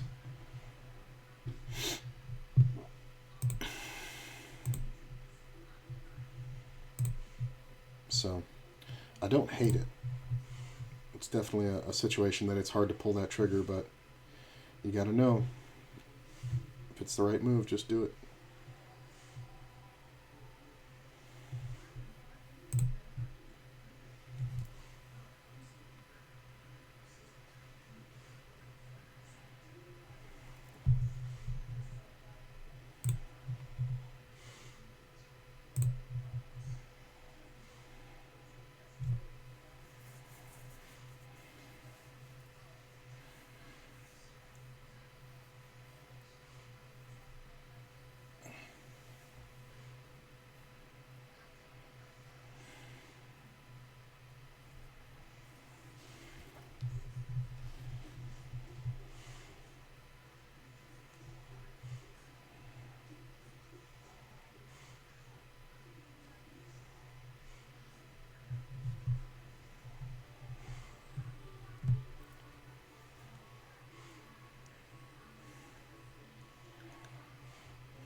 Oh, this is one of those weird ones. Kind of depends who opens. Obviously, if it folds to me, I'm just going to jam. That's kind of tough because this player has been super tight across the hands that I have him on, which isn't much, but he players will open jam all pairs in first.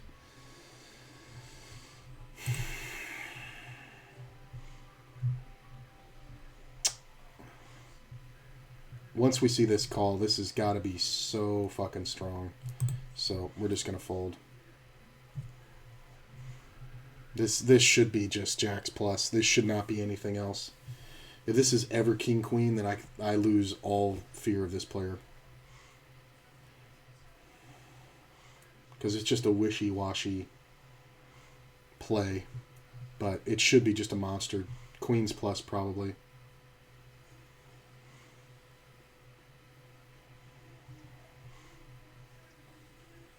Nice.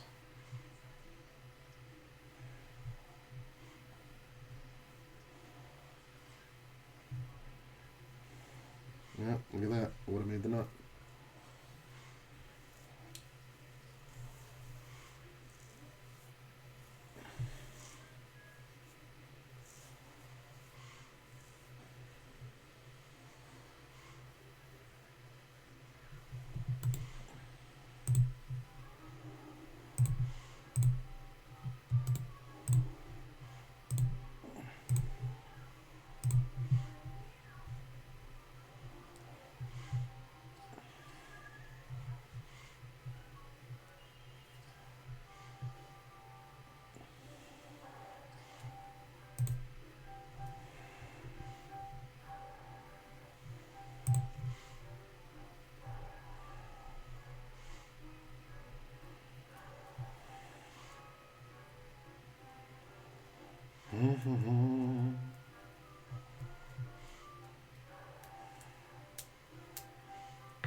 Nope.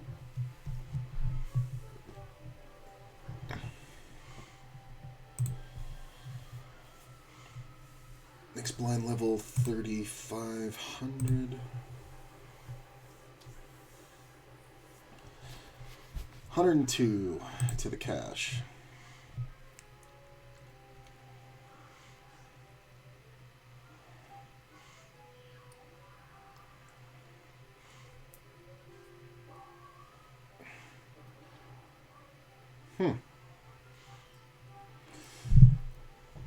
Going on break. Sitting 26th out of 172, 100 places to the cash. 72nd place has 71,000, so they're going to have 20 blinds in about 6 minutes. So, yeah, I don't mind this. I mean, these shorter stacks are kind of a problem. The bigger ones on my left are more the issue, but I still have the chip lead on this new table, so not upset. We're just going to have to grind through. Be right back.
All right.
This may be one of those. I think if we see a standard open, we can jam. And versus all folds, we can jam from the small.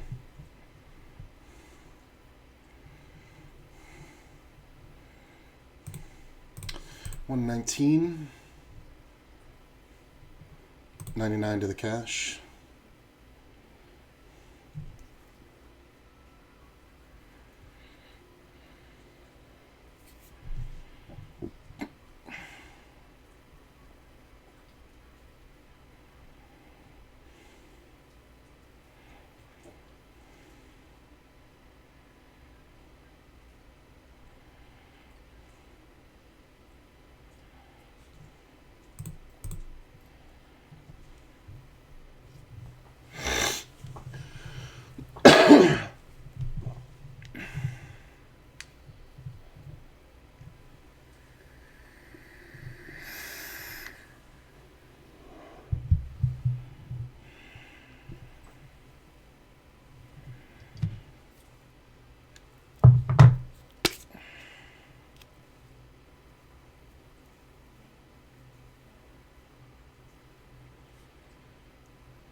Just hope I don't get ace on the bubble. I mean, it happens, man.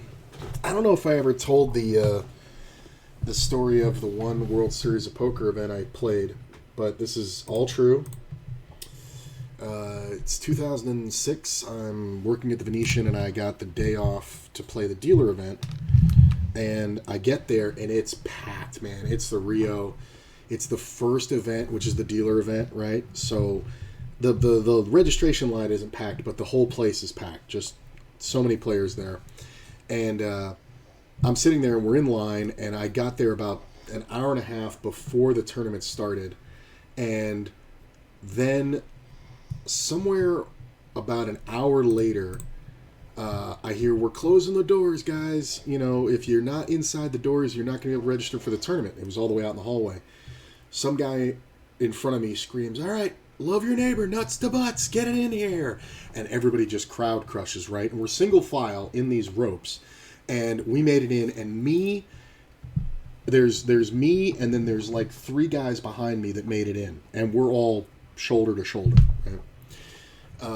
It takes about another 30 minutes or so. We get up to the front of the line, and in that time, one of the guys says, man, better last a while with this going. And I made the joke. I said, yeah, this is one of those ones where you get aces the first hand and go broke, right? I get registered, and they're just registering us table by table, so we all get sent to a new table. And so the first five guys in front of me, they go, it's table whatever it was, 74, you know, it's over there, and all the stacks are in play. So there's a once two people are sitting, they start dealing.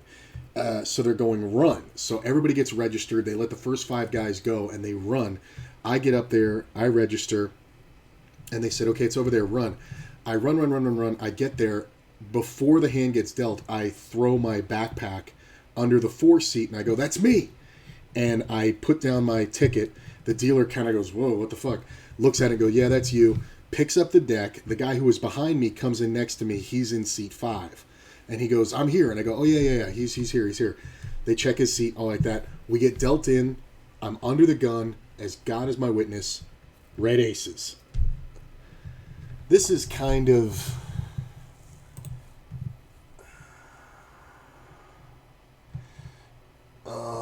If this player hadn't rejammed, I think I do have to call this. 36 to win 62. 12 blinds. I have to fold. Yeah, that sucks. Yeah, because there's just too many aces right here. I would have had to call the 6 big blinds. This rejam's kind of bad, though. I think you just call and hope to get rejam behind. Yeah, I would have lost. Anyway, so I look down, and I get pocket aces, and I go, whew, glad I made it. And, you know, just kind of like breathing. I look, I see the pocket aces, and I raise, and I go 3x. This is 2006, okay? The guy who's in the 5 seat, who was right behind me, who I made the joke to about the aces, well, it was him and the guy ahead of me, who's also at the table, he re-raises, and he goes like 9x. Another guy calls, and I found out later this is the guy who won the dealer event last year. He was at my table. And it comes back to me, and I'm just shuffling chips, and I go, all that time in the line, I'm all in. And I just decided that was it. And it was for like 45 blinds or whatever. And the guy next to me starts laughing his ass off. And he goes, I guess so. And he calls. The other guy folds. He rolls over kings, and I go, you know what it is. And I roll over aces, and he goes, motherfucker. He ran aces into kings, or kings into aces. And my aces held up, and I doubled. And he was eliminated on the very first hand. And I shook his hand, and I was like, dude. And he's like, yeah. And you couldn't re-enter. It was over. And he's just like, yeah, but I'm not going to fold kings first hand. And everybody at the table agreed that's the consensus, because what the fuck are you going to do? and I ended up doing pretty well. I actually got aces all in with the guy who won it last year. He had me covered by like a blind like 5 hours later, and for some reason he got it in with queen 10 suited for a 5-bet all in, and I of course snapped him off, and he ended up making 2 pair, and I didn't cash it, but I just thought it was so hilarious that we had just said it, and it happened.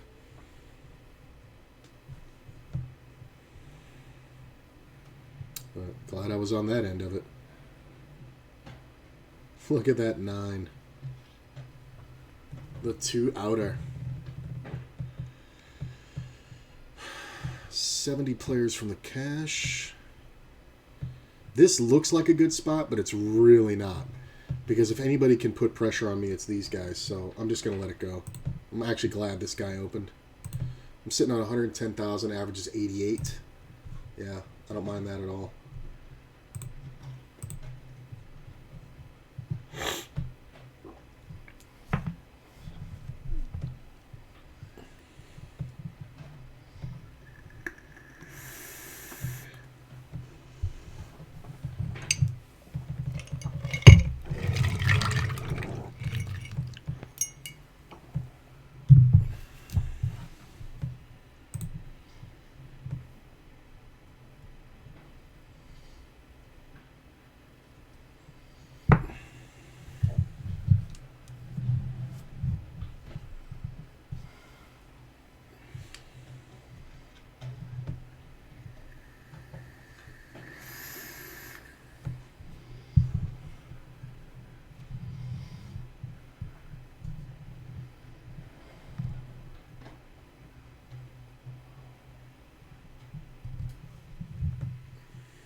That cold call sucks.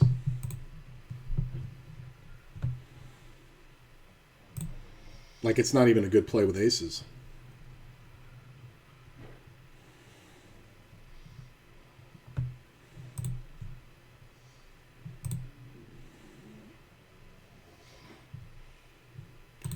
That'll do, pig. This is why the call's no good. Because he never has just ace. He never has aces here. He's only got like pocket 10s. You can't call there. With his stack, you're calling off 5 blinds of your 30. You got to rejam.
Sitting on 88, just under the average. Honestly, it's not that bad.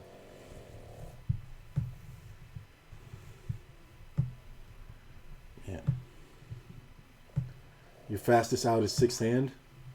That's an eternity. I went out first hand in a tournament 2 days ago. Shit, I went out... I don't think it was one rotation because I had the full stack. I went out like 4th or 5th hand in one on WSOP today. It was such a good spot. Flush draw versus flush draw, and the guy made a pair.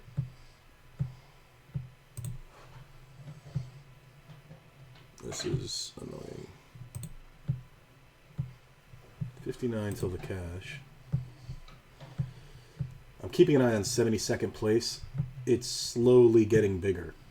So the guy in 72nd now has 74,000, which not enough, but you know. And when the blinds go up, I'll have 21 blinds. So we kind of got to play very close to the vest here. But, you know, if I can get to 150, 160, I'll be happy. So that's one double away. Basically, if you treat your stack like a push-fold stack at this point, you're going to do okay. Like 3-bet push, not open push. There are some instances where you can open rip, like, you know, ace-king under the gun. But I think for the most part, it's going to be a rejam stack.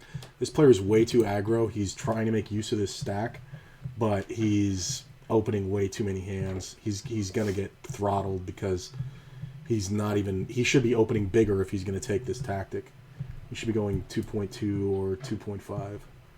You know, min opening, you're going to run into the big blind way too often. Like, look at this. Like, now what do you do? I mean, you kind of have to keep betting. You got to bet like 6, 6.5. And you could just be absolutely... Well, he's betting right. He's betting post-flop right. I mean, this guy's never folding an ace, so if you have an ace, you just jam the end here. My man should check for sure. You check everything. Just rip it. If you have ace, anything, you just go here. I mean, he's never checking ace 10 on the flop or turn. So, I think you just want to rip it here and get called by an inferior ace if you have ace queen plus. And it's not an easy call to make with ace jack, even if you have ace 8 or something. Yeah, it's a good play.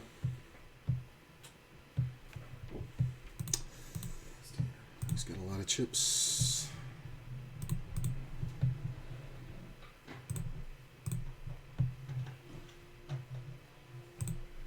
His pre-flop was incorrect, but I like every other street. I'm not 100% that he had the ace, and I really don't think this guy was on a draw, so... Uh-oh. Yep. That's a good call, man. As loose as these players are, that's a very good call. That's crazy. Hard to do.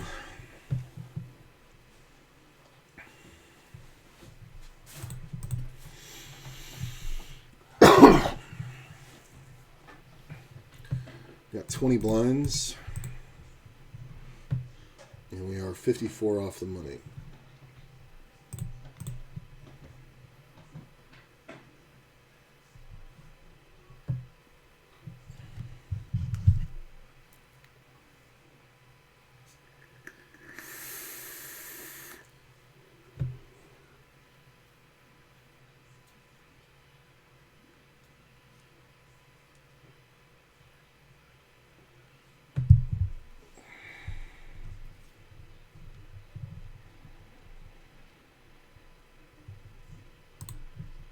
I mean, if he jams, I'm never folding. He's just going to be in so wide.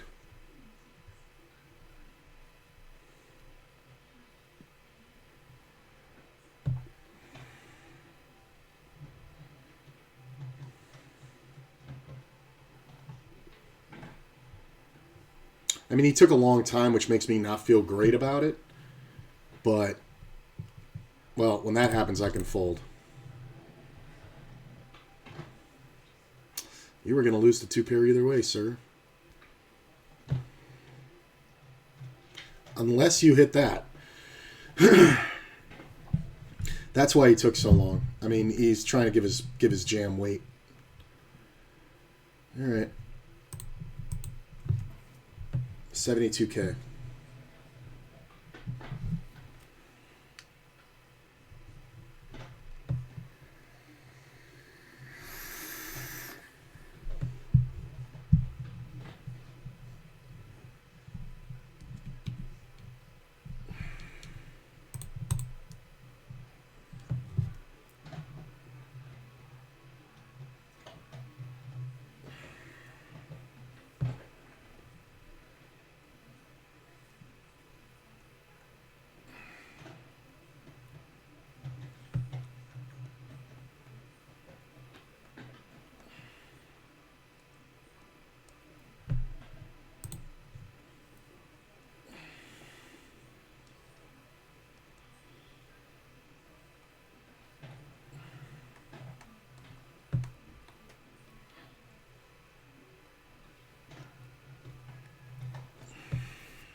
I mean, why not just...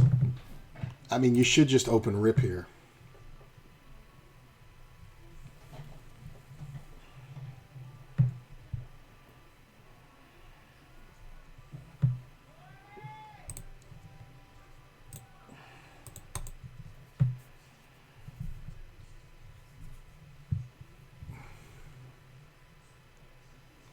It's a bad time to run bad.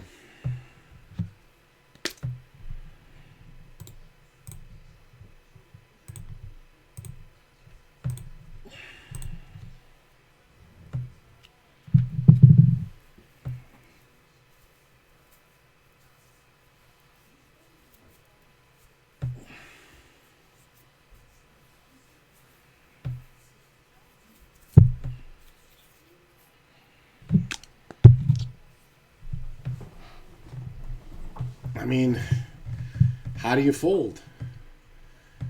Versus the under the gun opener. Like, the ace queen is not a 3-bet there. It's a jam sometimes, but it's not a 3-bet.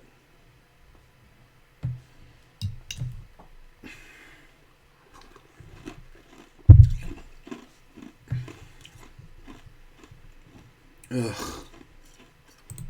Literal chip leader on my fucking left. Literal. First guy over 300K.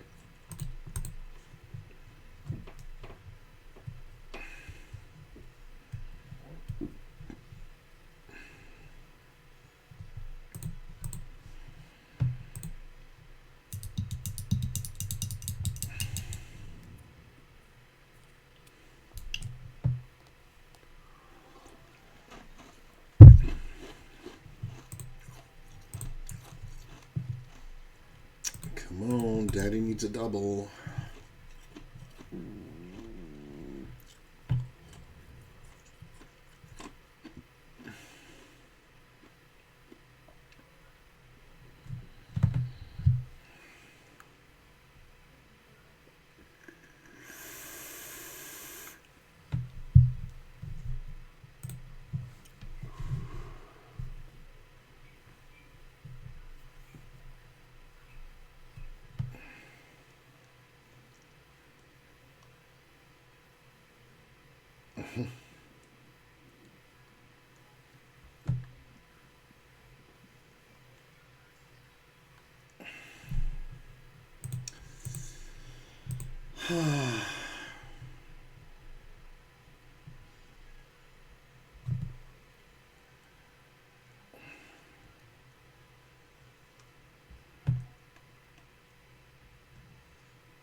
Good thing I wasn't in that hand. Yeah.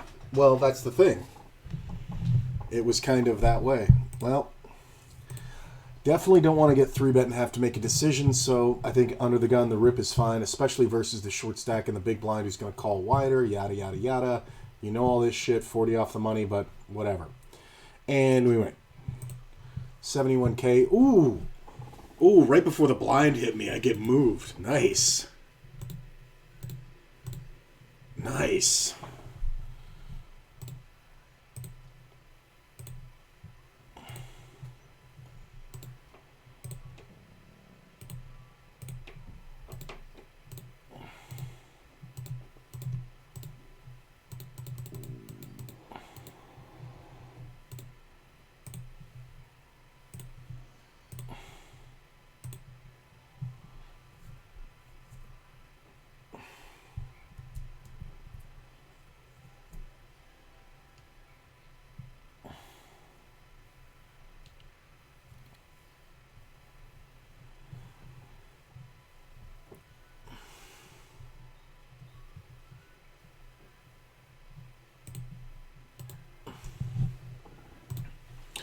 This player's not even.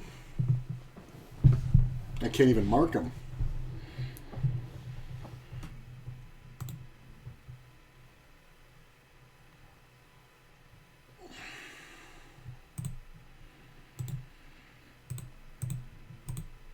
Okay.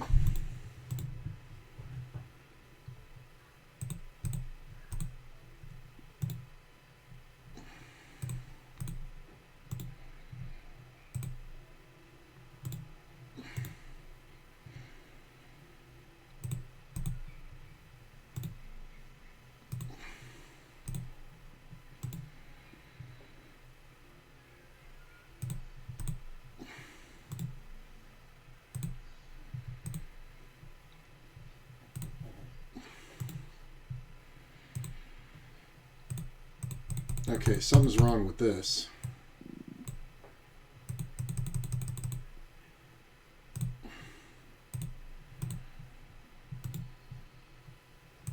Okay, apparently something's messed up here.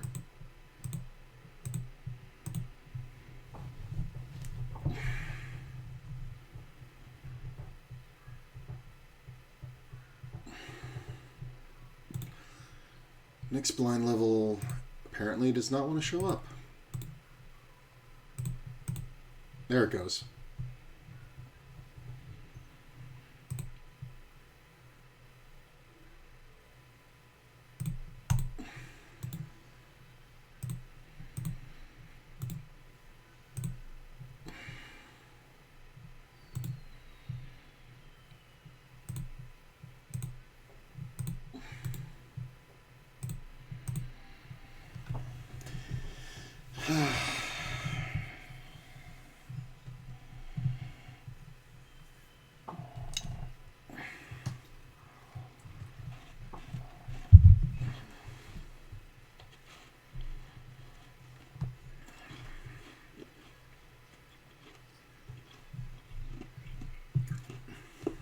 Damn.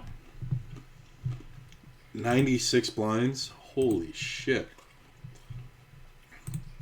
Okay. Was the chip leader at 300K, now is the chip leader at 490K.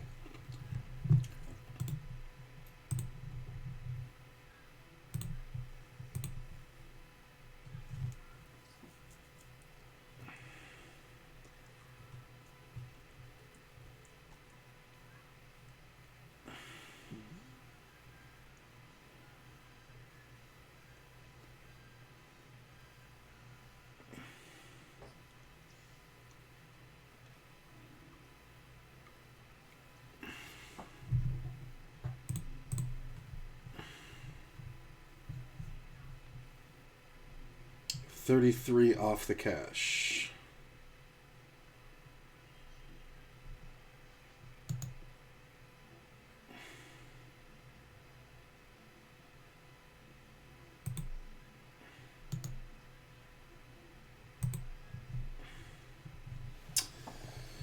Oh, who's in 72nd place? It's me. I was just looking at who's the bottom payout. It's me with 71K.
27 off the cash.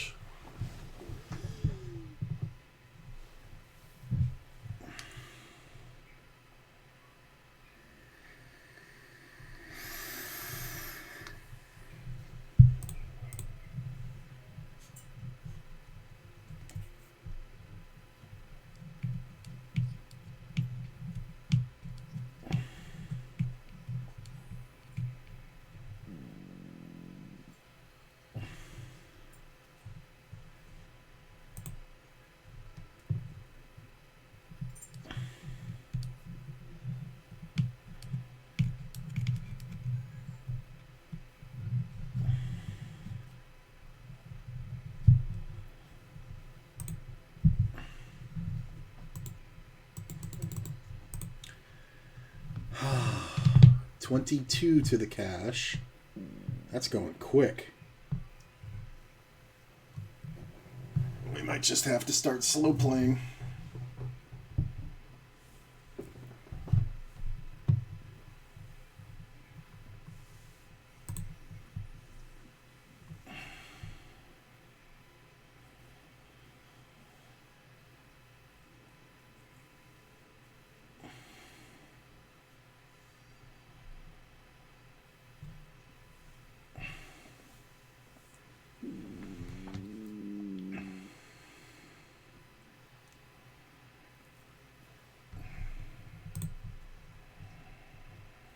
We're just kind of taking our time this hand.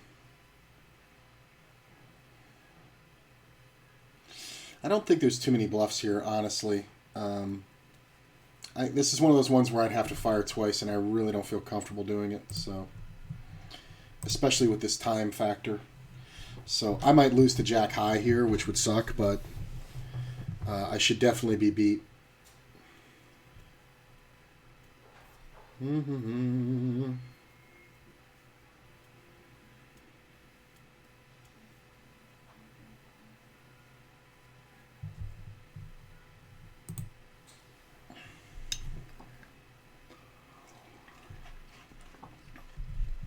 Oh, what a great hand.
And we're slow playing.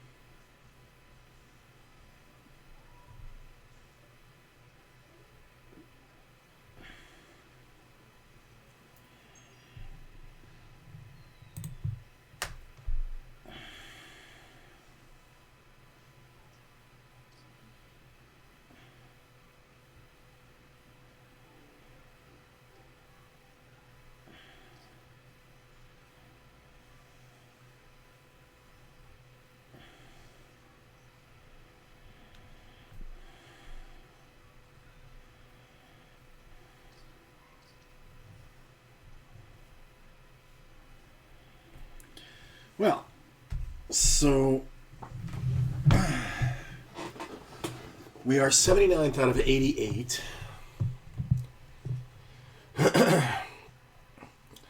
So I don't think we can count on cashing here. So I definitely think we have to go. I expect to get called. I'm just hoping he doesn't have a bigger pair.